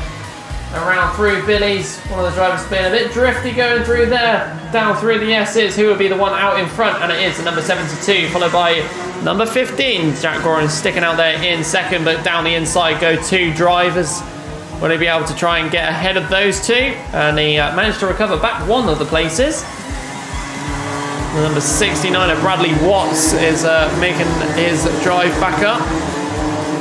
But let's give you your top 4 as they come on through. They're the ones that are really close together. So the number 72 of Harrison Crook will go ahead, followed by Bradley Watts, Jack Goring, then Harry Holland. Lewis Halliday is in that list as well, of course. He's up there in 5th position. Jack Maben in 6th.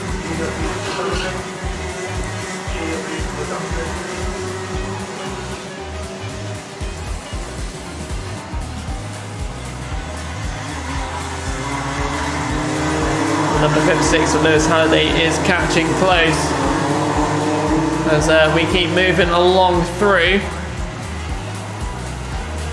Down the main straight, the number 72 Harrison Crook with a bit of a comfortable lead out there at this current time.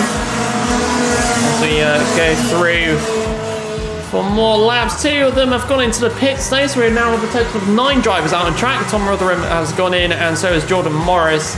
So hopefully they'll be able to sort out their issues, if it is an issue, as quickly as they can. Ready for the finals later today. It's going to be an interesting finals and could be getting very competitive as it has done pretty much all day.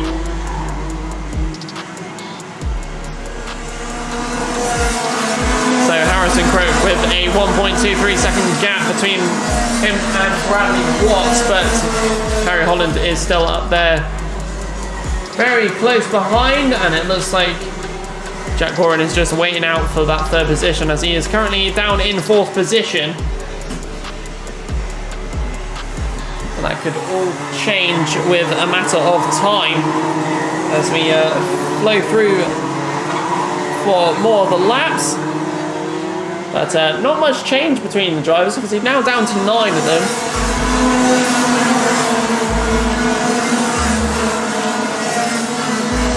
Apart from 2nd and 3rd, and potentially 4th as well, it's all very pretty much evenly spread, and there's not much action. So we'll keep tabs on what's going on at the front of the grid. Obviously that gap with Harrison Crook is slowly closing. Lewis Halliday still in 5th position. He's catching up with Jack Goring as we speak. Jack Maben also following suit behind Lewis Halliday as we roam through the track. It's just pretty much just chilling out, ready to waiting through the S's, go the top 4. Jack Gorin still just keeping it out behind Bradley Watts in 3rd position, getting close and gapping Harry Holland a little bit. Both pretty much opens and closes that gap. Lap on lap, so they're pretty much just comfortably staying where they want to be at this time.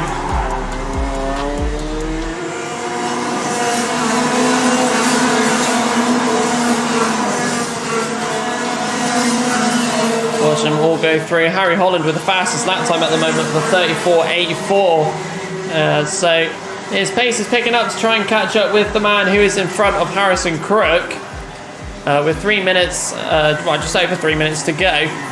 There's plenty of time for that to change. Number 15 of Jack Gorin still keeping it out there in 4th, but he does have a Lewis Halliday behind.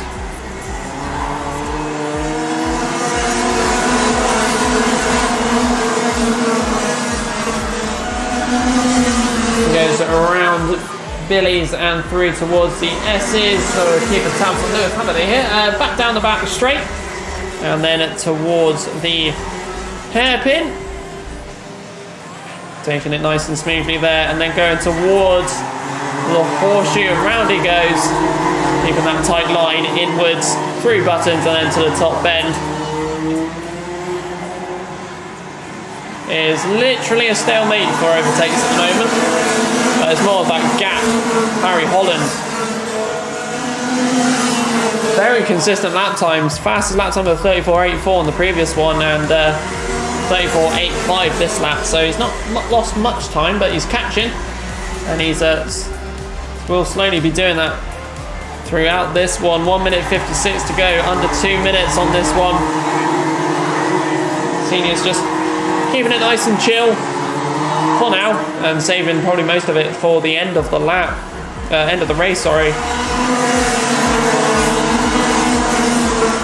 Lewis Halliday slowly catching up with Jack Goring.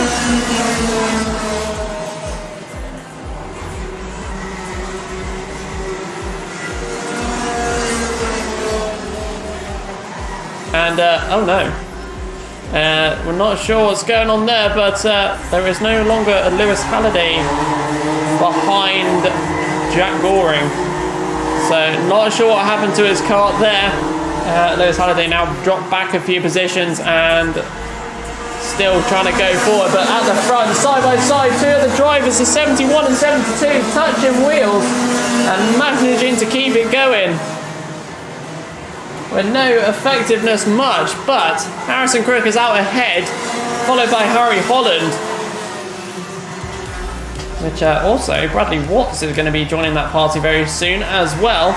So both drivers getting really touchy with each other and going through buttons. And through the top bend. These drivers well and truly being very close together. It's all getting action-packed to the front again, down the inside line, trying to keep it. That's invited third place to go up one. So it's 72, 69, then it's 71. So Bradley Watts up into second position. Jack Goring's just chilling in fourth, watching it all unfold. Not far ahead of him.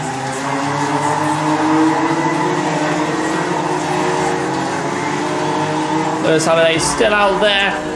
Down in sixth position from whatever happened to his kart not long ago. A little bit touchy from the 69 on the 72. Bradley Watts getting touchy, and it's all swapped over now. So they're all swapping to the point where the number 69 is out in front. It is the last lap as well, so this is all where it comes down to. As they go through the hairpin towards the horseshoe. It's still very close together through buttons. Jack Goring might have a little chance at this one. Top bend, here we go. The person who will be taking the checker flag on this one with the little drag run. It will be Bradley Watts, then Harry Holland, followed by Harrison Crook, then Jack Goring will be taken out for fourth position. Lewis Halliday managing to get back up into fifth after his little mishap with his kart there. Harry Gibson in sixth, Callum Davies in seventh. Eighth will be Jack Maven, and then Elliot Barrell in ninth position as he just comes over the line.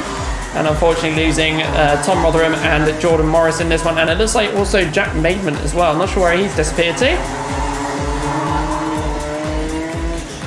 But there we go. That is the final heat for the senior Rotax. And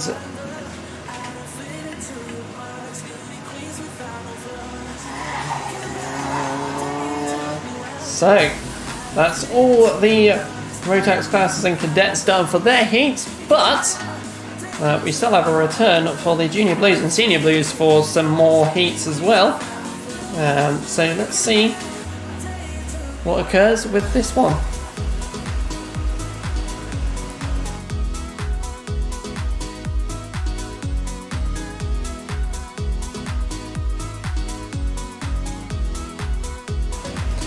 Paul Maben saying go Jack. Unfortunately, I think he's might have spun out on the top just after buttons by the looks of it.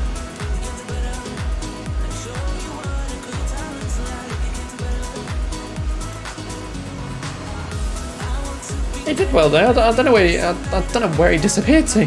The action just happened.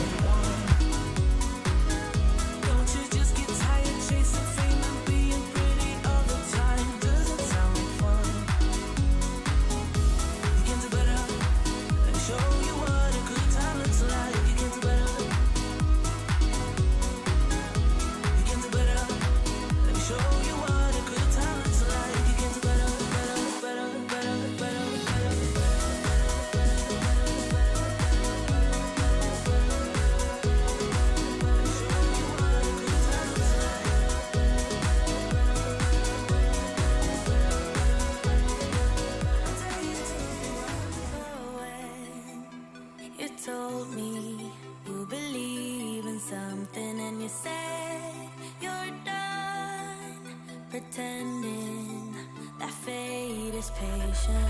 Go run away, get it out of your system. Come back when you're older. Go find a place where you can't be the victim. And come back when you're older. Go catch the storm within your broken bones and be wild. So here we go, ladies and gentlemen. It's back out for the Junior Blues for their fourth heat.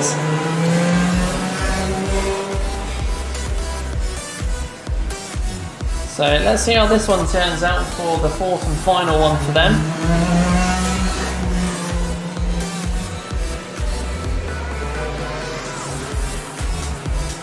Six drivers out there on the track: Josh Hibbert, Reese Reed, Sam Mitchell, Jamie Dard, Rudy Winslow, Morton and Mitchell Carpenter.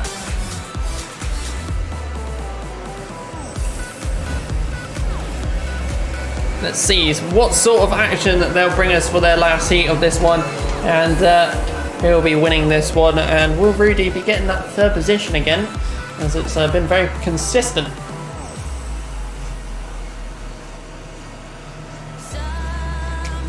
So it's all very spread out there at the top. But here we go as they go over the start, finish.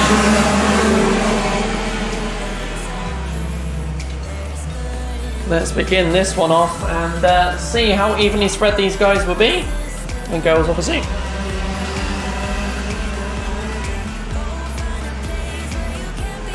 So they're going on a spin by one of the drivers there, just right at the start of the hairpin. But going through the horseshoes, the 46 and the 29. And the one that spun at the top there was the number 19, Mitchell Carpenter. He's been very high up recently, so that's a bit of a different mistake to make. So Josh Hibbert, followed by Reese Reed, Sam Mitchell, then Rudy Winslow, Morton. Down the inside at the front there, it's the number 29, so 29 and then 0. There's the battle that we've had all day. And it's back again, the 0 down the inside of the 29, round the hairpin and towards the horseshoe. Still keeping the nose in. So the 29 still getting back up ahead. And there we go, back up ahead, 3 buttons, and that will change the order, not by much.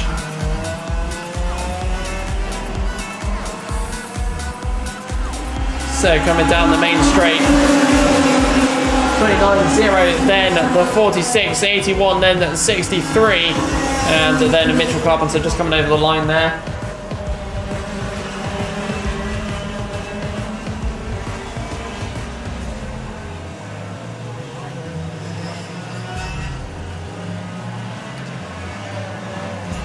Fastest lap at the moment is Rudy Winslow Morton, 38.62. That's great to see. As we keep going on through, what we're going to expect from all the other drivers at this time. So Reese Reed still ahead, Sam Mitchell, then Josh Hibbert, top 3. Reese Reed obviously now taking over that fastest lap time, 37.61.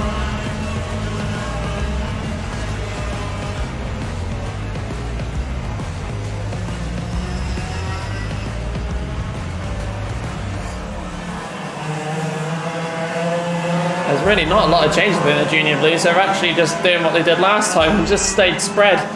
It's only the top two that have action and potential opportunities for any sort of overtaking, and as such, as I talk about it, tries around the outside, but 29 taking a wider action to make sure there is no overtaking done through the S's. 29 still ahead. The number 90 of Mitchell Carpenter at the back going through the S's, slowly catching up with the rest of the grid. After that spin earlier at the hairpin. But like I said, it's already action just at the top.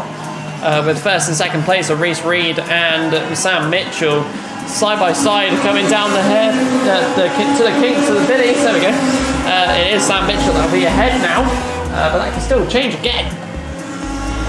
And a spin! A little like more contact-ridden spin. Kart Zero. A little bit of a pit manoeuvre by the looks of it. That's what it looked like anyway, by one of the driver behind him. So that's eliminated him from that race, but the 29 getting the advantage on that one. It could have been an accidental move, but that's very much like he had no room to go. But we still keep going, and that's definitely changed the order quite a lot, and as such, Rudy Winslow Morton does get that third position back. Jamie Dart up into fourth position, Sam Mitchell down in fifth, and Mitchell Carpenter still chilling out in last, but still sixth position. And Rudy Winslow Morton looking for some moves here. Potential overtaking by the driver as they go around the horseshoe towards Buttons. Looking for some spaces. It's different from last time. It looks like there's some energy brought in, and definitely trying to get up. Third position last time. Let's see where it goes to next time. Down the inside of Billy's and a spin, locking up the brakes there. And unfortunately spinning out, losing a few positions. That's a real shame for the driver. Drove so well today, but one mistake. And unfortunately that is knocked her down to last position. Which is a real shame, but locking up that rear has just done it. It was a very good looking move potential, but like I said, locking up the rear. Reese Reed still leads the pack, followed by Josh Hibbert, then Sam Mitchell, Jamie Dart, Mitchell Carpenter getting up into fifth eventually. Rudy Winslow Morton unfortunately down in sixth in kart number 81.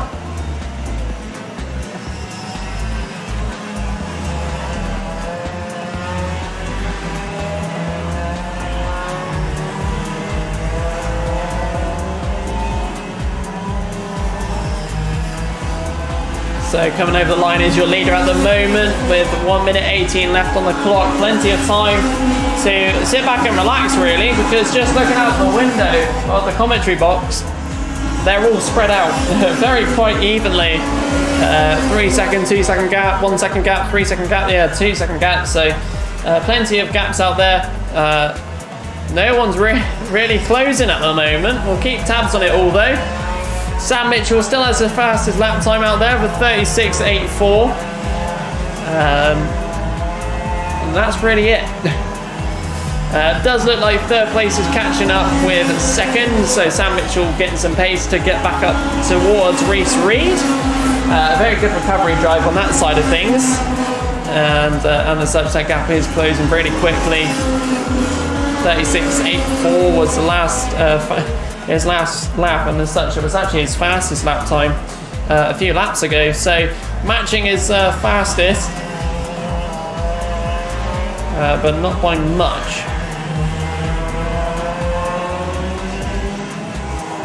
Here we go, potentiality here down the inside on the top bend, and there we go, the kart zero, Sam Mitchell getting ahead there of the number 46, which does mean promoted up into second position with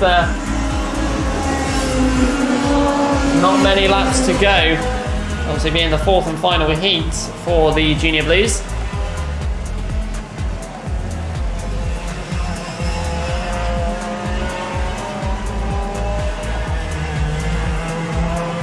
Josh Hibbett trying his best to try and keep up with the number 0. But it is last lap now for Reese Reed as he comes over the start-finish. Followed by Sam Mitchell, then Josh Hibbett. And then Jamie Dart just going over the line there. Then we've got Mitchell Carpenter coming over. And then Rudy Winslow Morton.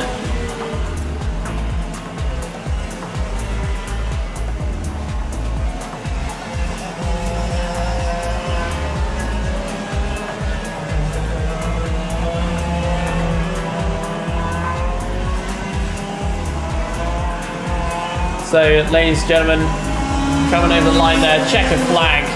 Winning Heat 4 is Reese Reed for the Junior Blues, and Sam Mitchell. Josh Hibbett will be taking 3rd. Jamie Dart will be taking that 4th position. Mitchell Carpenter will take him 5th, and due to a lock-up at the rear going into Billy's, Rudy Winslow Morton will be taking 6th position. And that will end it for all the heats for the Junior Blues. And it will be time for the final heats out of all the heats, and it will be given to the Senior Blues. So a big grid for the finale of heats, and as such their final heat as well. Let's see how this one goes. They'll be out very shortly.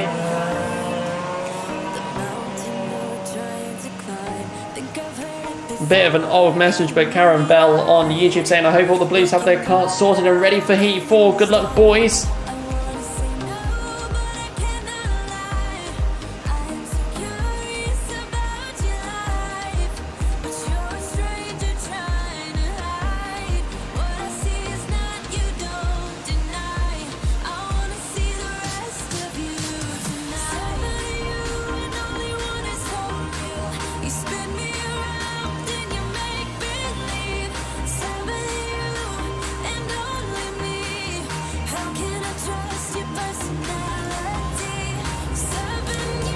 So here we go, ladies and gentlemen, the final heats of the day and the final heats for the Senior Blues. It is time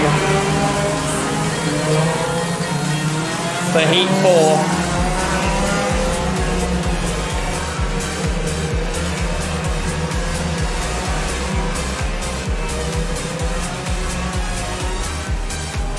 Let's see how this one turns out. The Senior Blues have given us some good races already, as we have a late comer for number 63 coming out of the pits, Tom Parker.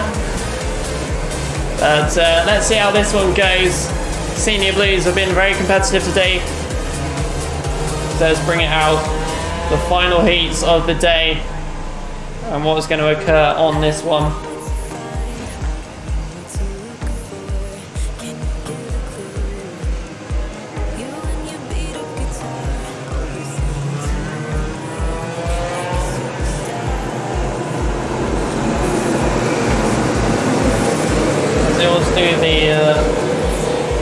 Go around again dance with their fingers. Let's see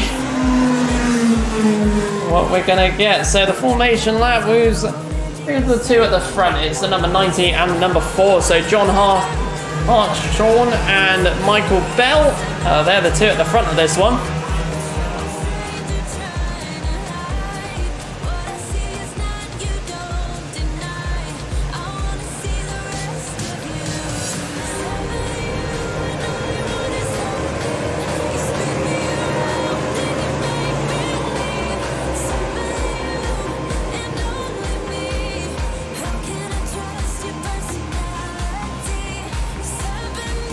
So here we go, ladies and gentlemen, let's get ready for the final heat of the day and Heat 4 for the Senior Blues as they start making their way down the main straight.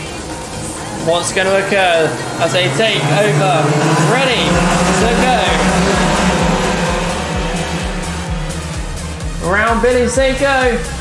All drivers still on track through the S's and down the back straight. A little bit of a blockade. Coming out of the exit of the S's near the back of the pack. Split that up a little bit. Side note, the song dropped at the green flag. Oh, I'm satisfied. A couple of drivers off there at the horseshoe there.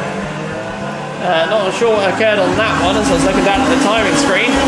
So let's get your order. So it's Kart 0, Dave Watts in first position, followed by Stuart Gray, then Anthony Cleal. Taylor Waldron is in fourth position in kart number 64. John Hartshorn. Sorry if I'm mispronouncing that. It's kart number 90 in fifth position. Russell O'Neill in sixth.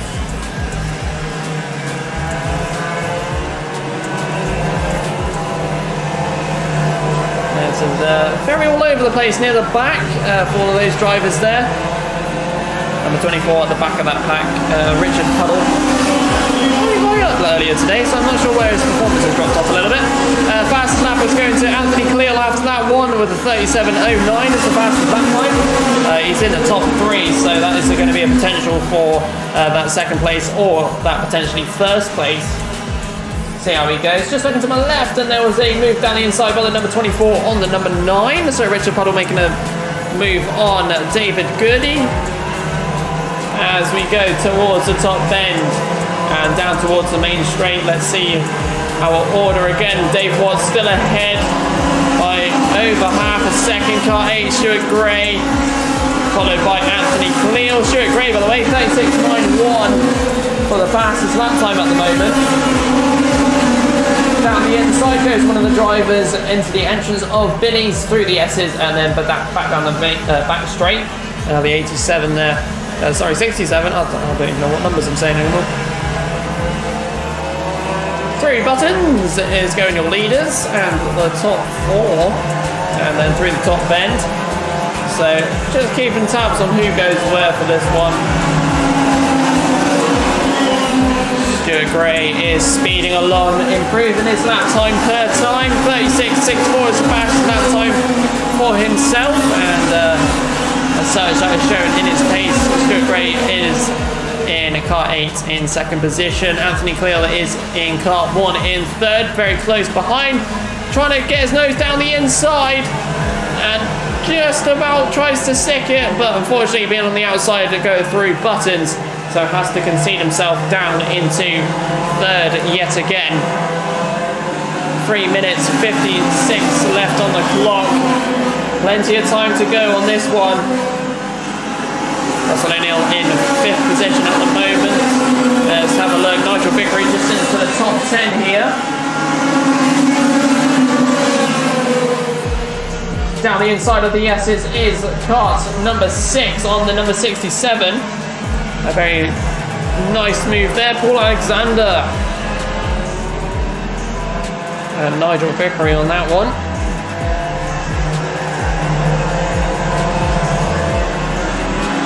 And it's getting close between karts 8 and 1, Stuart Gray and Anthony Cleal. They are potentially going to be taking more changes between the two. They're sticking behind each other through the S's. Taylor Waldron is in fourth position, just watching the action ahead of him unfold and just patiently waiting if one of the drivers do make a mistake, but as the Senior Blues have not done that yet today, we'll see how it unfolds. A little bit further back, there's a battle with one of the drivers who has a massive pack behind him. We'll have a look at the number very shortly, just whilst at the same time keeping tabs on what's happening with our top 3. As they've all grouped up, but it's kart number 90, John Hartshorn, who's got the rest of the pack right behind him. Sylvian Vessia's in that lot and made 2 positions in that last lap, and Ben Joseph near the back of the grid, kart number 40 making a position up as well. 2 minutes 10 seconds left on the clock, so let's see where we go from here. Down the path, start finish straight. Stuart Gray is catching Anthony Cleal as well on Dave Watts. Dave Watts is the man who is out ahead in going through the S's. Sylvian Vessia up into 7th position, making another 2 spots again. That's all changing quite a lot. Going down that pack at the back.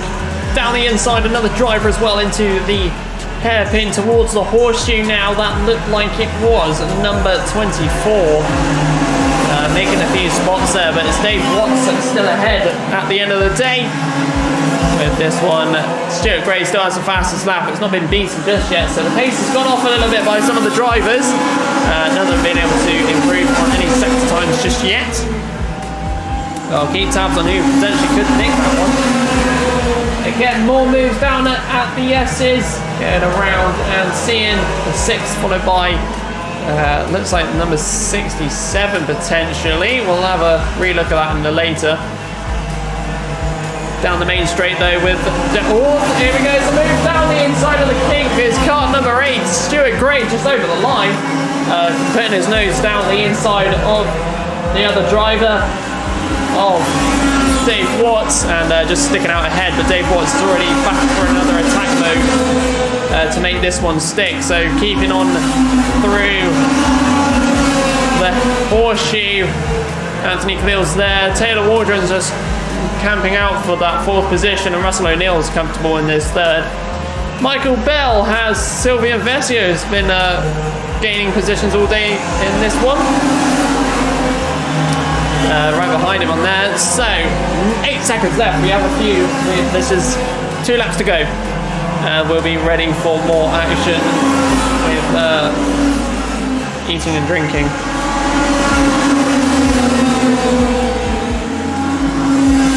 So here we go, time has run out, so it's only this last few corners and then the next lap to try and get your positions back. It's Stuart Gray followed by Dave Watts and Anthony Cleel. The top 3 are close together. Let's keep an eye on it on the final lap. Number 1 looking for a move down the inside. But didn't stick and he stayed behind for now. Going down the back straight, there is a gap between Stuart Gray and Dave Watts at the moment. There's a lot of the rest of the grid starting to go past the start-finish. Car 8 still out ahead. It's really more eyes on Dave Watts and Anthony Cleel in 0 and 1. Down the top bend now. Who will be taking what position? It looks like it'll be just staying where it is, or will it? Car 1 side by side. But Dave Watts is slightly ahead on that one. And Anthony Cleel will be taking 3rd place on that one. Russell O'Neill over the line in 5th. Sylvia Vessia managing to get up into 6th position. Richard Puddle in 7th. Michael Bell in 8th. John Hartstone will be in 9th position, and just on that last lap, just going over the line, it'll be Paul Alexander in kart 6 taking 10th position with a very action-packed middle pack. But that is it, ladies and gentlemen. That is all the heats done, and what an action-packed one it has been. Heat 2 for a lot of the classes. Very touchy, but that will do it for all the heats. So we'll be back a little bit later on for the finals, and that could get even more competitive. So we'll be back a little bit later to bring up the finals. So, ladies and gentlemen, we'll be back slightly later to bring you more of the action. So, see you later.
that you got me started, I just can't stop.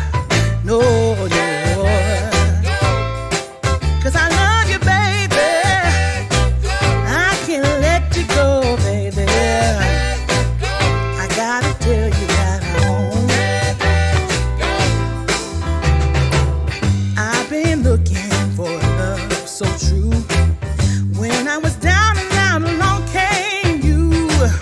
Though you might be a liar and a cheat too, I just can't quit you now 'cause I love you. Yes, I do. I can't let you go, baby. I can't let you go, baby. 'Cause I love you, I love you, I love you. No, no, no, no.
There is no goal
Ladies and gentlemen, we are back. Kicking stuff off. It's trying to start getting ready for what will be the finals. So sit back, relax and get ready.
So how's everybody been doing in the YouTube chat?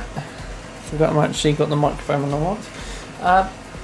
It's been a pretty hectic one. Let's get stuff going, shall we?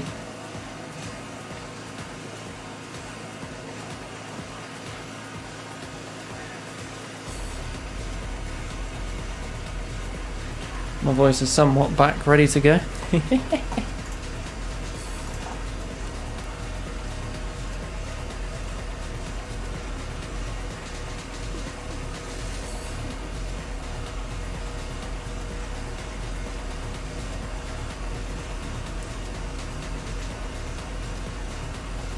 We're just waiting for it to go. Who's excited, ready for this one?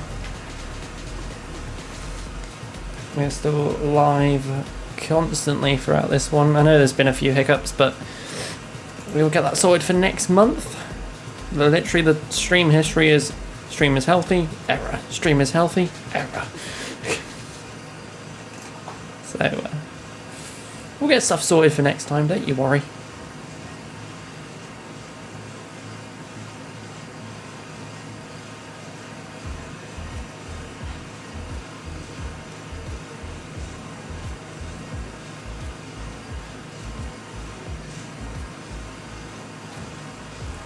Poor maiden said chain snapper. Did someone's chain snap?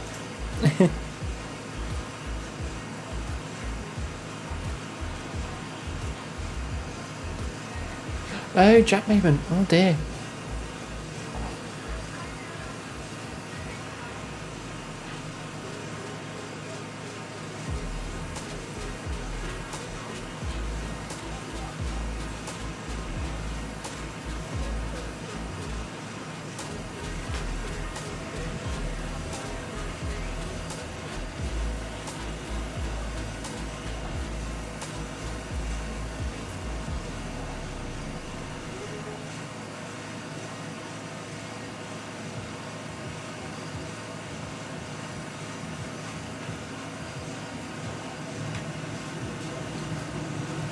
So here we go, ladies and gentlemen, it's finals time. Cadets out first, followed by the Minimax and Junior Rotax, 177 and 177 Masters, Senior Rotax, and then the Junior Blues and the Senior Blues will be the finals. All finals are 12 minutes plus a lap. So let's get this party started. The grid is available on the YouTube live stream. And let's give you the top two. Will be leading the pack. It will be Freddie Baker alongside Harry Farrell. Let's see what will happen.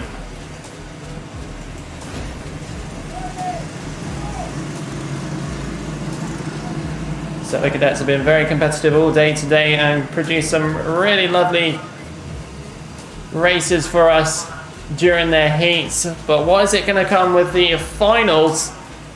As it's all to play for on this one as they start making their way down the main straight. Ladies and gentlemen, it's the Honda Cadet Final Let's go. Across the line they go towards Billy's. What we're going to get, there is a static yellow for now. A couple of spins by some of the ones near the back, but it's Freddie Baker who is out ahead at this current time. Leading the pack around, ready to go. Going a little bit wide as he goes on the exit of the hairpin towards the horseshoe. He's got 44 and 66 behind him. So that is now a pack of 3 of them, as you can see, going through the top corner along down to the main straight now.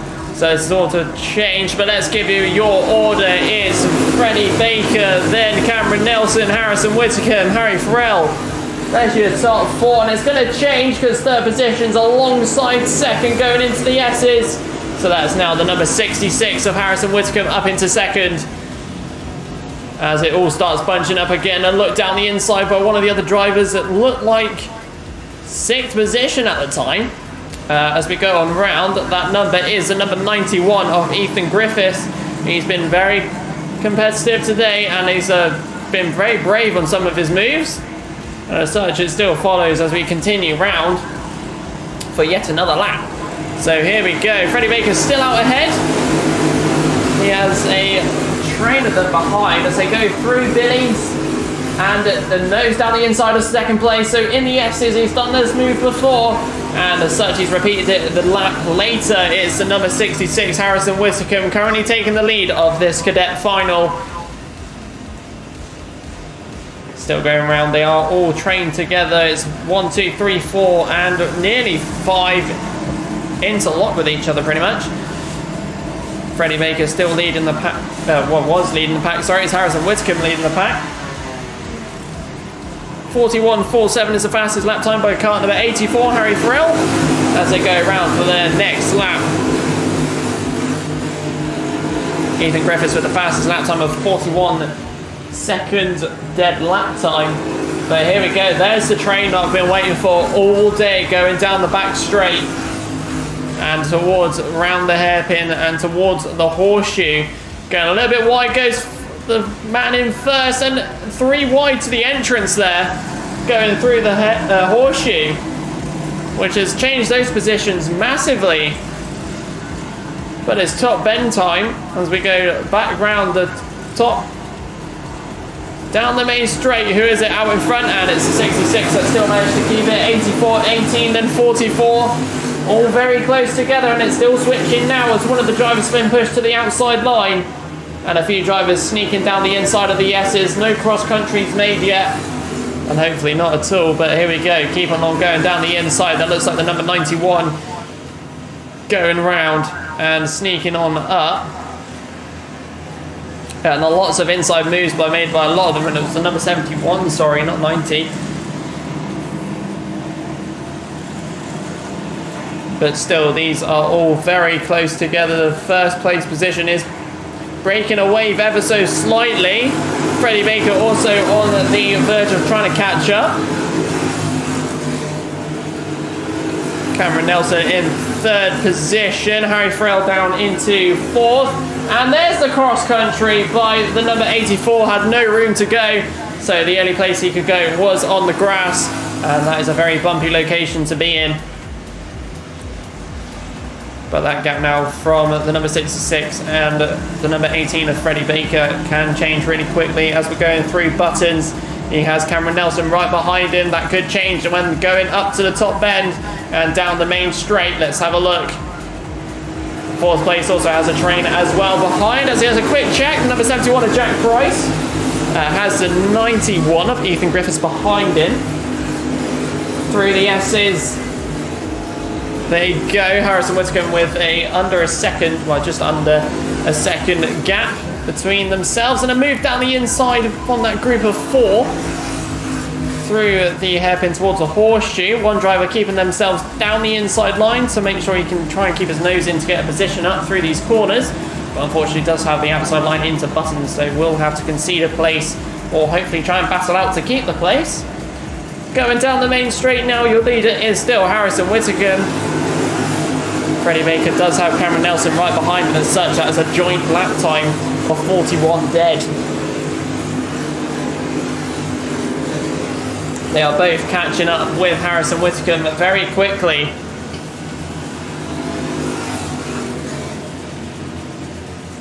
And a little bit further back, it's splitting up a little bit, but a move side by side by two of the drivers. Not any changes though, unfortunately, between the two. This is number 28 and 71. 29 and 71. Jaden Mead and Jack Price. But at the moment, it's just all eyes on this second position battle. Unfortunately, Charlie White's popped into the pits. It's a shame. Hopefully, we'll be able to see him again next time.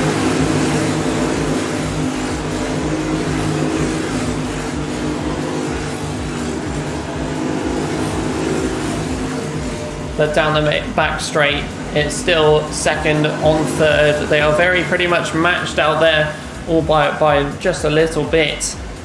The last lap times of the second, third and fourth is very, very, very close. And as we look to the top, Ben, now look where they are. They're very close, and as such, that gap has been closing, and it's getting really close now. Going around into the entrance of Billy's, catching up with Harrison Whitcomb. Cameron Nelson with the fastest lap time of a 40.86, so the two drivers pushing each other as hard as they can, and they are both trying to catch up with the leader for the last 6 and a bit minutes. And there it is, the front three are now all together, so there is no time in between any of them for any movement just yet. It's who's going to be brave to try and beat one another. Down the main straight they come, all in a train or a conga line. We use the word conga line, but down the inside goes the number 18, I think that was, of Freddie Baker, and he's popped himself in front and is now in the first position with the number 66 of Harrison Whitcomb, who has a little check around his left shoulder there to see if anybody else was there. Cameron Nelson says hi. Going around the hairpin, there's another group of 3 that are having their battle as well, trying to look down the inside. Nearly does 2 of them, but the number 29 just keeping ahead of that number 84, I think it is. We'll just double check on that in a short while. But at the moment, Freddie Baker is the one in the lead on this lap 11 of many more to come as we're still going through the line. No changes elsewhere so far, and the fastest lap is still with Ethan Griffiths from lap 10.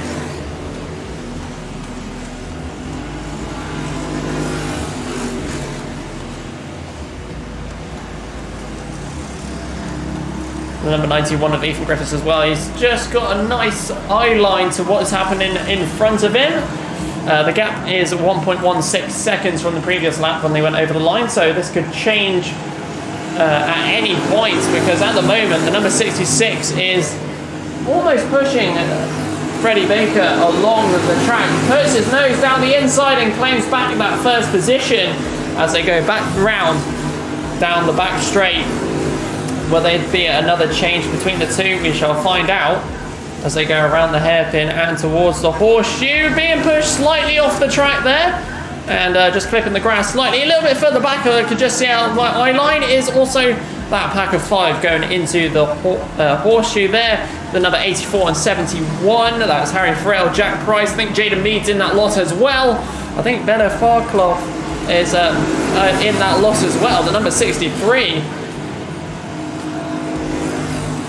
So here we go, let's have a look, Is the 63 in that lot? It is indeed.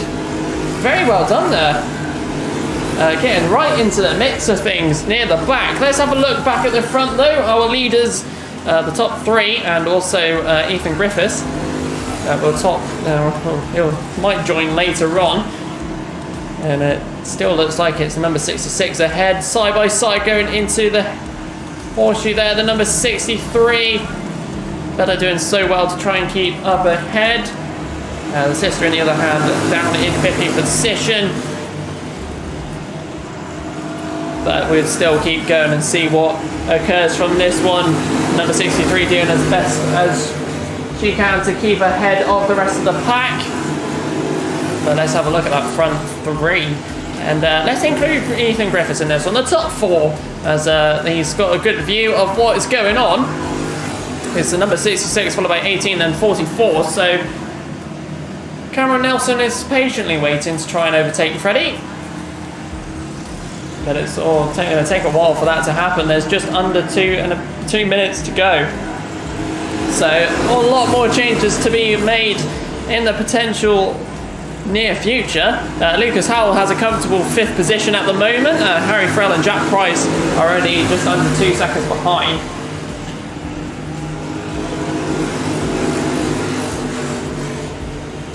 Better Fairclough just ahead, still in that pack, taking the S's a little bit too aggressively there. I'm not sure if she was pushed out a little bit there, but just managing to stick ahead of one of the drivers there. We'll see what number that was very shortly, and unfortunately conceding. Oh no, never mind, I'm talking too soon. The number 87, I think that is, of Brendan James. But Harrison Whitcomb still up ahead, and Ethan Griffiths is slowly getting there. He's got the pace now, 40.75 as the fastest lap time. He's improved on his own fastest lap time, which is very well done to himself. And as such, still improving. Bella unfortunately losing a few positions in that one due to the what happened on the S's, but I'm sure she'll bounce back on that one from the performance earlier today. Going back around to the top bend. Your top 4 now flying on 3. There is 20 seconds left on the clock. This will be the penultimate lap. So let's see how it goes. Down the inside goes Freddie Baker by the looks of it. Gets ahead, but unfortunately was too wide and just invited the number 66 to come back on through.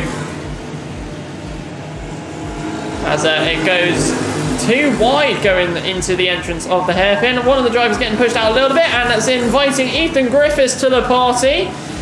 Just to get a little bit of taste of what's been going on. But here we go, it's crackdown time, because the top bend, this is it. We'll be back for the last lap board now, as I'm watching getting it put out. Here we go. It is last lap time. What is going to happen on this one? The top 2 going really wide. That's invited 3rd into the list, and Ethan Griffiths up into 2nd. So the number 44 has patiently waited in that 3rd position, but just watching Ethan Griffiths there taking a really wide line, unfortunately has demoted him back down into 3rd. But the top 2 literally just being left out, going way too wide. But who will it be coming down the main straight? Really wide by one of the drivers. It's too wide coming down the main straight, but it is Freddie Baker who has won that one, very closely followed by Ethan Griffiths, Harrison Whitcomb in 3rd, and Cameron Nelson in 4th. What a drive by the 4 drivers there, and Ethan Griffiths, what a patient drive for that action on the last lap, and just claiming that 2nd position, but also claiming that fastest lap, 40.57. The rest of the grid as follows: Lucas Howell in 5th, Harry Frell in 6th, Jack Price in 7th, Jaden Mead takes 8th position, Ryan McCall in 9th, and in 10th, locking out the top 10, it's Brendan James.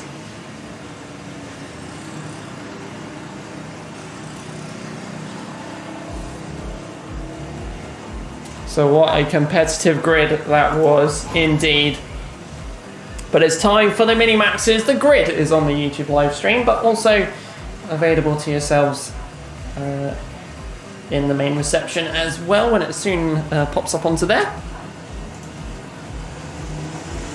So, mini-max time. What are we going to get from these guys and girls, obviously? We have Ewan Charman, and alongside him is Scott Marsh to be the 2 drivers that will be leading the pack for the start of this one.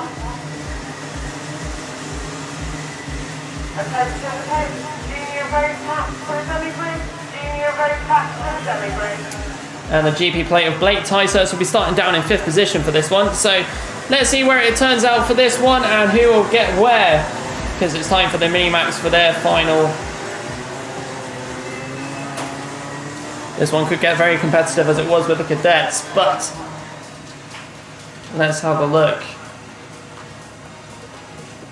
as we come down the main straight now. Let's begin the Minimax final, because ladies and gentlemen, as they start running, let's go for the Minimax final.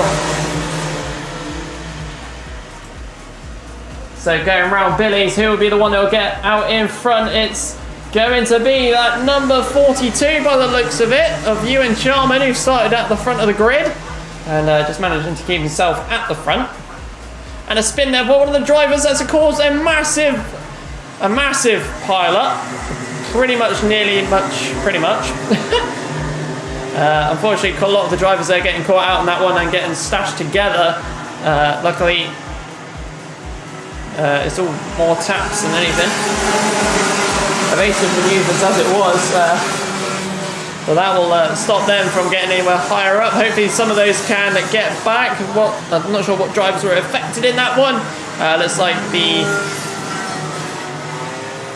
let's have a look. It might be number 28, 11, 49 and 75 at potential. Looks like one of the drivers might be out of this one.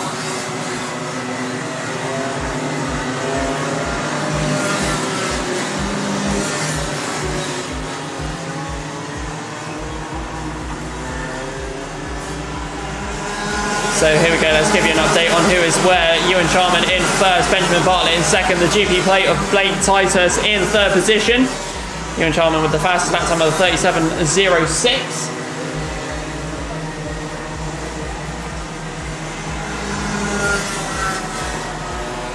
As they are going through the horseshoe, Ewan Charman has a little bit of a gap. 0.72 seconds. We've losing one driver to the pit lane, unfortunately. That is Harry Cottrell, car number 49. That's a shame. So we shall continue on and see who else gets where. Daniel Tribe making a position there on Henry in car number 88. But it's that 42 that is making a breakaway from the rest of the pack, but that pack is really tight together. Second, third, fourth and fifth. We'll keep an eye on who changes where. We also have a potential invite from 37 behind. That's Jonathan Piggott and Daniel Tribe. Daniel Tribe a bit lower back than he has been for the rest of the day. But we shall see where it goes. And I'm sure he'll pick up some pace later on like he has done quite often. Charlie Parker in car number 48, down in 13th position.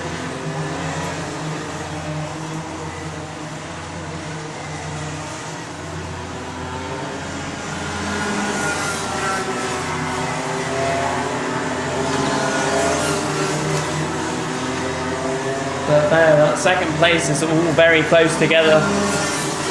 A lot of the other drivers are spread out, so we can focus on these guys for a little bit.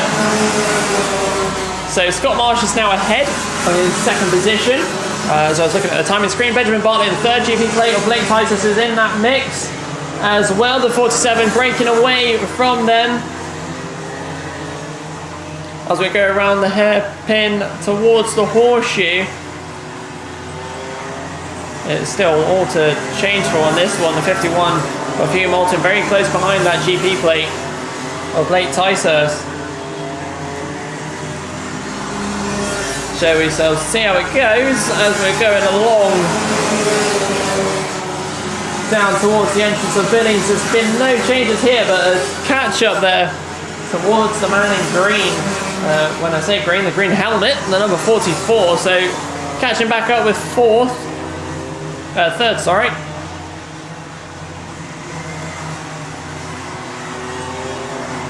Has all been very close, and it looks like Scott Marsh has found his position as well, 35.84. Benjamin Bartlett behind him with a 36.21.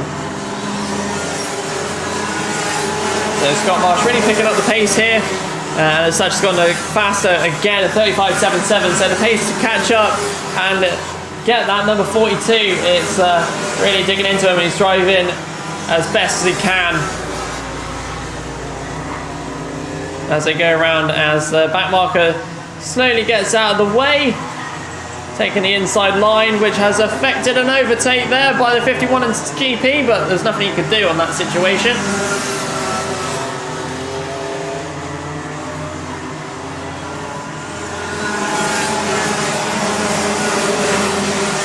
That's 28 being Ellis Snow that's involved in that little pile up at the start. Going down the back straight, the number 47 catching up with Ewan Charman in 42. That gap has been decreasing every lap. Just over half a second now, so let's see how it goes. There's a couple of the ones at the back are slowly getting caught up. Down through Biddies and towards and round the Biddies towards the S's. And here we go. That gap is visually closing up even more now, 0.38. So Scott Marsh has some pace out there. Hugh Moulton has taken over the fastest lap, over 35.74. So only just taking it, but not by much. As everybody's pace is picking up.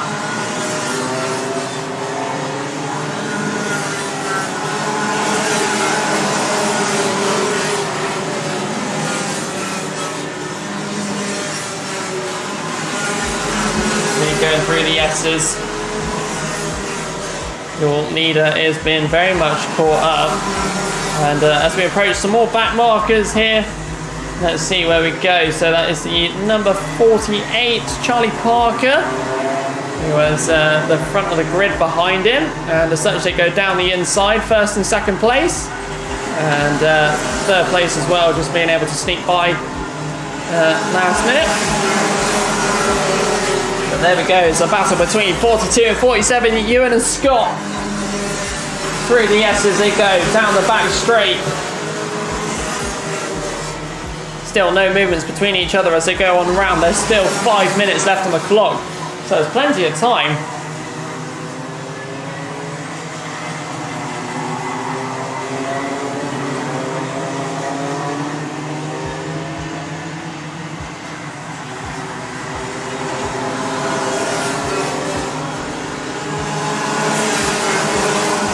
Ewan Charman, Scott Marsh, followed by Benjamin Bartlett, Hugh Moulton, the GP plate of Blake Ticehurst in 5th position, that's where he started.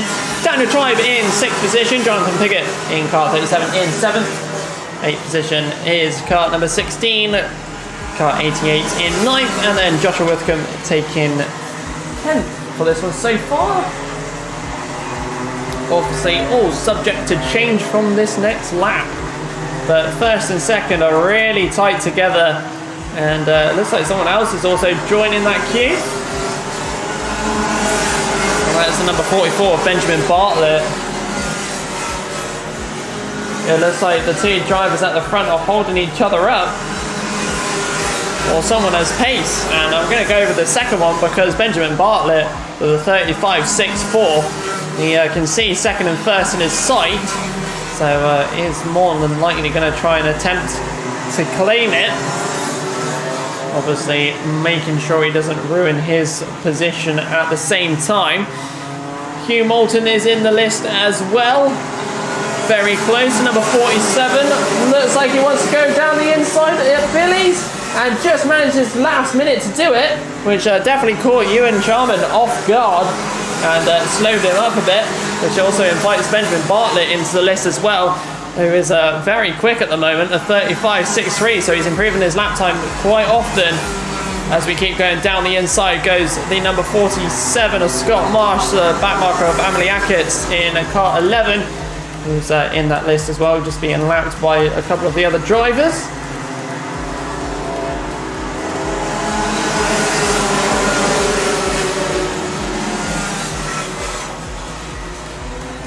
But it's through the S's now. We've got our top three very close together. Sort of deja vu like it was in the cadet final. But we'll keep going through and see how we go. We've still got 2 minutes 45 left on the clock. So plenty of time for these drivers to change and just change positions more than anything. Top end now. Scott Marsh is the one that's ahead, I believe. Yeah, Scott Marsh still ahead. The top 3 not changing. And Blake Ticehurst trying to catch up with Hugh Moulton in 4th position. And that gap is slowly closing as we speak. The pace is dropping off a little bit by Benjamin Bartlett. It's more being held up by the 2 in front of him. Scott Marsh and Ewan Charman both improving their best lap times.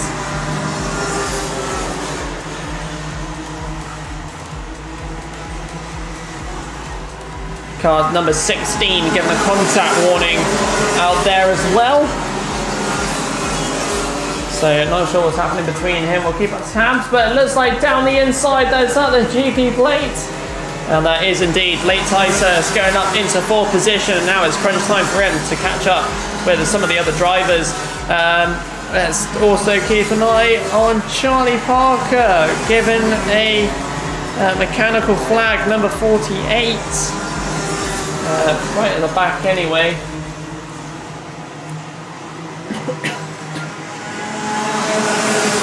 Which is a real shame on that side of things. Ewan Charman 35.62 is the fastest lap time. The 3 of them are all close together. And with only a few laps left to go, 55 seconds to be precise.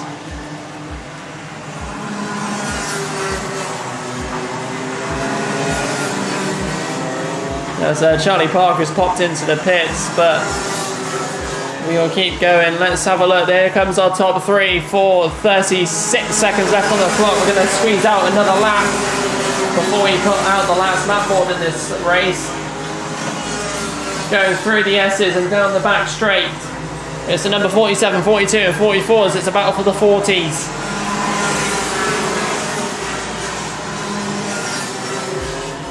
As we're going around the hairpin, around the horseshoe and towards Buttons is the next destination.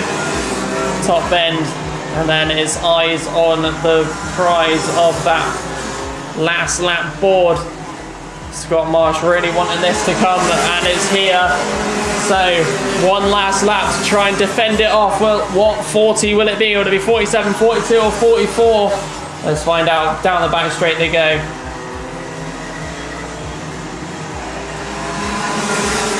Back round to the top bend. Horseshoe now. There we go. I'm already that excited. 47 still ahead. There's been no change between the 3 drivers. Top bend now. Will there be any change and will there be a drag race? Let's have a look. Coming down the main straight now. Taking the win. Scott Marsh. Ewan Charman in 2nd position. Benjamin Bartlett will be taking 3rd. In what was a very close top 3. Not forgetting though the GP plate of Blake Ticehurst came in 4th position. Hugh Moulton in 5th. Daniel Tribe in 6th. Car number 16 in 7th. Joshua Whitcomb in 8th. Jonathan Piggott in 9th. And locking out the top 10 is Henry Pigeon Moffat in car number 88 to end off the Minimax final. And unfortunately losing 3 drivers out of that final for 14 finishes, but nevertheless, what a final from the Minimaxes. And to all the cadets, by the way, who probably are back at their order now, well done for an absolutely epic race on that one, especially the top 6 and the top 3 more. So it's time to move on to our next final. And it is time for the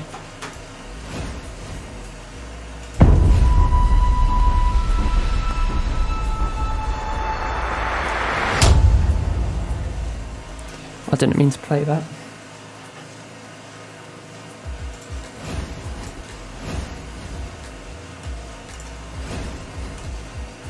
And it's time for the junior road tax. Next, there is a total of 25 by the looks of it drivers out there on the circuit for the juniors.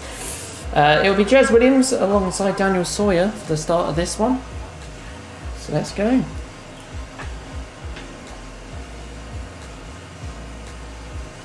Yep, I definitely did not mean to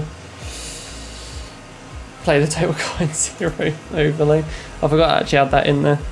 Hello everybody on the YouTube live stream. We've had 44 concurrent viewers. I really do appreciate all of you that have stuck around for this lengthy day. We've been streaming for 6 hours and 20 minutes. So we've got plenty more hours to go. There's not long left to go. We're on our 3rd final already. And of course we have the Senior Blues and Junior Blues as well in the wrong order. But they'll be out later to end off their finals as well. Which I believe it's their NKRA final for themselves. So we'll see how that one goes.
So hopefully you're all doing well over or wherever you are. Make sure to support your drivers if you are watching, and if you are new around here, please hit that subscribe button and hit that notification bell, because we'll be live again next month.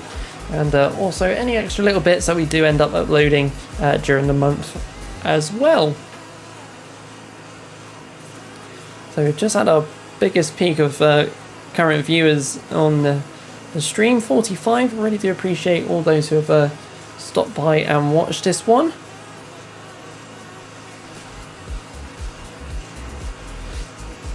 The penultimate round, I believe this is as well. So round 10 next month will be the last one, which could be sad, but then we'll have the look into the 2022 look as I'll be refreshing the YouTube live stream for 2022, so it's not all the same. Try and mix it up each year, and so we've had to abandon a car in the middle of the circuit because they just couldn't get it recovered in time. And we need to get this meeting going.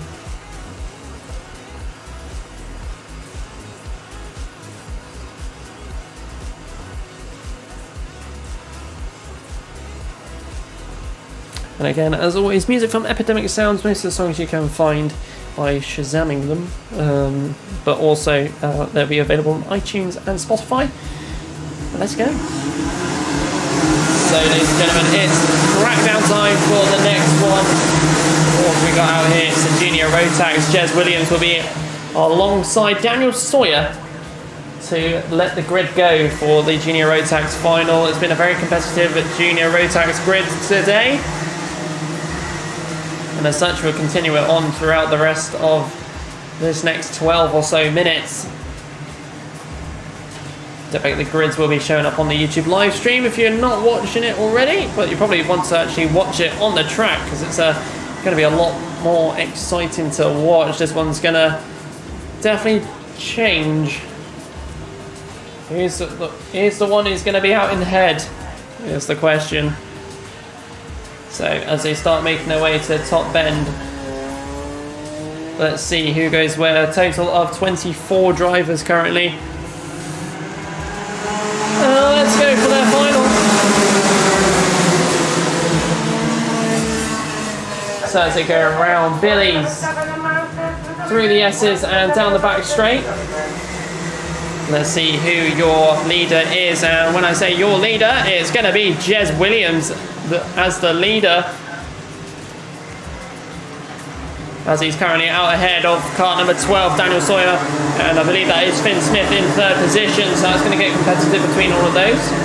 Very huge grid out there, like I said, 23 drivers out on the circuit.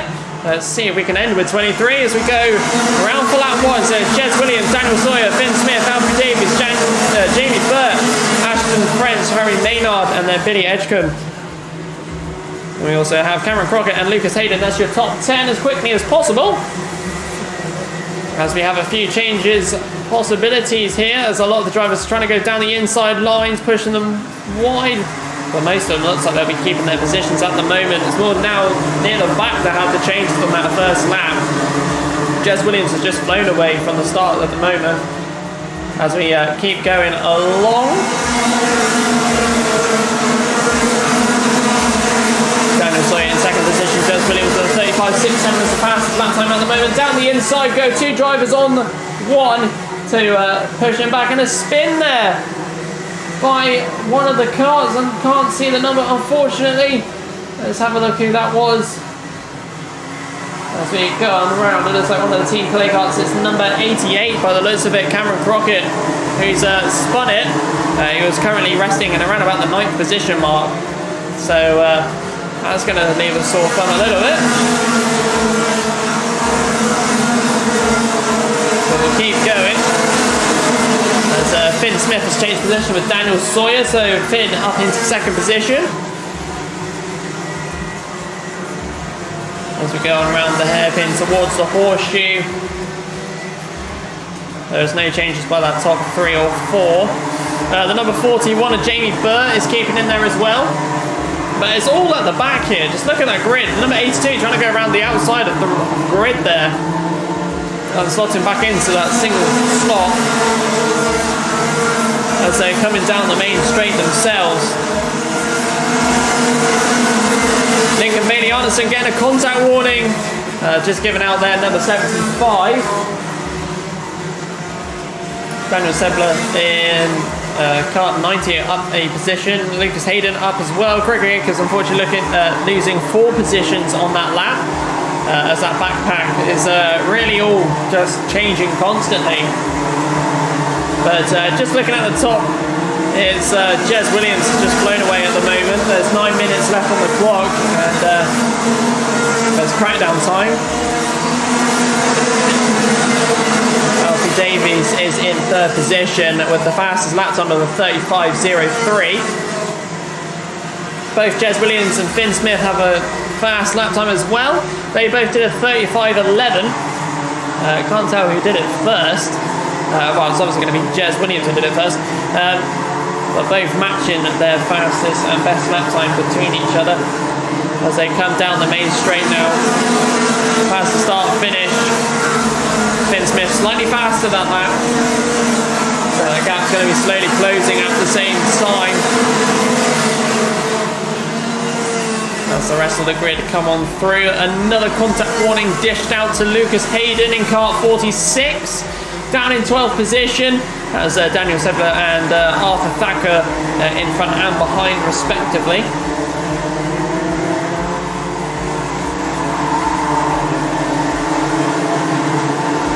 So coming down the main straight, there is no catching Jez at the moment. Finn Smith is slightly faster, but Alfie Davies is also quicker, and there's another driver off down at the hairpin there. Not sure what's happened to his car, but that's going to lock out one area of the track to no overtaking.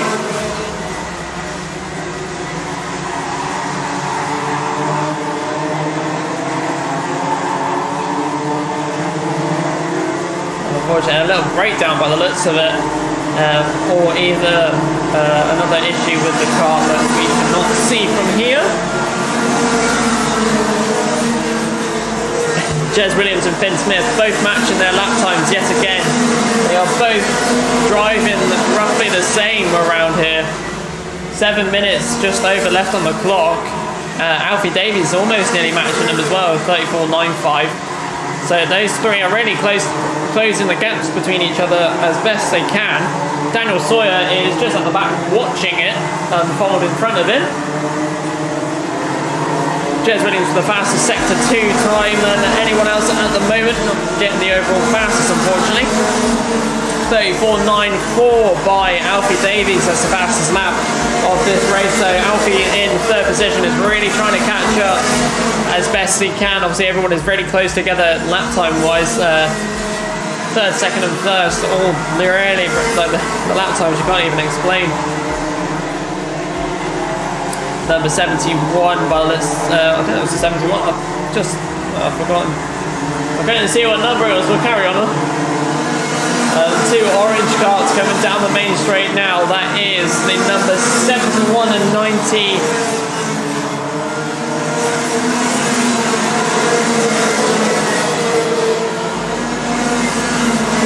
It says 71 on the side. It looks like 41 on the screen, but nevertheless, I think that's Jamie Burt and Harry Maynard.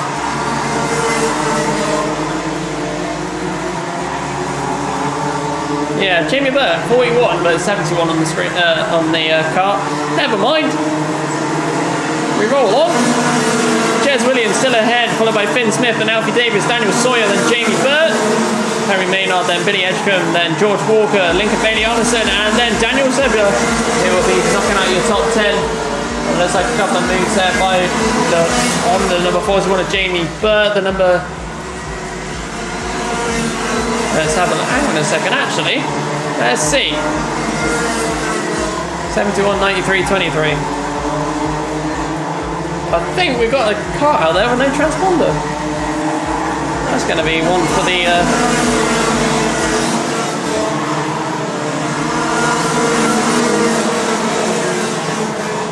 I don't know. Alright, we'll keep going. So, at the moment, let's see who has the fastest lap time still. It's still playing towards Alfie Davies with a 34.94 over on lap 9. We've got just over 4.5 minutes left on the clock for this race. So we shall keep tabs on what can change as they come down the main straight now. Ben Smith is getting caught up by Alfie Davies.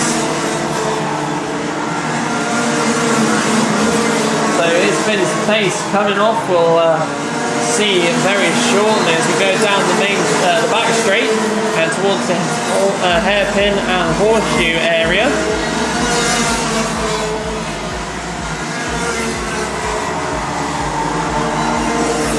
They're all very close together. It looks like Daniel Sawyer is just going to have a comfortable lead right there. And just having a look at this. So 12 is gone, then 71.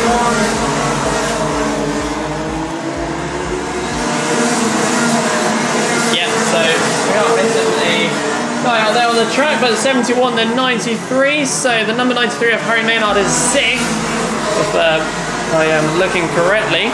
And it looks like Daniel Beards has unfortunately come off the track down at Billings due to an issue with his car, which is a shame. So losing 2 of the drivers out here on the circuit so far in this race.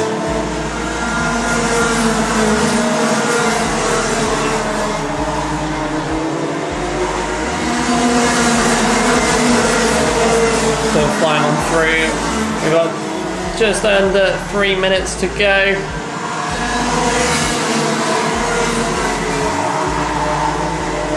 Daniel Sawyer has some support down in the Czech Republic. Patrick Quirk, that is, on the YouTube live stream.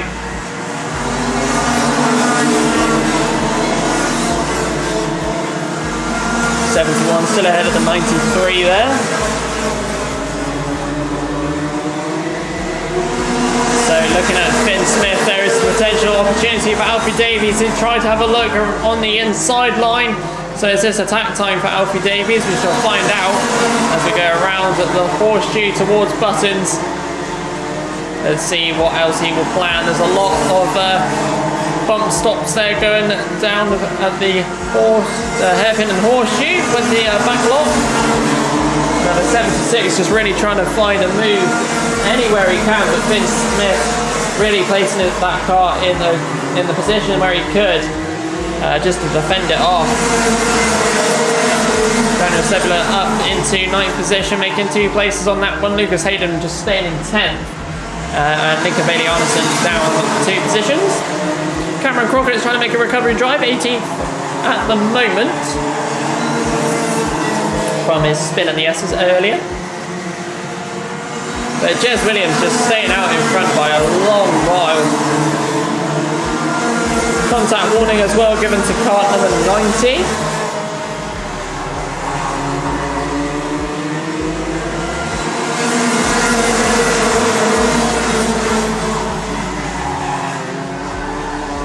Just over a minute to go. Let's see any other changes because it's all just really just settled. There's really more on the Finn Smith and Alfie Davies that we can have a look at for the top three. Finn just checking over his head there to see where the driver is. Going through the S's and down the back straight. 40 seconds to go.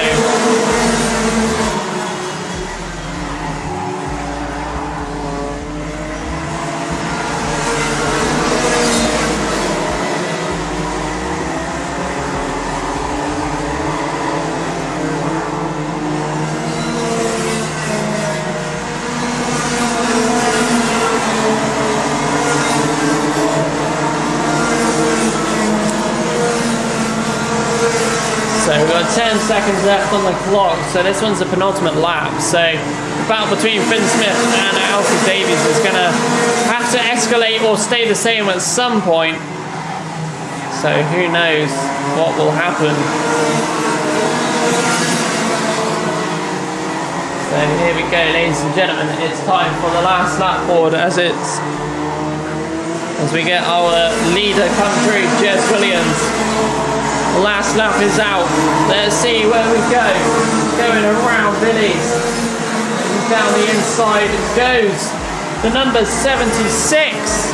Alfie Davies making his move on Billy's blind. So that was where his action point was made.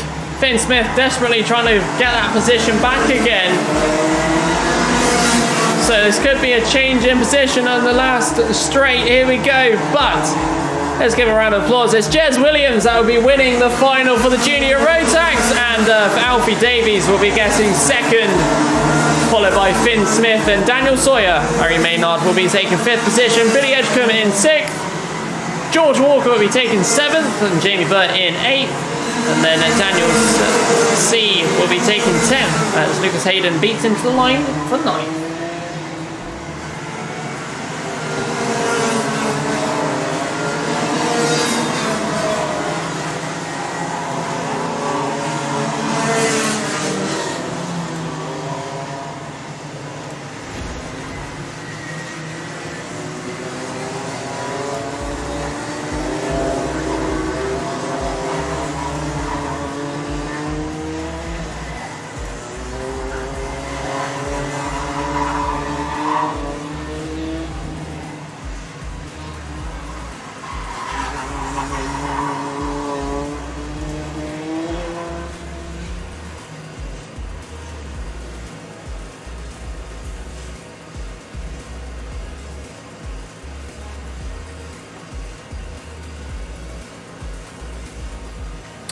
So is it for the Junior Rotax? And it's time for 177 and 177 Masters.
Just waiting on something to get sorted on track.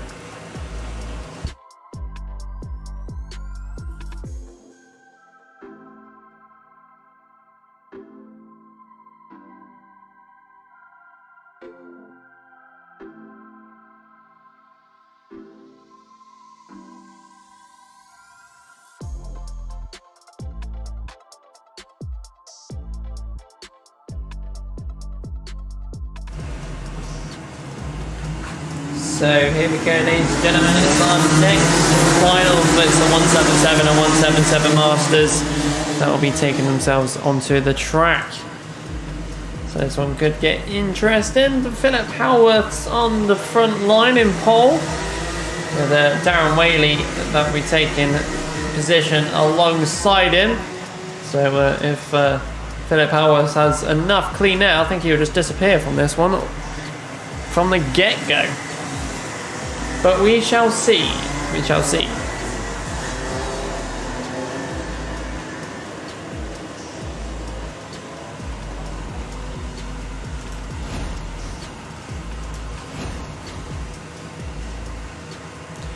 So as they come from the top bend and down the main straight, let's see what the 177 Masters and 177s can produce for their final.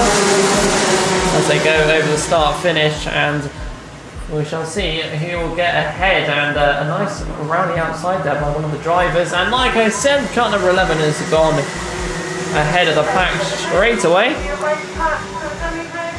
They need a road tax for the dummy grid. And as you can see, going around, who will be the one taking that second position? A very nice move there by the number 28. I think that was Harry Rowett, who will be up in second at the moment. Going around the top bend and down towards the main straight. Let's give you an update on who is where for this one. It's Philip Howard, followed by Harry Rowett, Ben Johnson, then Darren Whaley. Ian Branfield is in 5th position at the moment. Derek Hunt in 6th. 7 is car number 22, followed by number 95, 84, and then the top 10 locked out by Ian Hardy in car number 15. Spin there for one of the drivers down at the hairpin there. Fortunately losing a few positions. That's the number 22 of Reese L. He was at 7th position at the time. Philip Howard already created a 2.39 second gap doing a 35.93.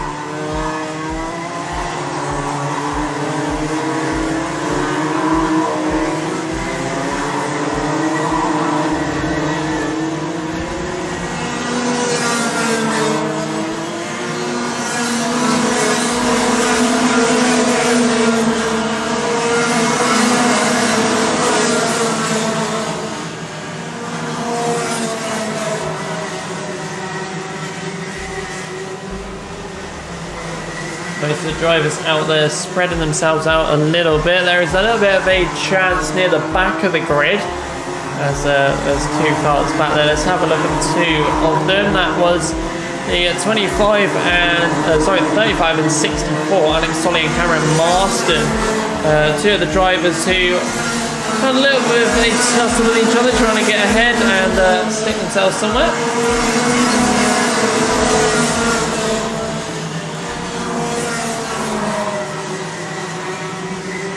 3 of the S's, and down the back straight they now go. It's more bunching up near the back of the grid, where the front is only really a battle for 3rd in that situation. Ian Branfield trying to catch up with Ben Johnson on that one.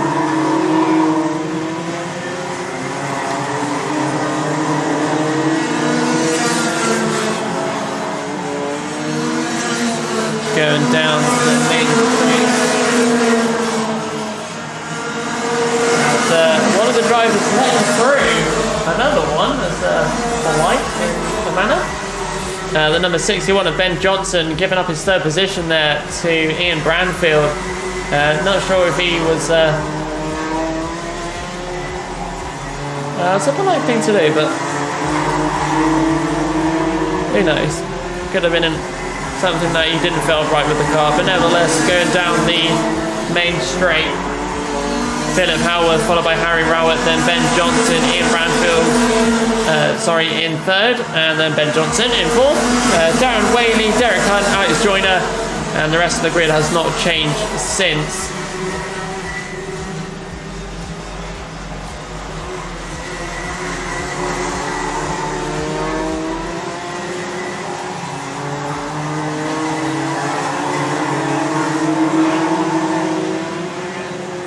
So it's more of just a calm race for these guys at the moment, as we are going around on what is now a very sunny Clay Pigeon.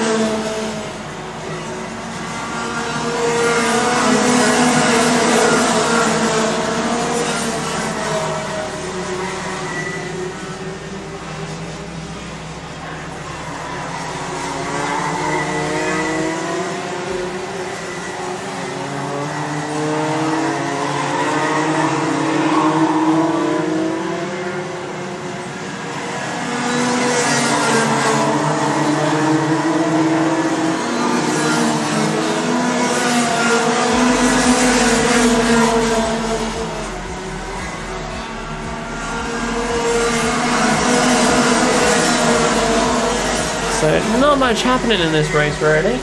It's all a bit stalemate apart from at the back. So we shall see how it occurs a bit later. I'm just trying to battle the sun being in my light.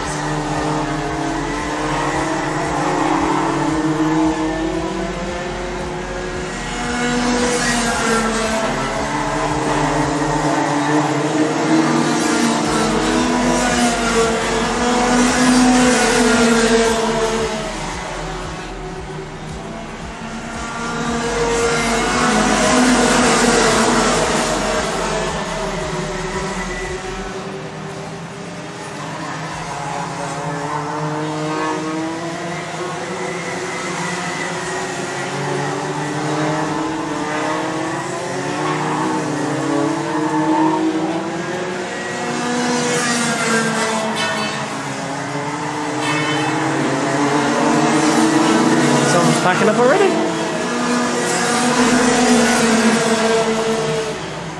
So with just under 6 minutes to go, Philip Howard still leading the pack at the moment, doing a 35.42 as his previous lap time. The best lap time though with a 35.29.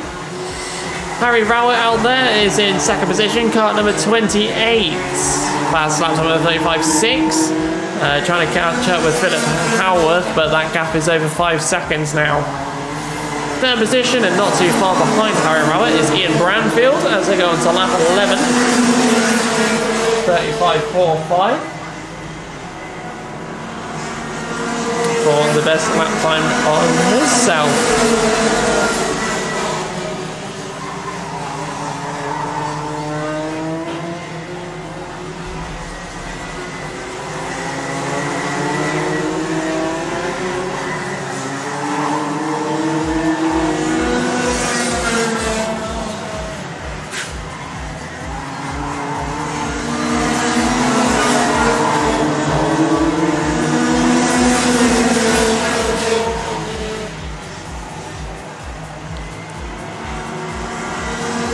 So the action is more near the back as we look around for an overtake down the inside there by one of the drivers.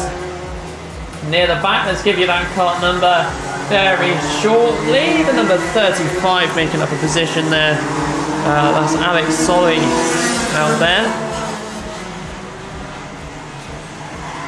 Going around the the head. No, there it is, horseshoe. Get the right name eventually. And through the top bend, it's more at the front that it has some sort of action, but it's actually a little bit of a threat for second position now, as Harry Rowett has Ian Branfield right behind him. Down the inside he goes and takes that second position off of Harry Rowett, who's been chilling there for a good couple of laps now. So we shall continue on.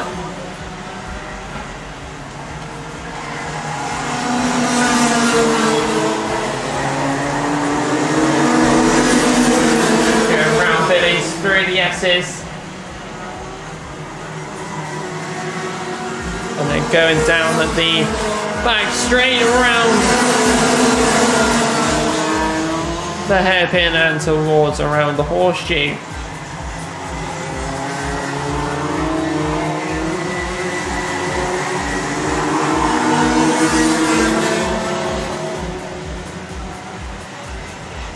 In Brownfield though, he's got a massive gap. 6.92 seconds for that one. So we shall see how it goes and how much larger it'll be. The largest gap we've had today was about 12 seconds. So we shall see how it goes.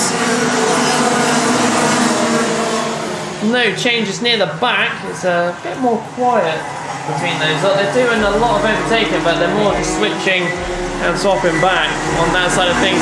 Philip Howard going again for another lap. 35.49 is his best lap time. 35.29 is his best lap time. 35.49. And the gap is over 7 seconds now. So with a few more minutes left on the clock, that's going to increase a lot more.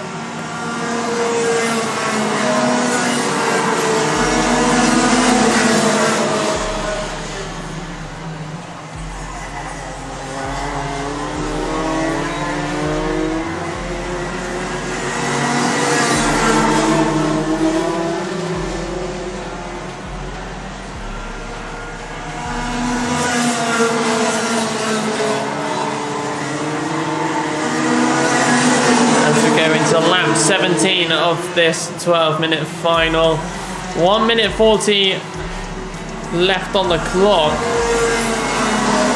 Let's see how it goes. Side by side go the number 34 and 22. 22 just having to sneak back behind as it was being locked out there. Ian Branfield slowly now catching up with the back of the pack as he goes into lap 18. Number 28 of Harry Rowett slowing up a little bit. But still in that third position slot. And hopefully going to try and catch up with Ian Branfield, who's setting the pace a little bit now. Trying to catch Philip Howard with that 7.46 second gap.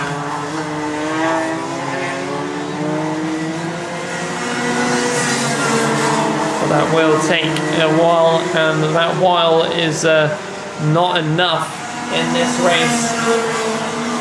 Way too much of a gap. 7.54 seconds is quite a lot when you think about it. And he is miles ahead. Ian Branfield, second position. Harry Rowett in third. Ben Johnson, fourth. Derek Hunt, fifth. Darren Whaley, sixth. Alex Joyner for seventh. Karen Marson in eighth. And then Ian Hardy and Reese in car number 22 potentially having a battle as number 22 goes down the inside. And getting ahead there to take 9th instead of 10th.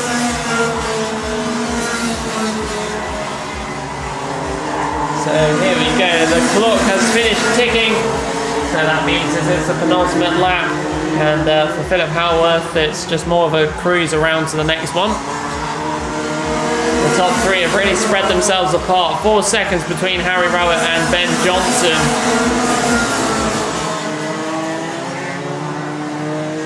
So let's go. Philip Howarth, last lap. Lap 21. As he goes through the S's.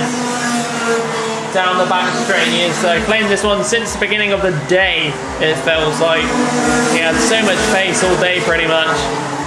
So there's that one to think about. Ian Branfield managing to get ahead there to take that second position from Harry Rowett halfway through this race.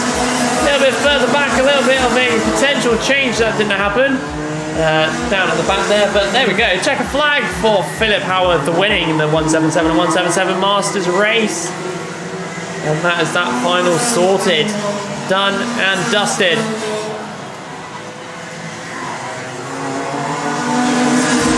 Ian Branfield winning that one.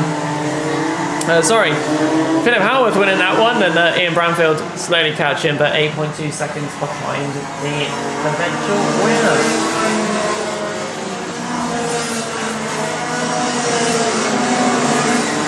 Philip is just way too quick. But nevertheless, it's time to say goodbye to 177s and the 177 Masters because we've got the Senior Rotax out next. And that one could get interesting. Sitting on pole is Lewis Halliday with Harrison Crook beside him. Jack Goring in 5th position. Starting this one, so who knows where it goes? 13 drivers out, so let's see how it goes.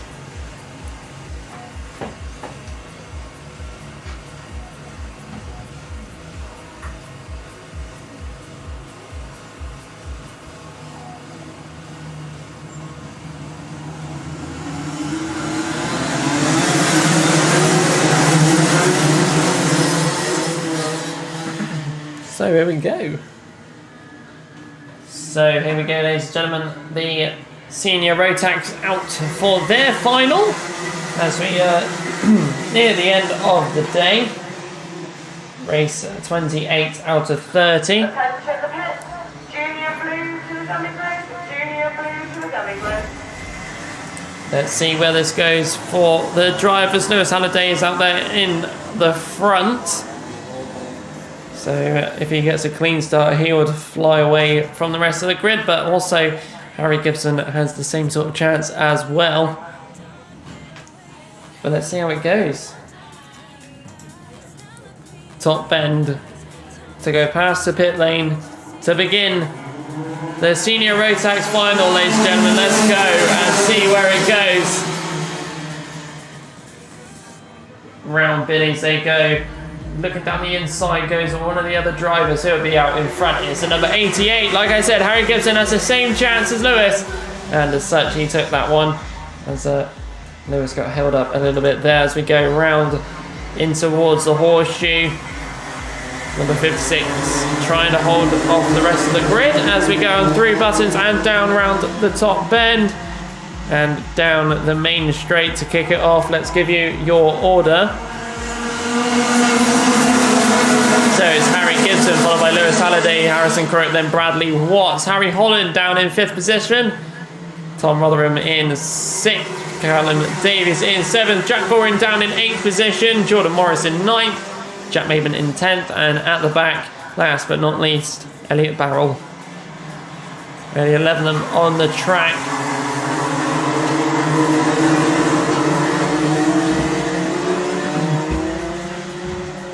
My throat is going. So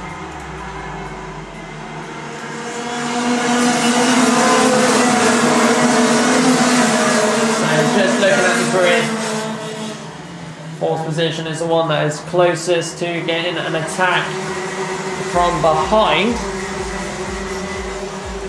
and as such it has happened on the hairpin there as he gets overtaken by the number 71, I think that is, of Harry Holland. There's more eyes on Lewis Halliday and Harry Gibson at the top.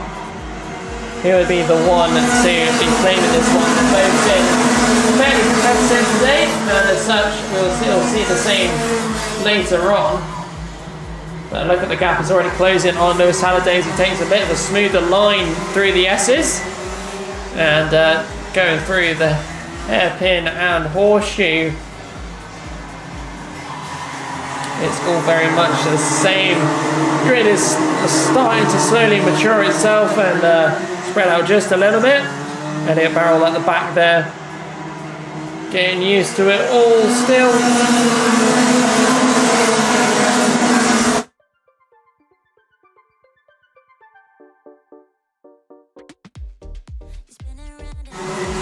So I just had to cough there. Didn't want you guys hearing that. So here we go, Lewis Halliday is slowly closing that gap on Harry Gibson as they go around the horseshoe through buttons. I'll eventually get the hairpin and horseshoe made, set out correctly. But down the main straight, and through towards Billies. Number 56 of Lewis Halliday is catching, and he's doing it slowly but surely.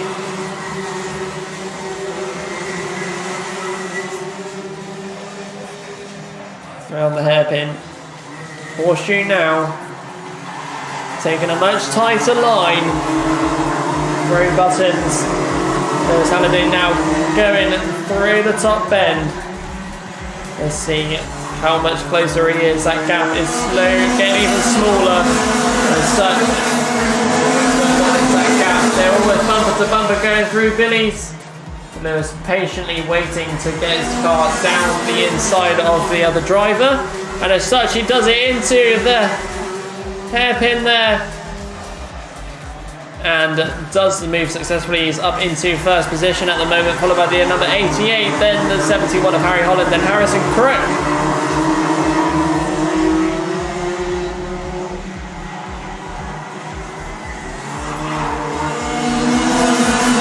So there you go, Lewis Halliday, Harry Gibson, Harry Holland, Harrison Crook. That's your top 4 there. Tom Rotherham slowly catching up with that as well.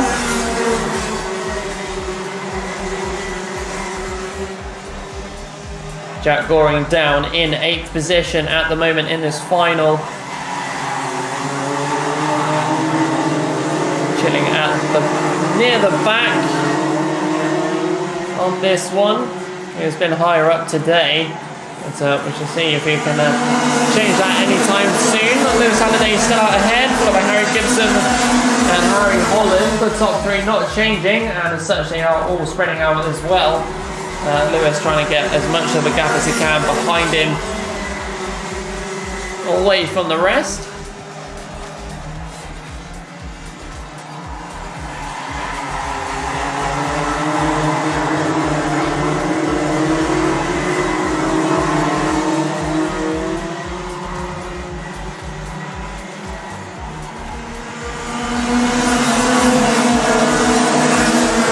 Lap time is by Jordan Morris in 6th position of a 34.74.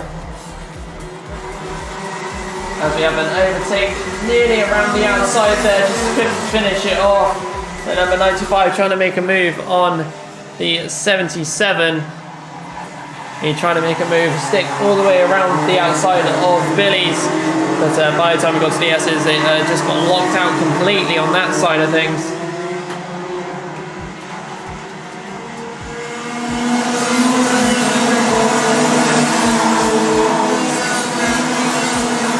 It is still Lewis Halliday that will be your leader at the moment.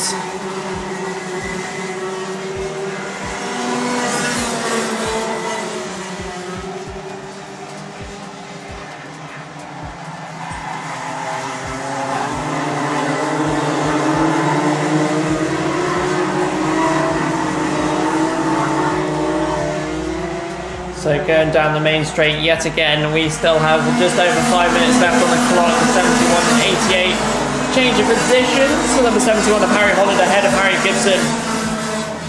And there's a little bit further back, there could be an opportunity to change as well. The number 47. That might be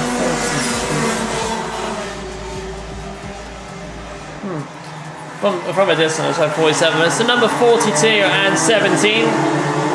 Both of them having a battle, Tom Rotherham and Jordan Morris. Down the main straight now, there's Halliday with that gap now. 4.68 seconds, over half a second.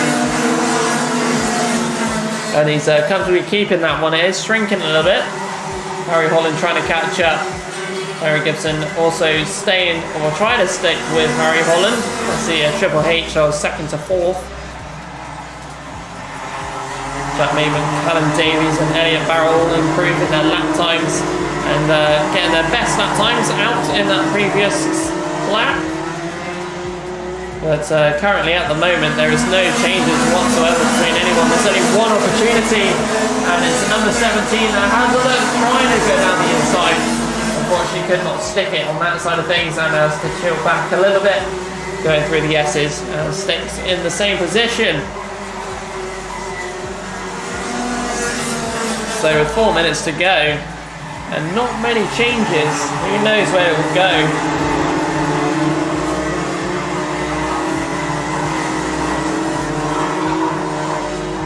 Top bend coming down the main straight. Lewis Halliday still out ahead. And quite much still, just over half a second, but still enough of a gap to keep well ahead as he goes down the back straight.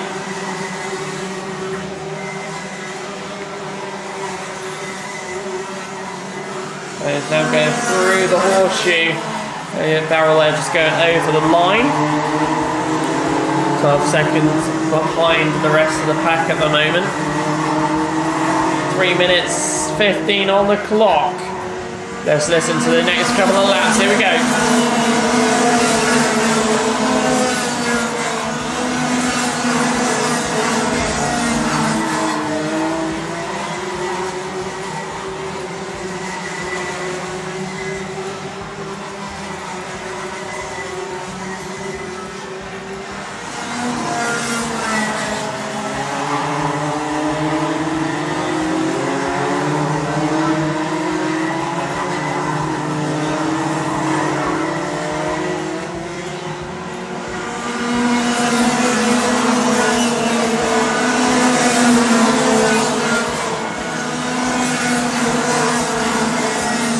That was the quiet lap, but the one without me commentating on. Harrison Crook given a contact warning on the previous lap there.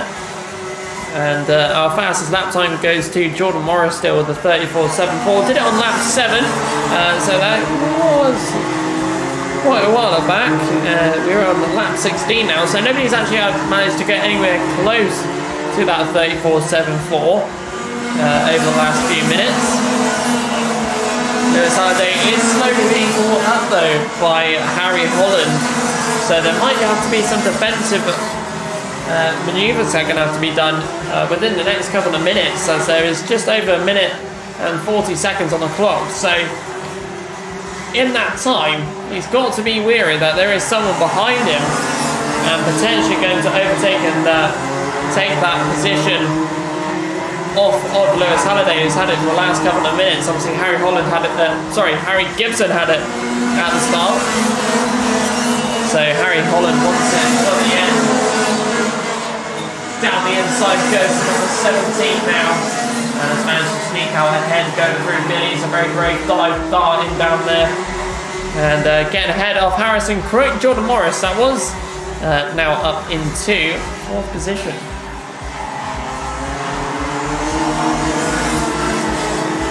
As you can see, none of the drivers at the moment not being able to make it into the 34s. Lewis Halliday slowly getting there, but only one driver did it, and it was quite a while back. At the time, switched back on again to increase that speed. As the track warmed up a little bit to also do the same thing. We have 37 seconds left on the clock. Let's see where this goes for the last closing stages of the Senior Road Tax final for round number 9. 20 seconds still to go. Lewis Halliday managing to push out another lap. He wants that last lap board out there, because the number 71 of Harry Holland is closing that gap as best he can. Another move tried to be made down the inside by one of the other drivers, the number 72 there, with the 42. And someone slowed right up at the hairpin, right at the end as well, which is such a shame. But, ladies and gentlemen, oh no, that will end his race. Unfortunately not being able to finish, but Lewis Halliday will be taking the last lap board now. And it was Harry Holland whose car decided to conk out right at the end. He was running in that 2nd position, I think it was, at the time. It's a real shame for Harry Holland. He was pushing so hard to get that 1st position, but it would be someone else taking that 1st position for the Senior Road Tax. Ladies and gentlemen, taking the checker flag for the seniors is Lewis Halliday, followed by Harry Gibson, and then by Jordan Morris. Let me double check that one. My timing screen's frozen.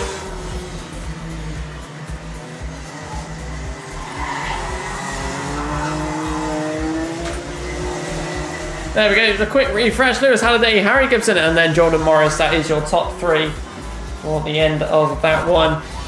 Rest of the grid, Harrison Crook in 4th, Tom Rotherham in 5th, Bradley Watts 6th, Jack Goring making it into 7th. At the end of that one, Jack Mayman in 8th, Callum Davis 9th, Elliot Barrell in 10th, and unfortunately, Harry Holland at the back of the grid, unfortunately, due to his kart.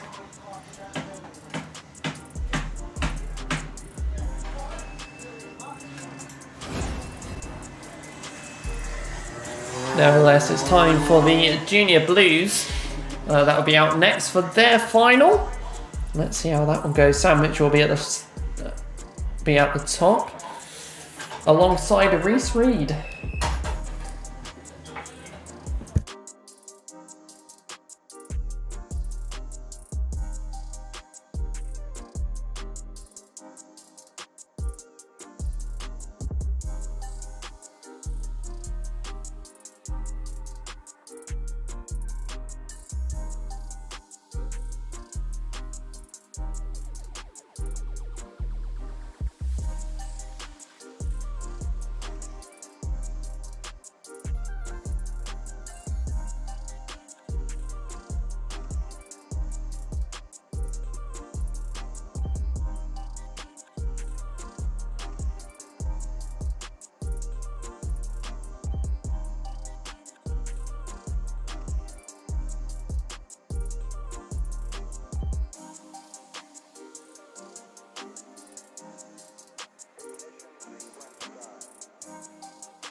So here we are, ladies and gentlemen, with the Senior Blue final. 6 drivers that have been competing all day against each other. Let's see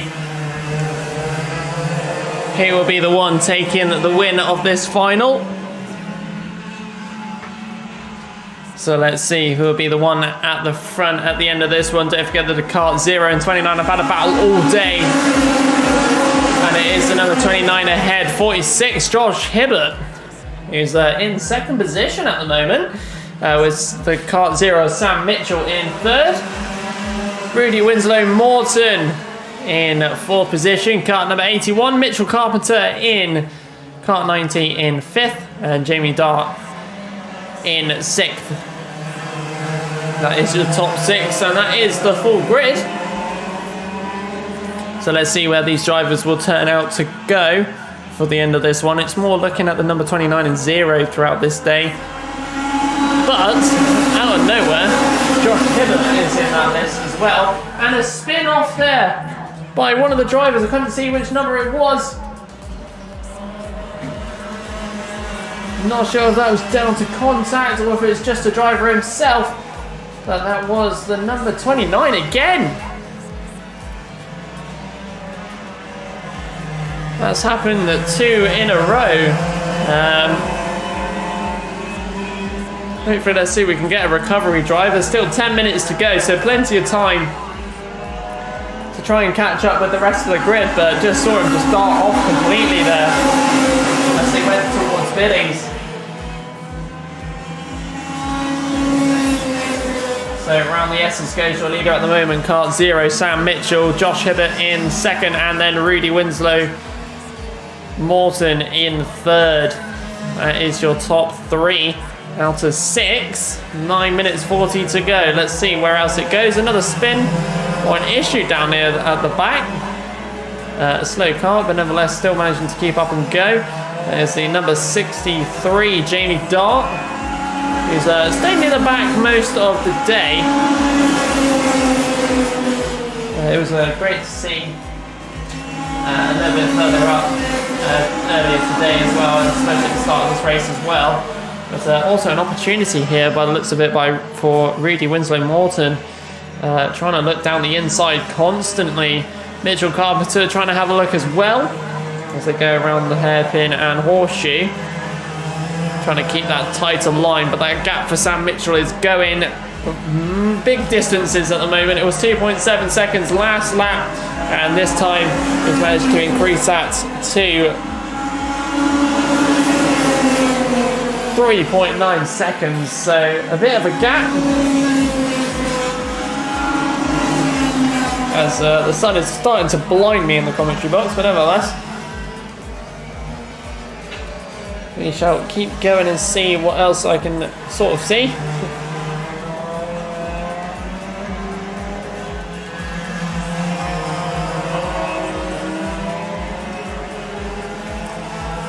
So hopefully you've all been enjoying this live stream wherever you've been watching from.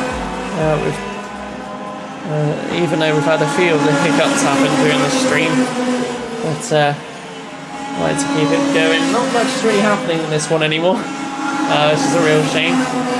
As the drivers just steadily keep themselves going around the circuit.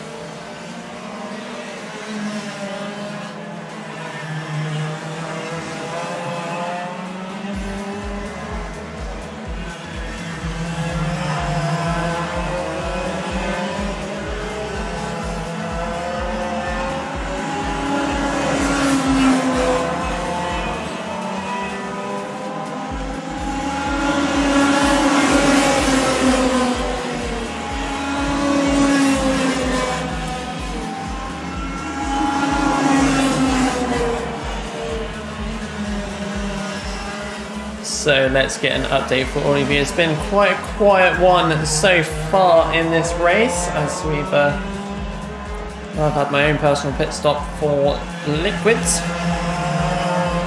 But nevertheless, we are looking at a massive lead for Sam Mitchell.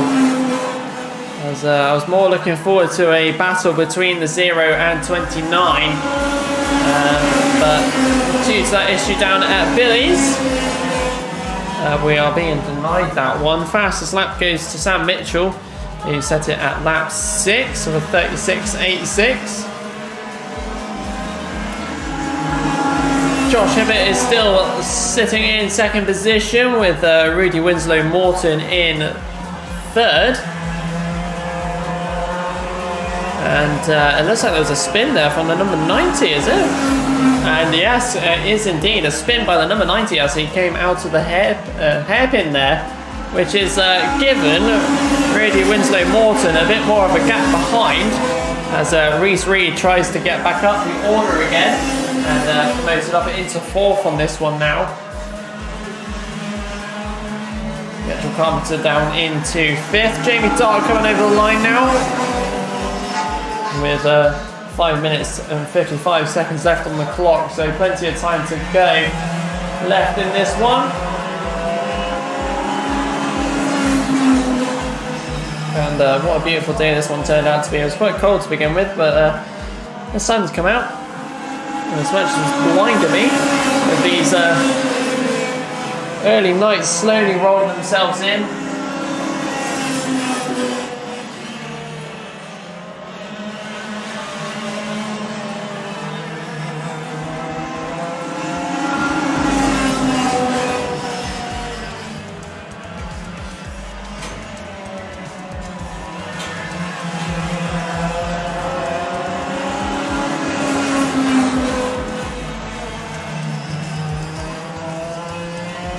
Just over 5 minutes to go. Sam Mitchell with nearly, well, I think it's over 10-second gap now, and as such it is 10.29 to be precise. Rudy Winslow Morton still chilling in that third position, about an average for today. 46 is in second still. Reese Reed is there. It looks like Rudy is catching up with Josh in the 46. It's very on and off per lap, but the number 29 of Reese Reed has been quite competitive today. Is trying to get back and trying at least get into the top 3.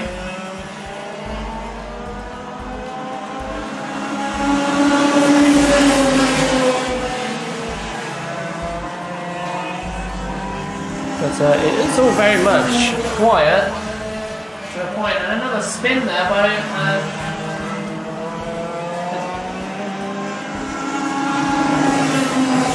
number 90. Mitchell Carpenter yet again spinning out there by the looks of it, and it's not what you want to see again. Nevertheless, we shall continue on and update you a little bit later on, and see if Rudy Winslow Morton will catch up with Josh Hibbert and get second. We'll find out shortly.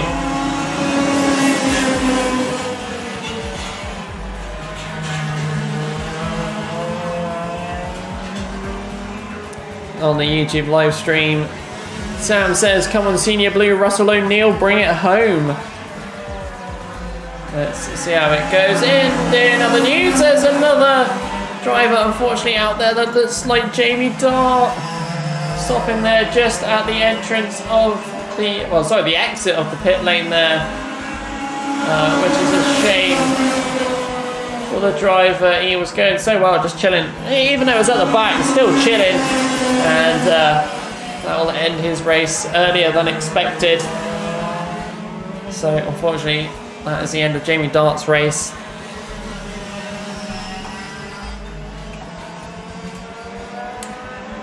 Such a shame, but nevertheless, there goes your leader, Sam Mitchell.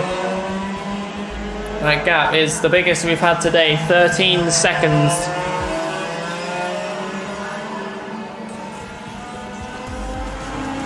And Josh Hibbert and Rudy Winslow Morton will do your top 3. Let's see if anything else changes again later on, and we'll update you on any other action that's happened on the circuit. Don't forget, we have been live all day today, and we've got a few supporters that have been in and out of the chat all day. But if you want to catch up for the next one next month, then make sure to hit that subscribe button, and also hit the notification bell over on our YouTube channel, youtube.com/Clay Pigeon Kart Club, or just look us up on YouTube, Clay Pigeon Kart Club.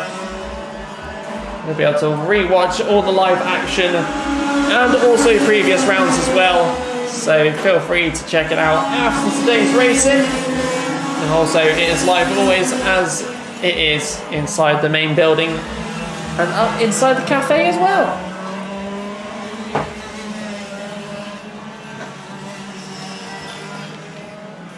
And extra bits that you don't hear, but you will hear now.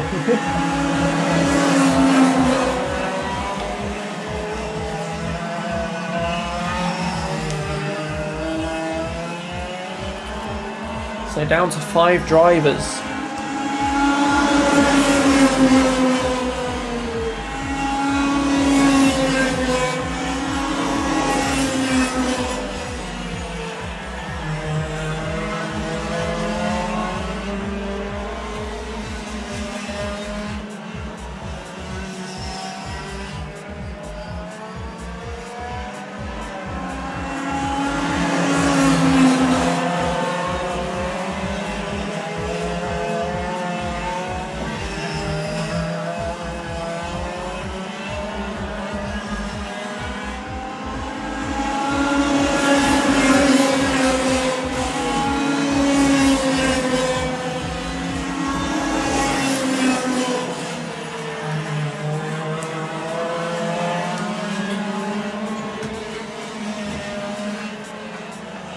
So here we go, 18 seconds left on the clock, and as such, our leader of Kart 0 will be taken over the line for the penultimate lap, leading by over 14 seconds. But I think that gap might be even bigger now as Josh Hibbert comes down the main straight with Rudy Winslow Morton behind the number 29, Reese Reed. And then followed by Mitchell Carpenter, kart number 90. But storming ahead is that Sam Mitchell, who's been pretty much had it from that spin with the number 29. So last lap board is out, and as such we go to the last lap. Not much to say, but Sam Mitchell and we'll include Reese Reed in this have both been very competitive today, but it will be Sam Mitchell, the other one, who will be taking the win on this one, and it's been very, very good drive from himself. Faultless, 15.53 second gap.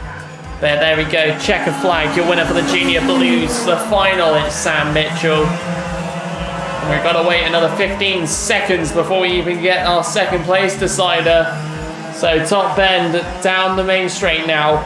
It will be Josh Hibbert taking it with Rudy Winslow Morton very close. And then Reese Reed. Bit of a recovery drive back to 4th. Mitchell Carpenter 5th, and Jamie Dart, even though he didn't finish, still 6th position at the end of the race.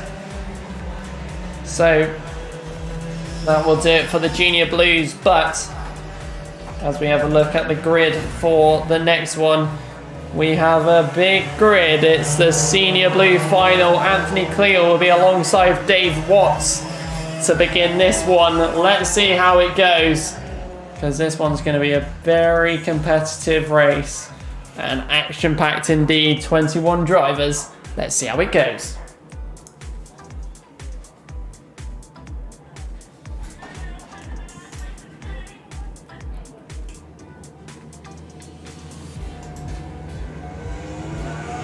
Finishing just after 5 o'clock.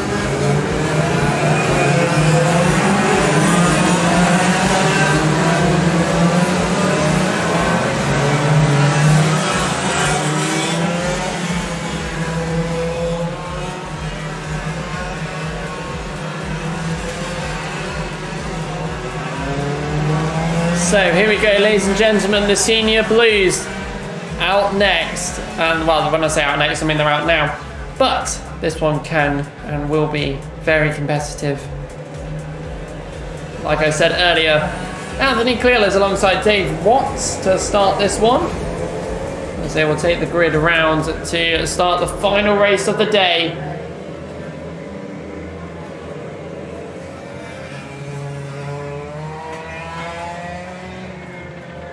So top bend, ladies and gentlemen. Let's see how this one turns out as they come down the main straight. What sort of entertainment we're going to get from this one. Here we go, ladies and gentlemen. It's off they go. So down in towards Billy's and around Billy's they go. Who will be the one out at the front through the S's that's filled with exhausty smoke. Here's Kart 1, Anthony Cleal ahead of Dave Watts. Then around at the hairpin towards the horseshoe, who is the one that will be taking that third position at the moment, and that will be the number 64, Taylor Waldron. So all very close there. And let's go. So let's give you your full top 10 positions. Anthony Cleal, followed by Dave Watts, Taylor Waldron, then Richard Puddle, Sylvian Vessia, then Stuart Gray, Russell O'Neill in 7th, Ben Joseph, followed by Michael Bell, then Paul Alexander. That is your top 10, and that could possibly be changed by now as we have a look. 4th going into 3rd, and there we go, an overtake there by the number 24 there. So the number 24 claiming up a position. Richard Puddle, that is. Going down the main straight yet again. Side-by-side action here between the 29 and 64. Yet again, Taylor Waldron and Sylvian Vessia. And a spin and collision by the two. I think that might be the two drivers that were having a battle there. We'll have a look at that in a bit when they recover themselves there. But both taking themselves out of the race. So will it be a recovery drive with 10 minutes to go? And let's have a look at the number. That was the number 64. That was definitely those two. It's a real shame for those two running in 4th and 5th position at the time. So yellow flags are out for that one. Sylvian Vessia right at the bottom of the grid and will be lapped very shortly. And as such is, as I have to try and unblind myself from the sun in this commentary box. But that will surely end that one. Sylvian Vessia getting the contact warning respectively for that one. It has ruined both of their races, but more important, Taylor Waldron's race. So top bend and down the main straight, your leader is still Anthony Cleo, followed by Dave Watts, but close behind is Richard Puddle in the kart number 24, 9.5 minutes and under to go.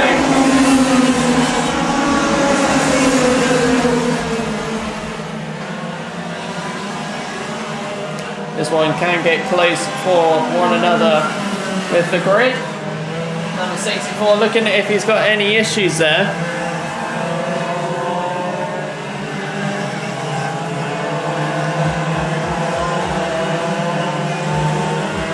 So coming down the main straight now.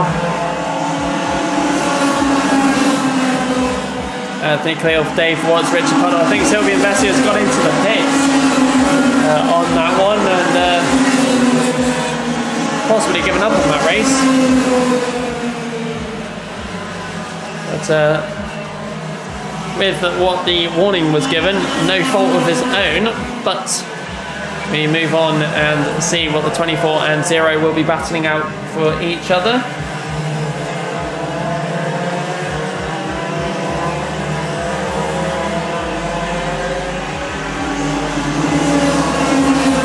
Anthony Cleo, Dave Watts, number 24, looking down the inside, contact Dave as he goes way too deep into it. Going up the side pod of the other driver there, taking him out of that race completely. Dave Watts being demoted way down the grid order. You can see that coming from a mile away there. Richard Puddle making an attempting a brave move down the inside, unfortunately squeaking out wide, touching tyres and obviously lifting himself up onto the side pod of the other driver. So that has changed that one completely. Richard Puddle now into second. So that hasn't affected him as much, but Stuart Gray in third now, Russell O'Neill in fourth. And as such, Dave Watts out of the top 10 and down into 12th. So that changes that one. Richard Puddle respectively again given a contact warning for that drive there.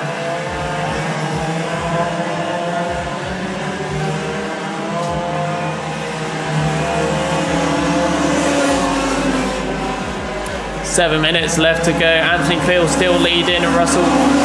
Richard Puddle second, then Stuart Gray for third.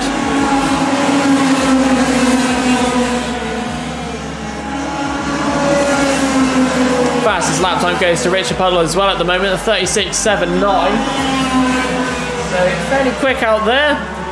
Obviously taking out Dave Watts in the process.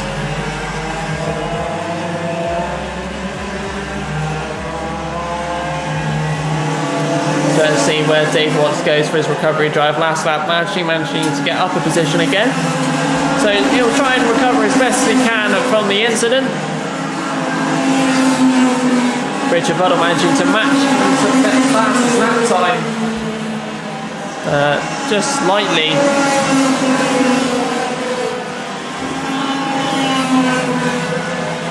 But at the moment, it is all just a little bit stale with what we've got. Down the inside goes another driver on the green helmet there. That is the number 52 on, I think that's number 63, I believe. Let's having a look around on that one. Number 6 going over the line, Paul Alexander, then Phil Shears. Dave Watts making up another position, back into the top 10 and into the ninth position. That's where he is now for the moment, with just under 5.5 minutes left to go of this final and the end of round 9. So let's see how it goes. Will Dave Watts recover as good as he can?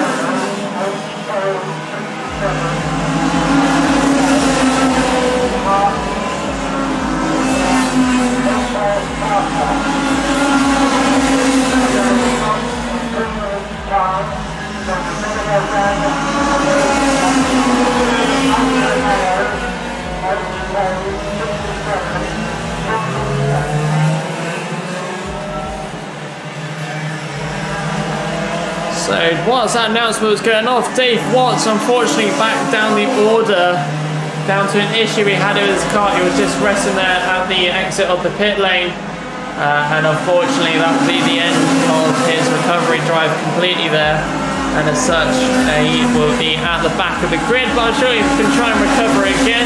4 minutes 20 left on the clock and still counting down.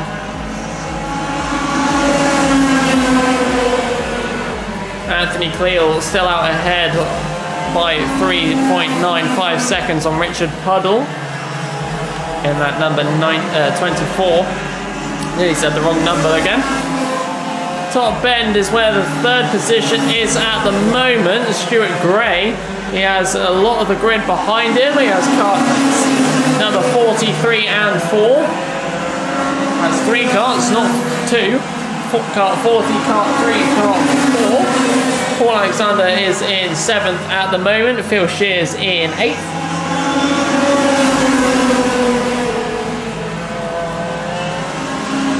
And it's all changing already as I look down at the timer screen very quickly. Kart 8 still ahead by a little bit as they got close together. 3.53 second gap between first and second, but it's 6.3 between second and third. So really it's a battle for third at this point in the closing stages of this race. Just over 3 minutes to go. Still can all change. There's someone that spins. There's not much else to say. On lap 10, the fastest lap was Richard Puddle, and he's still got it at the moment at 36.63. Paul Alexander on the previous lap getting his personal best, and so we'll see if that increases at all.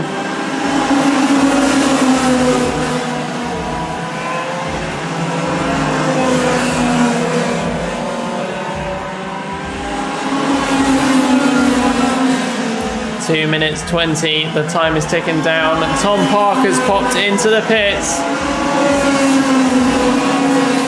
which is promoting a few of the drivers up a position, and that actually puts Nigel Vickery up into the top 10.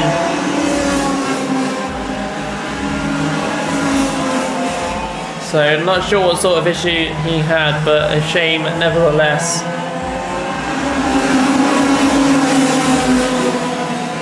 We shall try and keep going on, see what else we have. 3 second gap between first and second at the moment, and just under 2 minutes to go. Let's see if that gap will get smaller. It has been for the last few laps.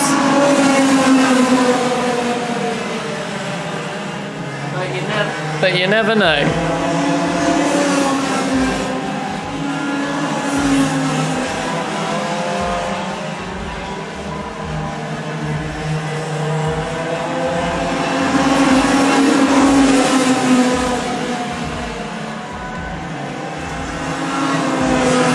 So 1 minute 17, the clock is ticking, but let's see if we can get a faster lap time coming through. Richard Puddle's got a faster sector 1 and set the personal, the best sector 1 at the moment out there on the circuit.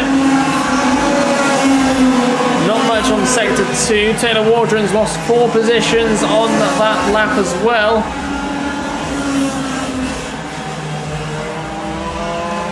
Richard Puddle not being able to beat that fastest lap just yet.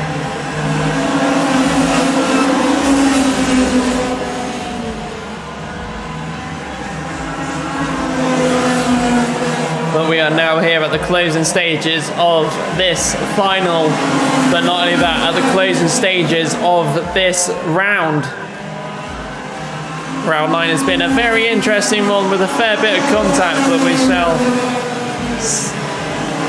see how it goes with the rest of this final. 13 seconds left, another car having to pull out just at the exit of the pit lane. Another driver, can't see the cart number unfortunately. Russell O'Neill getting up into third position ahead of Stuart Gray. He's had that position for a fair while. And it's the number 64 this time. With that issue, Taylor Waldron, who popped into the pits earlier, I think, didn't he? I do not remember, but nevertheless, we are on the last lap as well. So with that 1.98 second lead, there would have to be another good 3-4 seconds, and another driver that's popped into the pits through the exit, mind.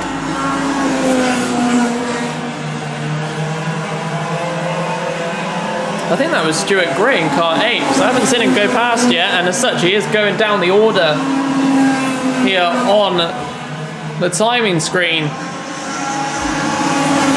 But nevertheless, Kart 1 takes the checkered flag, followed by Kart 24.